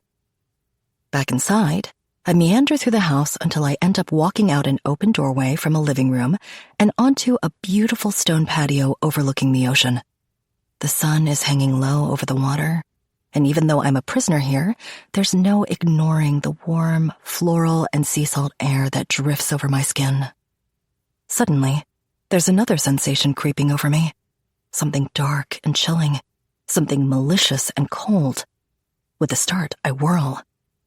Icy blue eyes stab into me, freezing me to the spot as my throat tightens. A cold sensation, like standing at the mouth of a black cave, tingles over my skin, obliterating the warm, salty floral scents of a few seconds ago. Welcome home, Annika. Chapter 13. Taylor. Welcome home, Annika. Drazen's face is dark and clouded with all the viciousness he's rumored to be capable of when he says it. This isn't my home. But it was once. He hisses through clenched teeth. My mouth purses. What the fuck gives you the right to drug and kidnap me? Drugging is such a vile connotation. I sedated you. I fail to see the difference. I hiss. You can't just sedate people. Would you have come willingly if I'd asked? What do you think? I snap. He lifts a shoulder. You see, you left me no choice. I shiver as his eyes sweep over me. I refuse to acknowledge the slight flutter in my core, or the way my nipples tighten under my dress. It's not just that the man is outrageously good-looking, objectively speaking. It's the way he's looking at me. After the raw anger and lethal hatred dissipates, it's downright predatory. People are going to be looking for me. He shrugs. They won't find you. Not here, at least. I shiver. In any case, you're mistaken.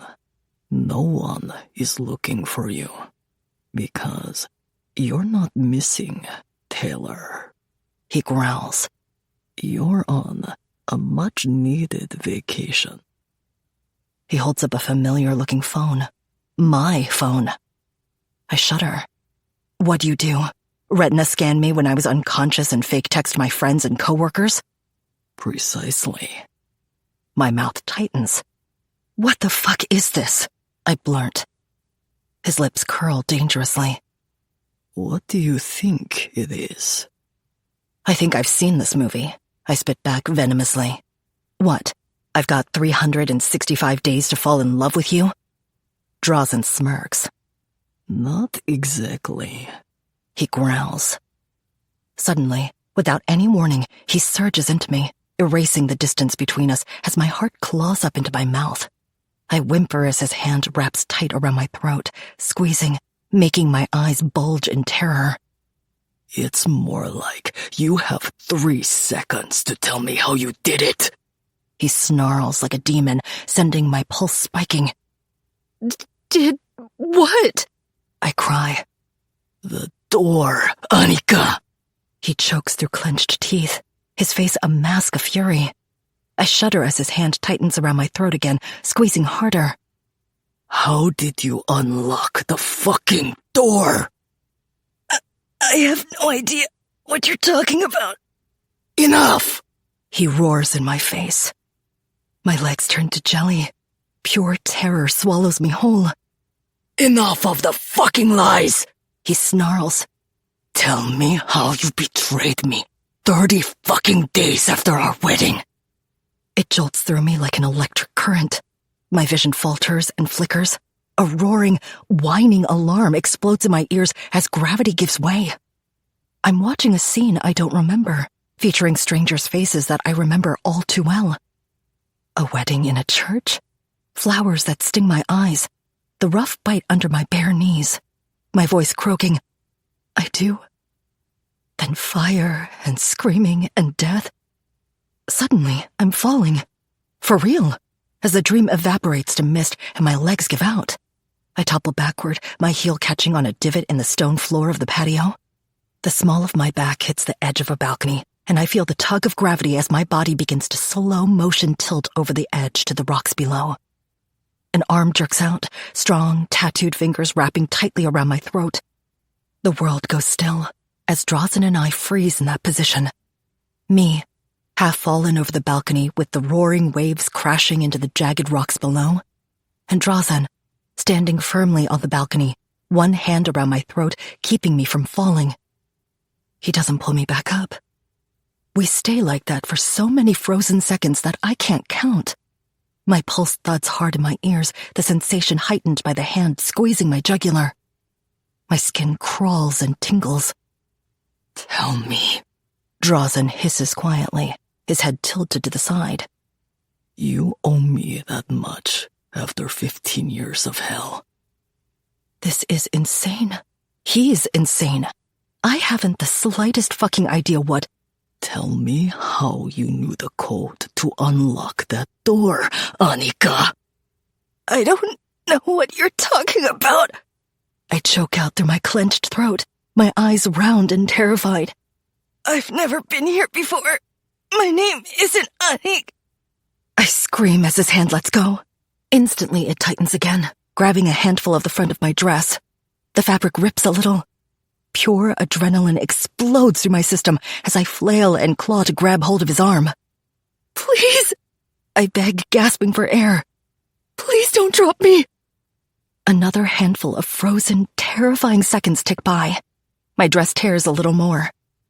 Suddenly, he yanks hard, ripping the dress half off me as I hurtle forward past him onto the ground, landing sprawled at his feet. I wince at the bite of stone on my bare knees and toes. Allow me to refresh your frail memory. 15 years ago! I shriek, turning to lift my face to his. I was in a fucking car crash! Yes, you were. He spits venomously. He stabs a vicious finger past me. Half a fucking mile that way, trying to escape after betraying me and my family. My face pales and drops. My heart twists as something horrible and stabbing cuts into my brain. A flicker of something. Then it's gone. I grew up in Washington, D.C. I plead. Lies! I don't have any memory of before I was 18. I scream at him in a blind panic. Nothing. Zero. I have retrograde amnesia. How very fucking convenient. He snaps. Trust me. I spit back through clenched teeth. It's not. But I know one thing. I sneer up at him. You and I were never married. I doubt even amnesia could erase a horror like that. How very lucky for you that it did, He replies coldly. Not everyone has that luxury. Let me be as fucking clear as I possibly can, you fucking psychopath! I yell through clenched teeth. I do not remember my fucking life! But I know one thing for certain. I was never your wife. I spit. I whimper, choking as his hand wraps tight around my throat and yanks me hard into his chest. And I look up into his brutal, viciously handsome face, twisted in a black, dark rage. Don't fucking move. I shudder as he releases me and storms into the enormous mansion. I stand, turning and hugging myself, shaking as I stare out over the water.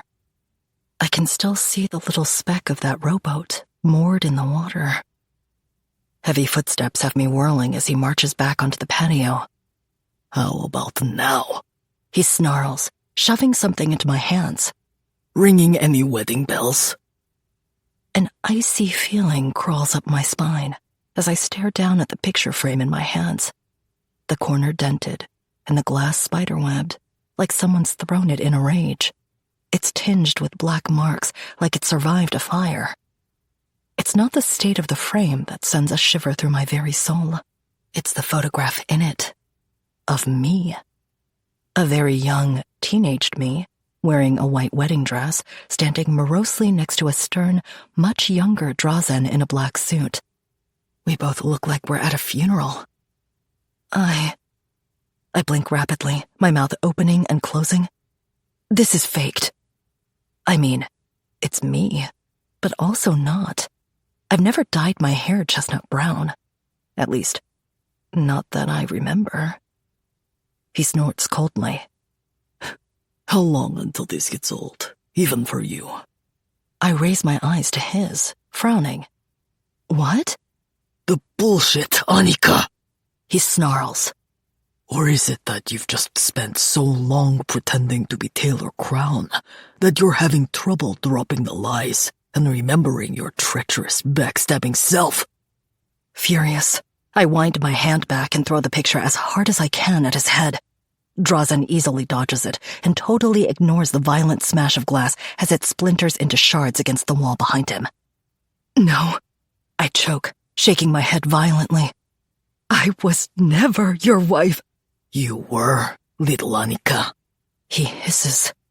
In fact, technically speaking, you still are. My heart seizes. And you'll continue to be. He smiles cruelly. Before you protest, know that being my wife going forward is the only thing keeping you alive. A tremor of fear ripples through me. What did I do? I whisper. I mean, what do you think I did? Why do you hate? You unlocked a key-coded back door and allowed your father's men into my home on this very island. It was on the other side, closer to the main bridge. Drazen turns to stare out over the water. Those vermin slaughtered my entire family. Father, mother, grandfather, grandmother, aunt, 2 cousins, my sister, her husband, my newborn nephew. Something horrifying rips through me. My face falls in agony, my hand flying to my mouth. Drazen. They held me down and made me watch. Then they torched the house and left me there to die in a pool of my family's blood. Oh my God. It's like someone's just stabbed a knife through my heart. Like I'm breaking in two as I stare at him with a haunted, horrified expression. You might not remember the past, he says, still looking out to sea. But I can't forget it. Nor will I ever. Without another word, he storms away. Chapter 14. Drazen. Images and articles flicker across the laptop screen. I bring the glass of vodka to my lips, taking a slow sip, scanning the information in front of me. Taylor Crown has had an illustrious career. Top of her class, graduated magna cum laude from NYU, early at that. Then on to Harvard Law, where she was again the very top of her class, right above her two co-partners at the firm. I've tried digging deeper into her social media, but she hardly has any social presence on the web. What little there is strictly involves her work, which she seems to have been slavishly married to for the last dozen years. She was a top junior associate at Kramer, O'Donnell, and List. Then they bumped her onto partner track after a few years of frankly killing it with them. She received an even better offer from a rival firm, and then two more even better ones from two other rival firms. But she stayed at Kramer, O'Donnell, and List, which is curious. It wasn't due to a lack of intelligence or drive. She was purposeful in turning down every other offer. Out of loyalty. That's something new she's learned in the last 15 years. A few years later, though, after an inhuman number of billable hours at the firm, she handed in her notice.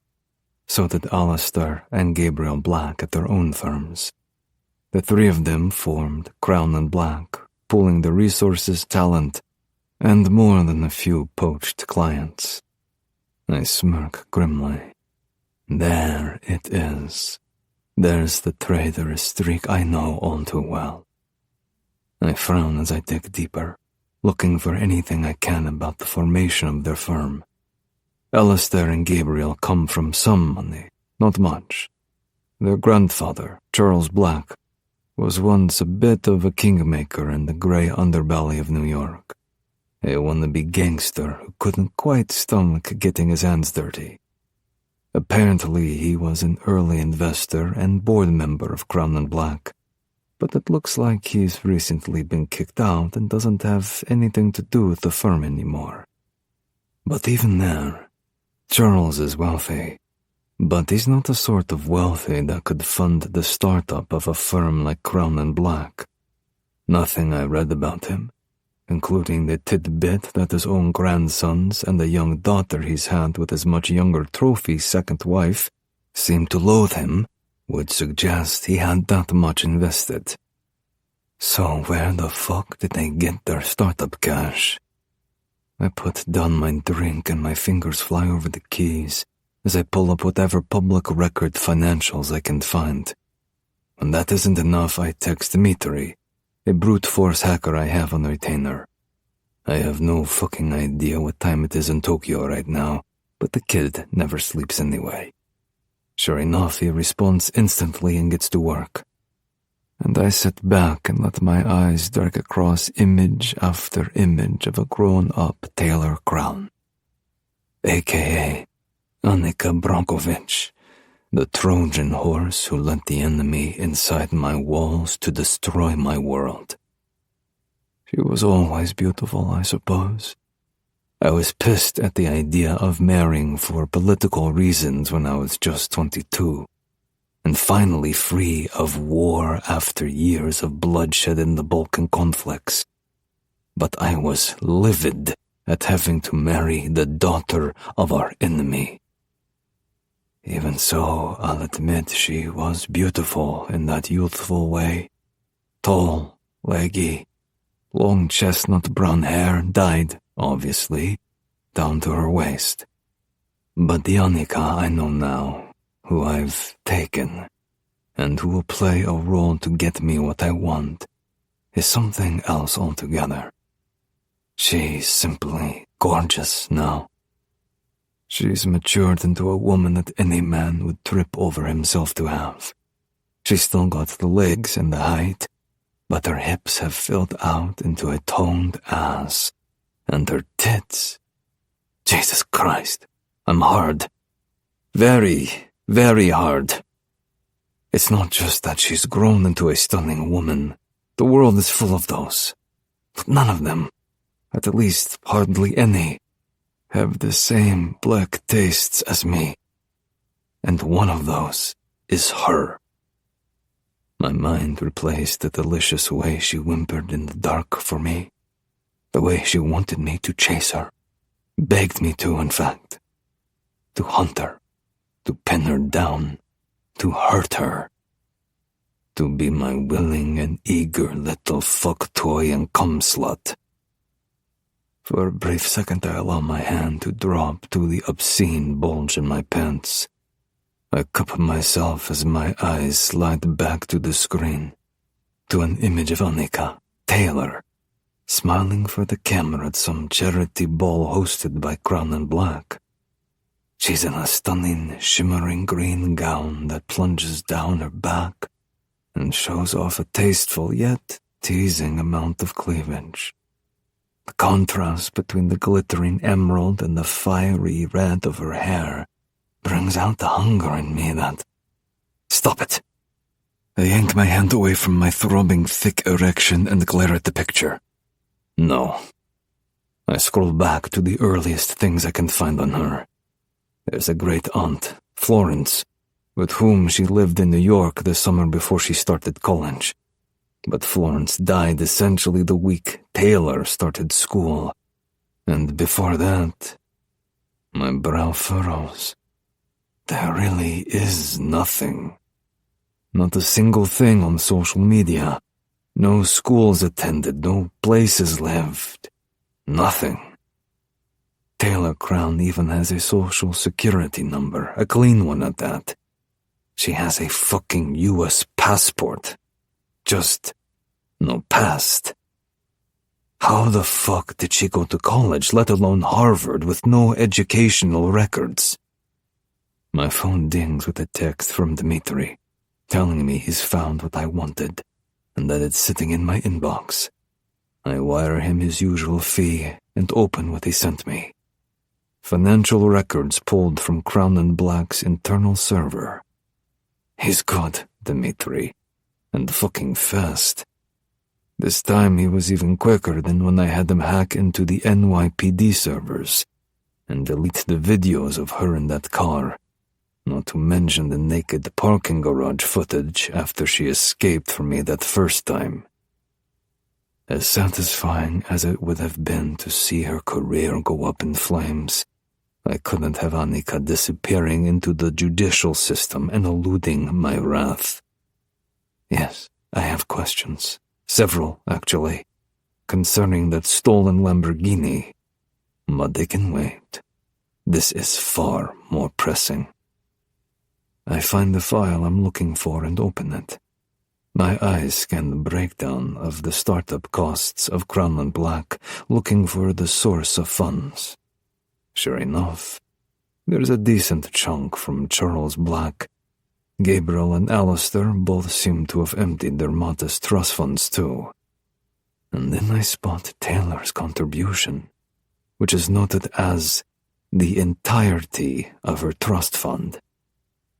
My blood boils when I see the amount, which is literally 65% of the money they needed to open the doors.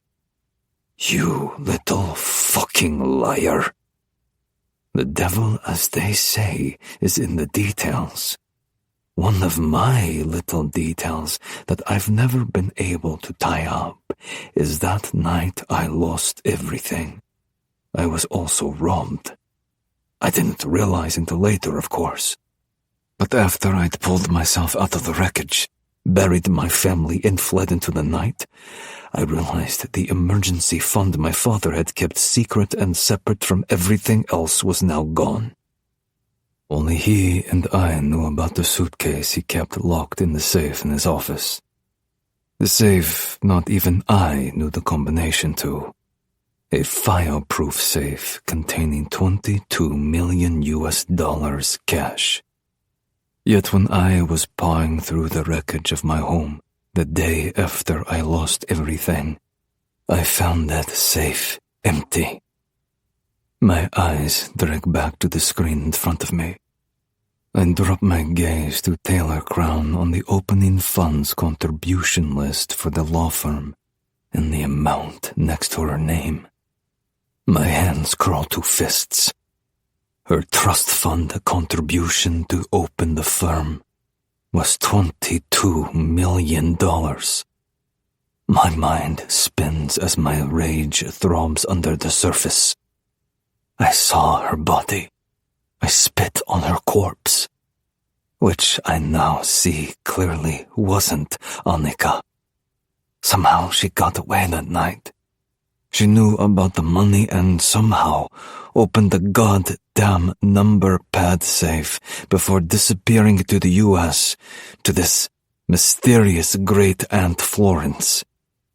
She changed her name to Taylor Crown and settled into a normal, quiet life. She was smart.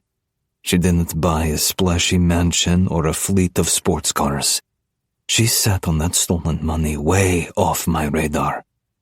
And then when opportunity came knocking, she finally used it to build her own empire.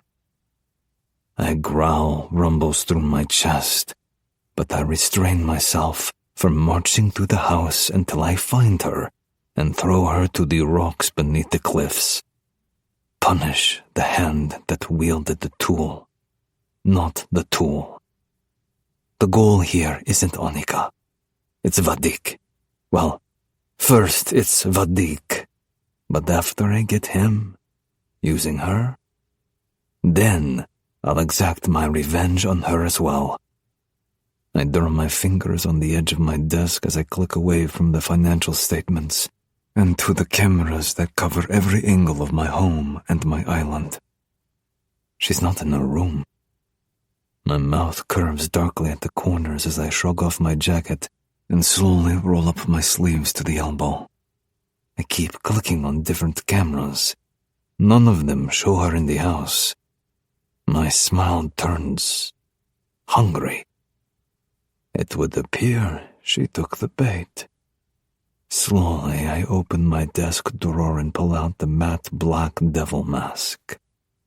Time to run, my little slut.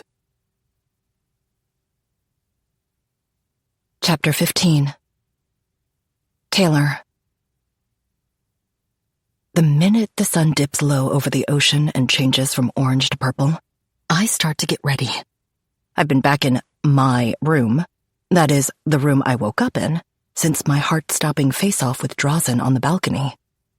I swallow back the terror as I remember dangling over the edge with only his hand around my throat stopping me from falling to my death. Now, as it gets dark, I know what I have to do. I'm on an island with the only means of egress to the mainland a gated, guarded bridge. There's no waiting until help arrives. He told my friends and coworkers, as me, that I'm on vacation. Sure, maybe eventually someone will wonder where the fuck I am. But even so, wherever I am, I doubt it's anywhere near New York.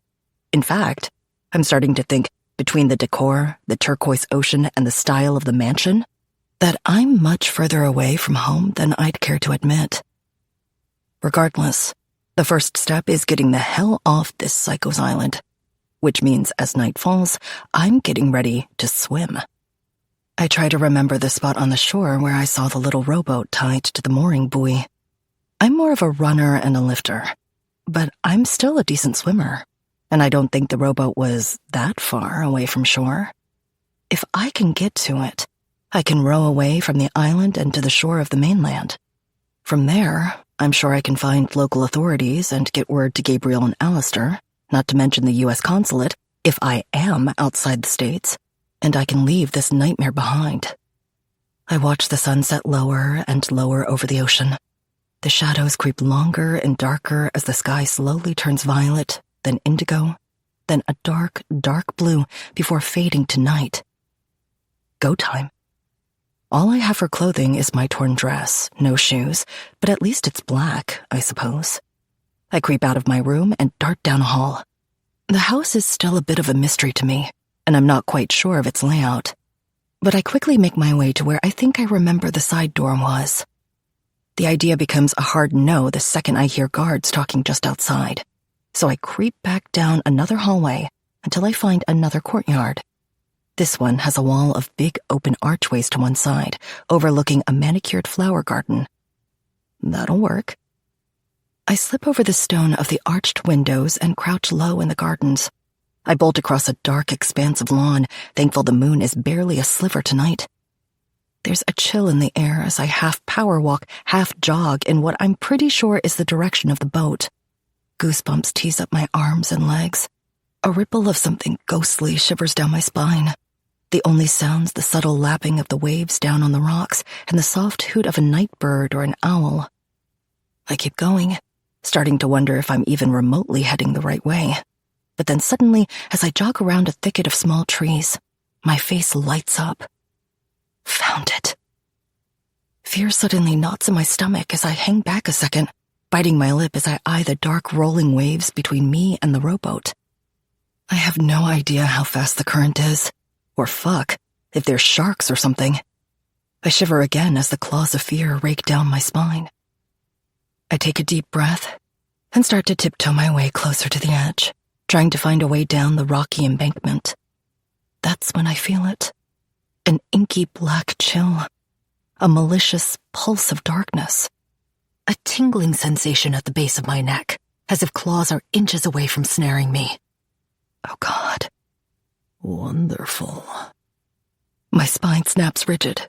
My eyes bulge wide as his deep, malevolent voice stabs me through the heart. I was so hoping you'd try to run. I gasp sharply as his presence, his wrath, and the slightly spicy, clean scent of him hovers right at my back. A scream lodges in my throat as I feel the cool, lethal edge of a blade drag seductively up the side of my neck. I'll count to 3, my little slut. He growls quietly. That's all you get. My core clenches. My skin ripples with an electric energy that throbs through my entire body. My breath catches as the blade slowly slips away from my skin. 1. And I run. I run like the devil himself is about to chase me. 2. The voice rasps out of the shadows over the thudding of my heart as I bolt into the night. 3. Adrenaline spikes through my veins as I pelt headlong through the darkness. Deep down, I know that there's nowhere really to go, no means of escape. I can't outrun him forever.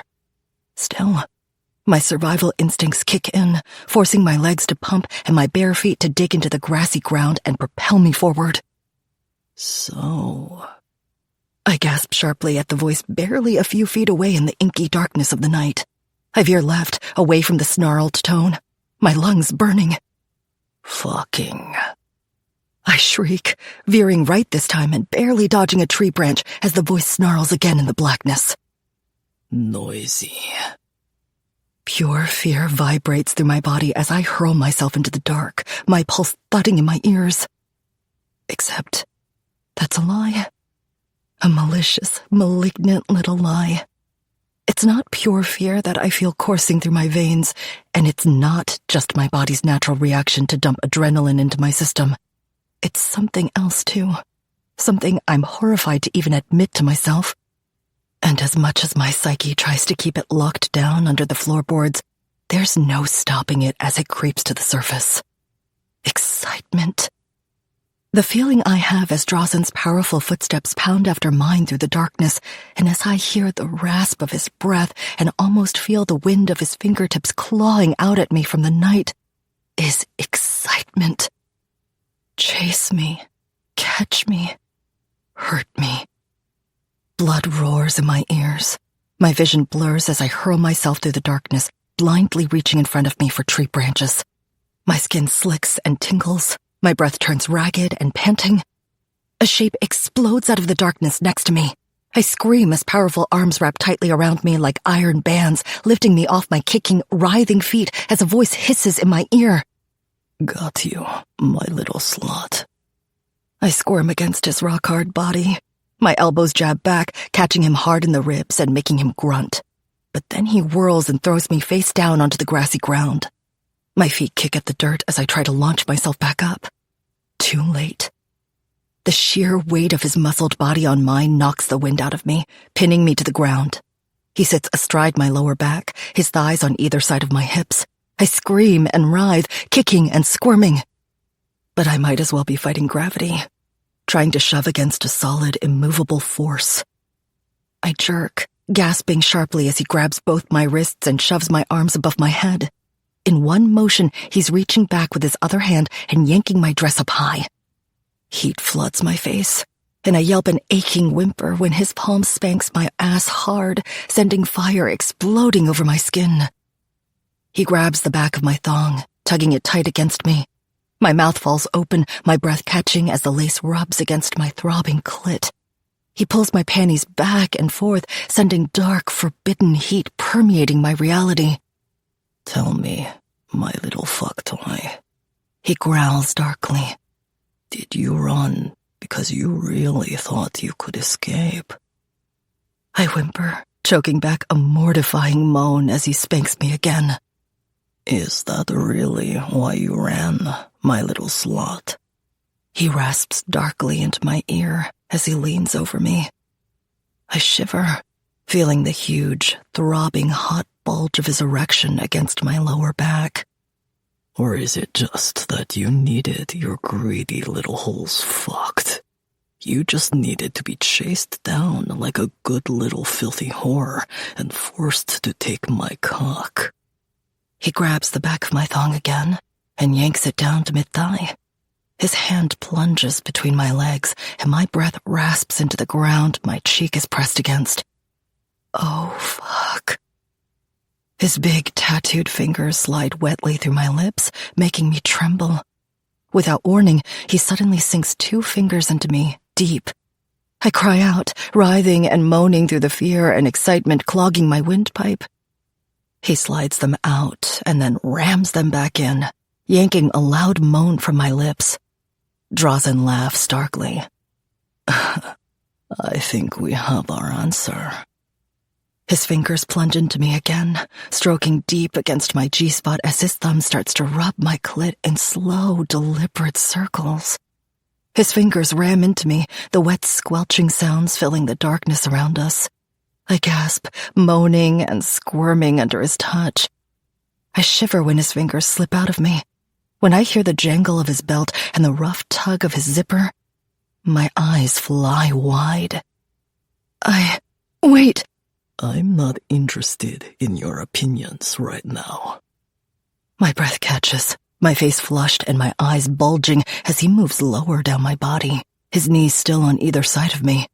I shudder when I feel the swollen size of his cock, throbbing and hot as it drags over my ass. My mind flashes back to the glimpses I got of it before, how his cock looked fucking massive.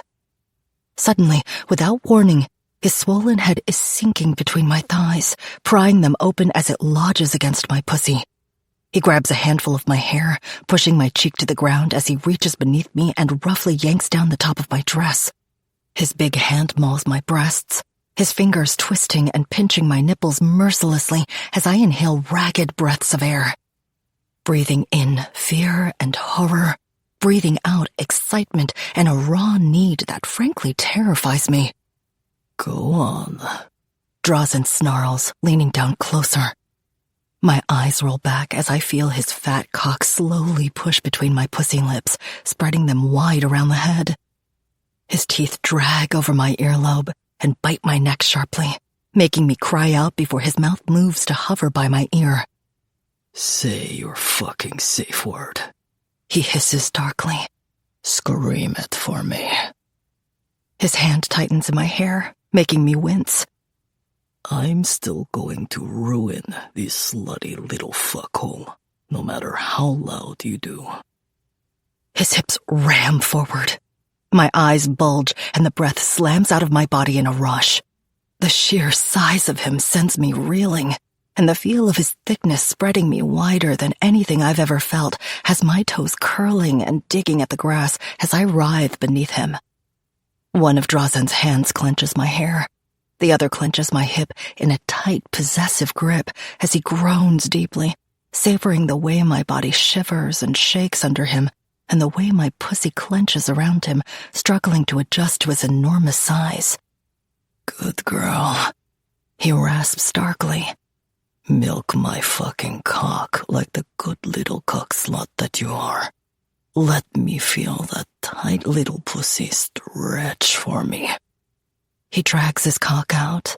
Instantly, he's driving right back in. This time, my eyes roll completely back and my mouth goes slack as something primal explodes deep inside of me. He does it again, and the walls around the darkest, most depraved parts of my psyche crumble and fall. This isn't having sex. This isn't even fucking. This is what being conquered feels like. It's the way his massive body covers mine, the way his muscles ripple and clench, and the way his big hands grab me like I'm his possession, pinning me down like I'm his plaything to fuck and use any way he pleases. The way his huge cock rams into me over and over, filling me in ways I've never even dreamed of, and tapping into my primitive brain. His hands grip and twist and spank. His deep, snarling, masculine groans of pleasure fill my ears as my fingers and toes claw at the ground beneath me. My eyes roll back, my mouth slack, drool dripping from my lips that I'm barely aware of and certainly not capable of doing anything about.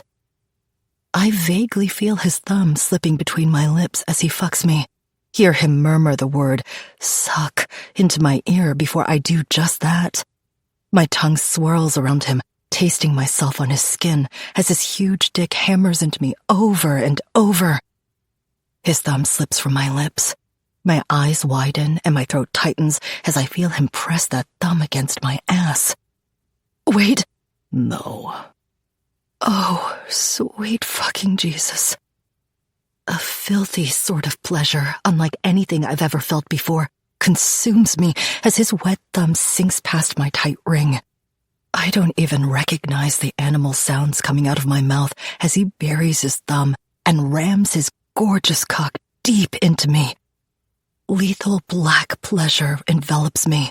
A gnawing, churning, boiling sensation begins to throb deep in my core. It spreads through my bloodstream, making my arms and legs shake and writhe and clench as my eyes roll back. My mouth opens in a silent scream as the feeling of him taking both my holes at the same time pushes me over the edge. When it hits, the orgasm is like nothing I've ever felt before. It feels like I'm blown apart from the inside out, like my body is shattering into a billion fragments of diamond dust. I scream into the blackness of the night, a raw, animalistic sound that feels like a rebirth or a spiritual awakening. Wave after wave of pleasure crashes over me, twisting and wrenching my body as I shudder and stammer and gasp, my body bucking and writhing against him as he fucks me over and over. With a groan, Drazen leans forward and sinks his teeth into my neck. I cry out, shattering all over again as he grips my hair tight and rams his cock as deep as he can into my squeezing, clenching wet heat. I feel his huge cock swell and throb, pulsing and twitching as his hot cum spills deep inside of me. Drazen groans, pulling out and wrapping his fist around his cock, growling as he pumps it, spraying thick hot ropes of his sticky cum all over my back, ass, and thighs. I can feel it dripping down my ass and over my pussy as my very reality spins and blurs around me. Everything goes still and dark and silent. I'm panting, practically having a seizure on the ground, utterly unable to move, much less stand. But Drazen is. He slowly rises from where he's crouched over my ass and steps around me. He kneels beside my head, and before I know what's happening, he's wrapping my tousled hair in his fist and yanking my face up to look at him. Holy shit. He's not even undressed. He's wearing a black dress shirt with the sleeves rolled up his rippling, muscled forearms, and black dress pants, unbuttoned and unzipped, his fat, swollen, glistening cock hanging out heavy and thick, along with his balls. But it's his face that sends something not okay tingling eagerly through my core. He's wearing the mask again, the matte black devil mask from before, his piercing blue eyes stabbing through the eye holes and searing into mine. "Well," he growls, with a dark, amused smirk on his gorgeous lips. He glances down at his glistening wet cock.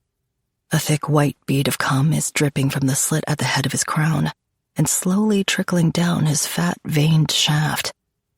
My breath catches as I stare at his cock and pull my gaze up to his malevolent smirk.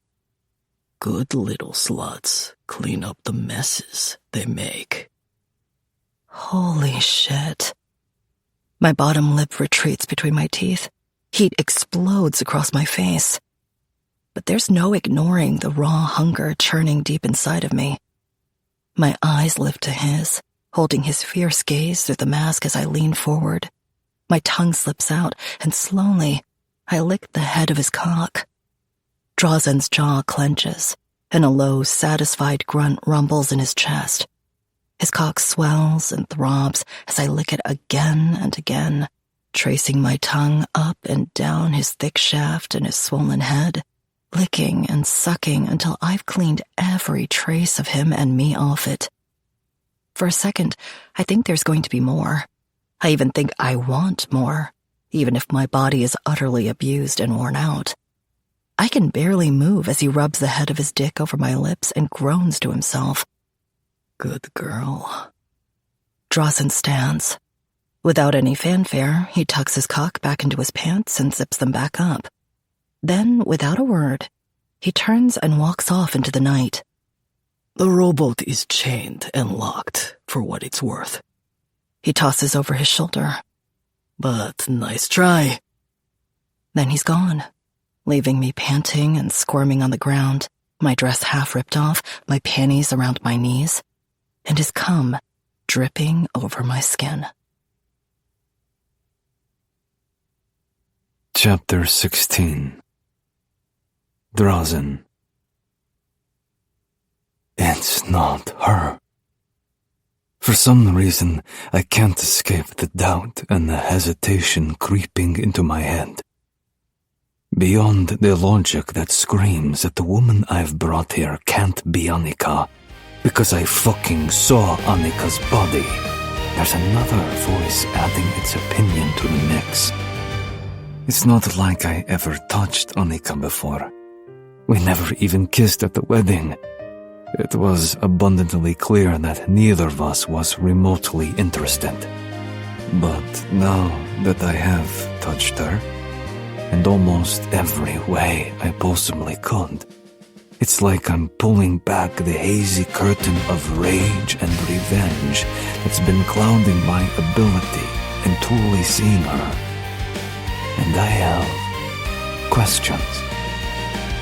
At least half of those are questions directed at myself. What the fuck are you doing? Is top of the list. But that still leaves plenty of bandwidth for questions about the woman I've just chased to the darkness and fucked like a savage. Back in my office, I open my laptop again.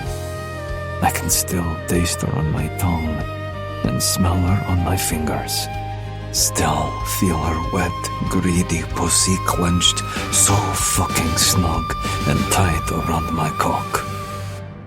But I focus on the screen in front of me as best as I can, bringing up a new email from Dmitri. I asked him to dig deeper. He delivered. The files delve a little deeper into Taylor Crown's past. I frown as I read the police report, getting thoroughly confused. Her parents were Paul and Leah Crown. They lived in Washington, D.C., just as she said. There was an accident. A drunk driver smashed into their car, killing Paul and Leah instantly and putting a teenage Taylor into the ICU with severe brain trauma. A week later, she was brought out of a medically induced coma and diagnosed with retrograde amnesia, remembering nothing about her life, her parents, or who she was. My jaw tightens, and anger I don't quite understand surges inside. She wasn't lying. Everything she said really did happen. The living in D.C., the parents, the car accident, all of it. And yet, when you pull on a string, you don't stop pulling at the first resistance you get. At least, I don't. I keep fucking yanking. And in Taylor's case, that's where things start to get interesting, according to what Dimitri sent me. Yes, her parents were real people who really did die in a car crash and have official death reports. The problem is, that's all there is. There's not a single other record of them in the system. No mortgage, bank accounts, or employment records. Not even social security numbers on their death certificates. Nothing. They're fucking ghosts. But they're ghosts with a daughter who has a record naming her Taylor Crown. I, however, have a marriage certificate naming her Annika Bronkovich, whose body I saw, or did I? What I actually saw was a charred, almost unrecognizable corpse. I assumed it was her because who the fuck else would it have been?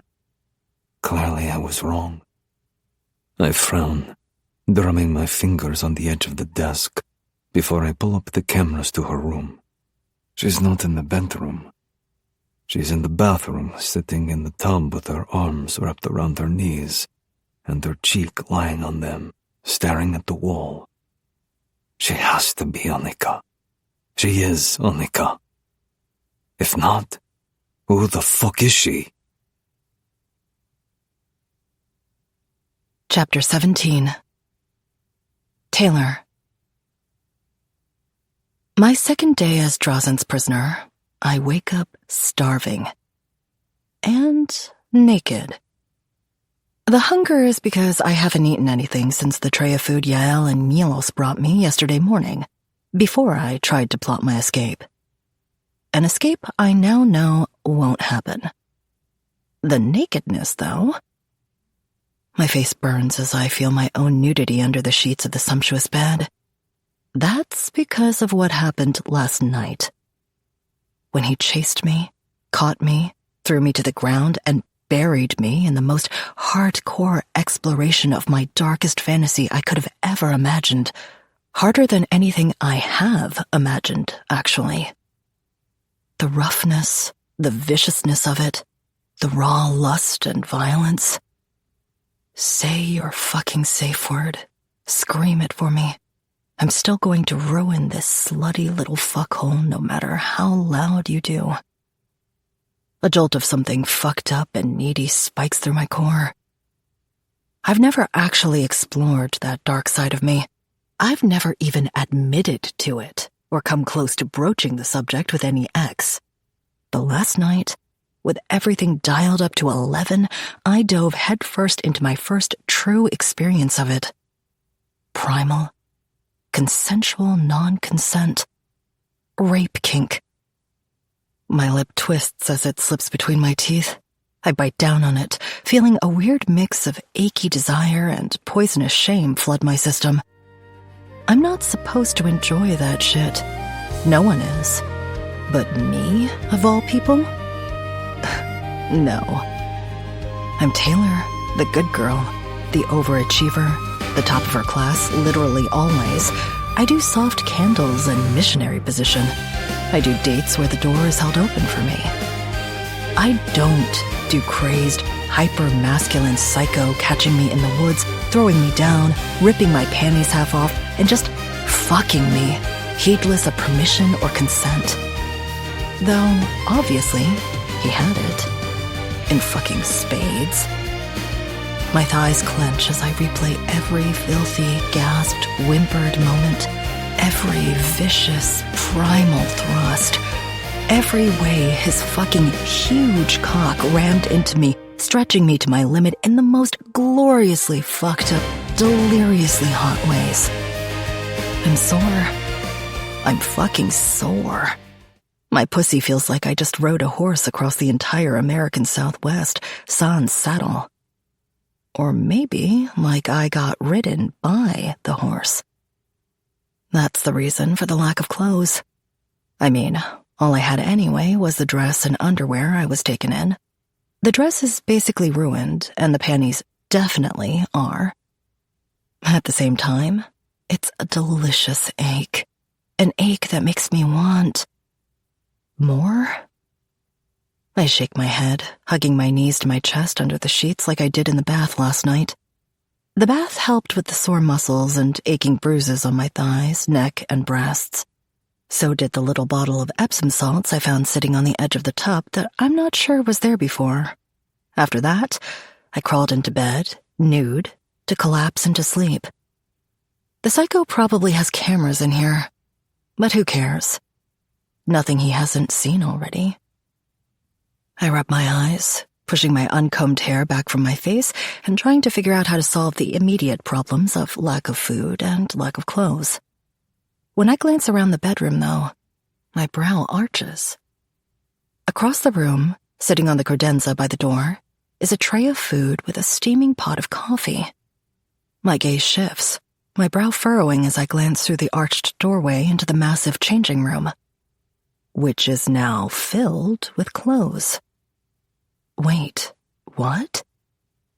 I climb out of bed, once again shoving aside any thoughts of Drawson having cameras in here. After what happened last night, it really doesn't matter. I grab a piece of toast and pour a cup of coffee from the pot before heading into the changing room. The clothes are stunning. Dresses and gowns for every occasion. Skirts, tops, pants, shorts, bathing suits, for fuck's sake. I pull open a drawer set into the wall that glows with a soft, warm light when it opens, revealing a collection of bras. The drawer beneath it has matching panties, thongs, and boy shorts, which are sort of low-key my comfy favorites. One drawer lower has... damn. Lingerie doesn't quite do it justice. It's like someone's bought the entire Agent Provocateur line, or some other crazy high-end French brand. For some reason, it doesn't surprise me when I realize it's all in my perfect sizes. All of it. Across the room, there's a door that slides open to reveal an entire wall of shelves with the most jaw-dropping shoes and heels imaginable. Also my size. I hope they fit. I whirl, gasping as my heart lurches into my throat, and I lock eyes with Drawson. Instantly, whatever devil-may-care attitude I had about him seeing me naked after last night goes out the window. With a small shriek, I spin back and grab the first thing I see. A light, gauzy, lacy robe. I turn my back to him, blushing furiously and feeling his eyes on me as I slip it on, tie it, and turn to glare at him. Oh yes, much more modest. I glance down, and my face falls.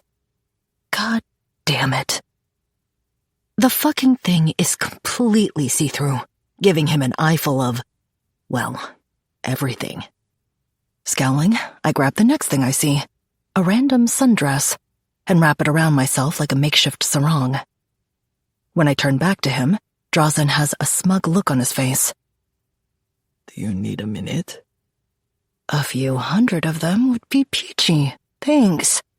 I mutter through clenched teeth. I'll keep that in mind. He's dressed in very Mediterranean-style cream linen dress pants and a white shirt with a few buttons open and the sleeves rolled up. I mean, holy casual formal wear porn, Batman. He eyes me coolly but intensely, like he's peering into my very thoughts. It's extremely unnerving. Yes, I mumble. Do they meet your standards? I gesture at the closet. What, all this? He says nothing. I mean, it's only the top designers in the world. Whose standards wouldn't they meet? My mouth purses. And I think we both know that it will all fit just fine. You're welcome. My lips thin. I didn't ask for any of this. You're going to need it, though. I eye him. Why? I won't have my wife walking around naked. The room goes quiet. I'm not your wife, I say quietly. Drazen's jaw sets a little. We've covered that at length. I don't remember my life before. Still not really my concern. But I'd remember, I snap coldly, being married to you. Oh, I'm sure you would, he says dryly, his lips curling a little. Now, we have business to discuss. You can do it wrapped in various bits of clothing, like a crazy person, or dressed like a normal human being. Your choice. I seethe. Dressed. Drazen gestures broadly at the plethora of clothes. Could I get some privacy? No. I shoot him a hard look. Drazen's face remains immobile. Nothing he hasn't seen before, I remind myself yet again. Just the same, my face burns as I march over to the drawers. I pull out the least sexy pair of boy shorts and matching bra I can find. Not those. I turn to shoot him a look. Excuse me? Pick something else. Why? Because I'm telling you to. My eyes roll. But why? I gasp as he searches into me. My back hits the wall of pull-out drawers behind me as he cages me in, hands slamming to the wall on either side of me, looming over me. You have issues being told what to do, don't you? It appears so, I hiss back. Drazen's cold blue eyes narrow. You'll need to change that. When I tell you to do something... I'm not one of your men, or your employee. Correct, Annika. He snaps. You're my fucking wife. Something electric sizzles through my core when he growls it. Oh, and do all wives have to do everything their husbands say? I mouth back. Not at all. He leans down close, letting his mouth brush my ear. But mine does. He pulls back. My skin is flushed and my nipples are tightening to points as he casually reaches down and plucks the boy shorts and matching bra from my hands, tossing them aside. Why are they even here if I can't wear them? I mumble. Perhaps later, you may. He murmurs back, pawing through my drawer of thongs. His eyes swivel to mine. If you're a good girl who does as she's told. Why is that so hot? In the meantime... He pulls out a ridiculously sexy, skimpy little teal-colored see-through lace thong and dangles it in front of me. You'll wear this. I huff as I pluck it from his fingers. Fine. Drazen's brow arches. I'm waiting. What? Now? No. My face burns as I turn away from him, facing the wall. Except he's only 3 inches from me, so when I drop the random sundress and the see-through robe I've got wrapped around me and bend to slip on the thong, I shiver, my breath catching as my butt pushes against his thigh. Instantly, my eyes go wide when his thigh twitches. Not his thigh. Holy shit. I straighten, pulling the panties up, crossing my arms over my chest and turning back to him. I'm blown away again at just how freaking tall Drazen is. I mean, I'm 5'10". It's happened in the past that I've shown up to a first date and been taller than the guy, especially if I've worn heels. Drazen, meanwhile, towers over me by what feels like a foot, with shoulders almost twice the width of mine. Do I get to wear anything else? I snap testily. Keep using that tone, and you'll wear only what you have on now. but stuffed into your mouth while I pump your ass full of my cum. My face turns crimson, my mouth falling open as I just stare at him in shock. Calmly, Drazen turns and scans the hangers full of dresses before he plucks one down, a gorgeously simple peach-colored sleeveless sundress with an asymmetrical hem and a sweetheart neckline. Dior, of course. Bra? He shakes his head. Okay. I mean, I'm a small B on a good day. I rarely wear a bra when I'm at home alone, but the sundress is thin and silky. I thought you didn't want your wife walking around naked. A dress costing several $1,000s is hardly naked. So you don't mind if your men see my nipples? I say smugly, seeing if I can push this possessive part of him. Drazen just smiles back. They wouldn't be my men if they didn't understand where to and where not to look. Put on the dress. I go to turn away again. He stops me with another shake of his head and a cool, stern look. I lower my arms, flushing when he casually drops his gaze to my bare breasts. I slip the sundress on. All good? Drazen nods. Beautiful. God damn it. My cheeks tingle with heat, and it takes real effort to bite back the grin on my face.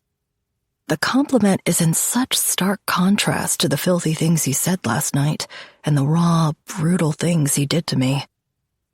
Come. Drazen turns, leaving me alone in the dressing room before I hurry after him. I follow as he walks out of my room, down the hall, and then out onto another gorgeous shaded patio overlooking the ocean. Just like the one he held me over the edge of yesterday, with a hand around my throat. He gestures for me to take one of the chairs around a low table, with him sitting across from me.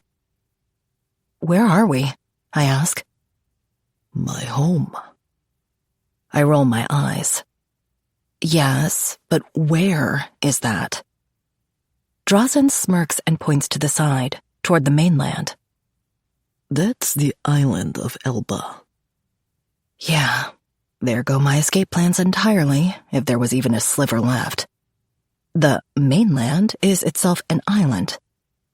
And, hang on. Did you say Elba? He nods. As in Italy? Yes. Elba is where Yes, where Napoleon was exiled. I sigh heavily. I know. Napoleon in exile. Of course. Where do my friends think I am? Italy, he says matter-of-factly. Tuscany, actually. Gabriel was quite insistent that you visit a certain vineyard he raved about, and your friend Fumi texted you hoping you'd, and I quote, get some good Italian stallion dick. He says dryly. I cringe a little. Needless to say, Drazen growls coldly. That will not be happening. No, just some fucking fantastic Serbian dick. You are insane. Now, shall we talk business? Why not? I drawl. Drazen arches a brow. I've decided I might believe you. I frown. About your amnesia. Your story checks out. Oh, goody, I say sarcastically. Don't get cute. Being dressed at the moment doesn't preclude you from getting your mouth stuffed with panties and your ass with my dick. I shiver. However, that's irrelevant. Just as it would be if you weren't, Annika. Because, fortunately for me, although perhaps unfortunately for you, you look just like her. And if I, of all people, think that, others who matter will as well. I roll my eyes. You've got me. I have an evil twin. I mutter sarcastically. If only you did. He growls. You're an only child. You sure about that? I toss back. It would explain a lot of... My father would have never okayed the marriage if you had a sibling. Why, exactly? His mouth thins. It would have cheapened our union. My brows fly up. Wow, I'm so glad feminism is alive and well in Serbian mafia politics. I mutter dryly. A sibling would have cheapened our marriage? We didn't marry for love. He grunts. I bark a laugh. Drazen glares at me. We were betrothed as children to cement a peace between our families. The union was essentially a treaty. But that treaty would have been worth far less if you had a sister that could be married off to another family, thus forging other alliances. Well, there goes that theory. Who did you mean when you said others who matter would believe I was this Annika person, even if I wasn't? His smile hardens.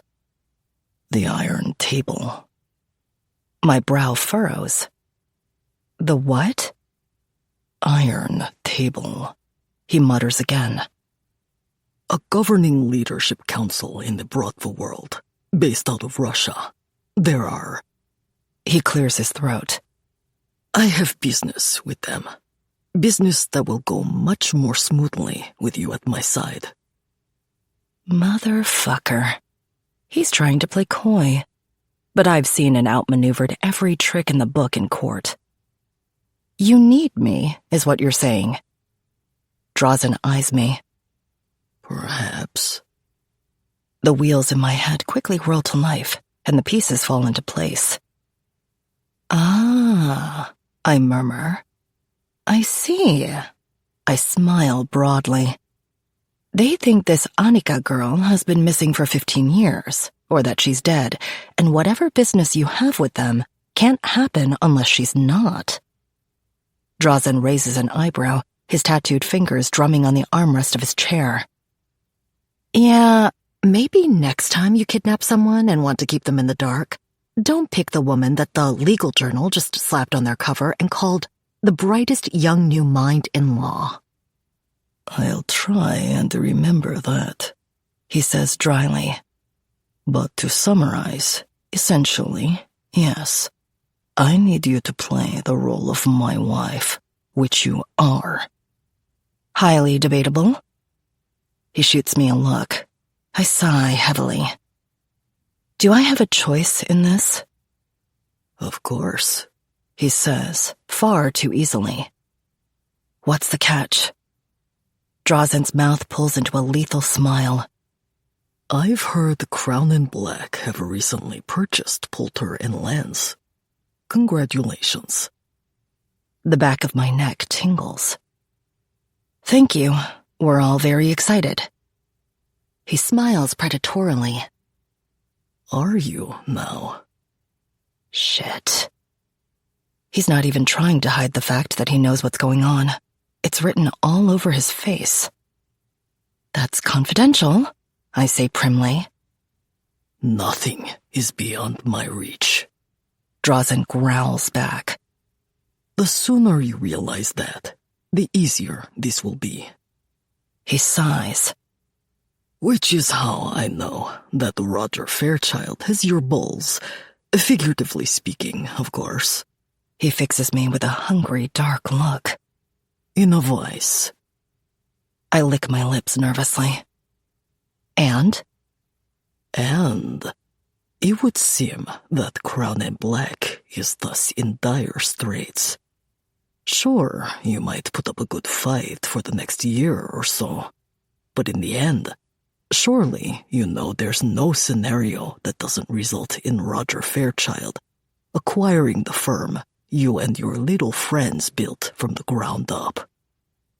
My temper flares, and my pulse quickens as I glare at him. What's your point? He smiles. My point is that Crown and Black needs a lifeboat, and it just so happens I own a marina full of them. I go still as what he's saying truly hits me. So, yes, he growls. I do, in fact, need you to play my wife for the purposes of swaying business I have with the Iron Table. What sort of... The kind in which the details, or even broad strokes of, aren't your concern, he says gruffly. My brow arches.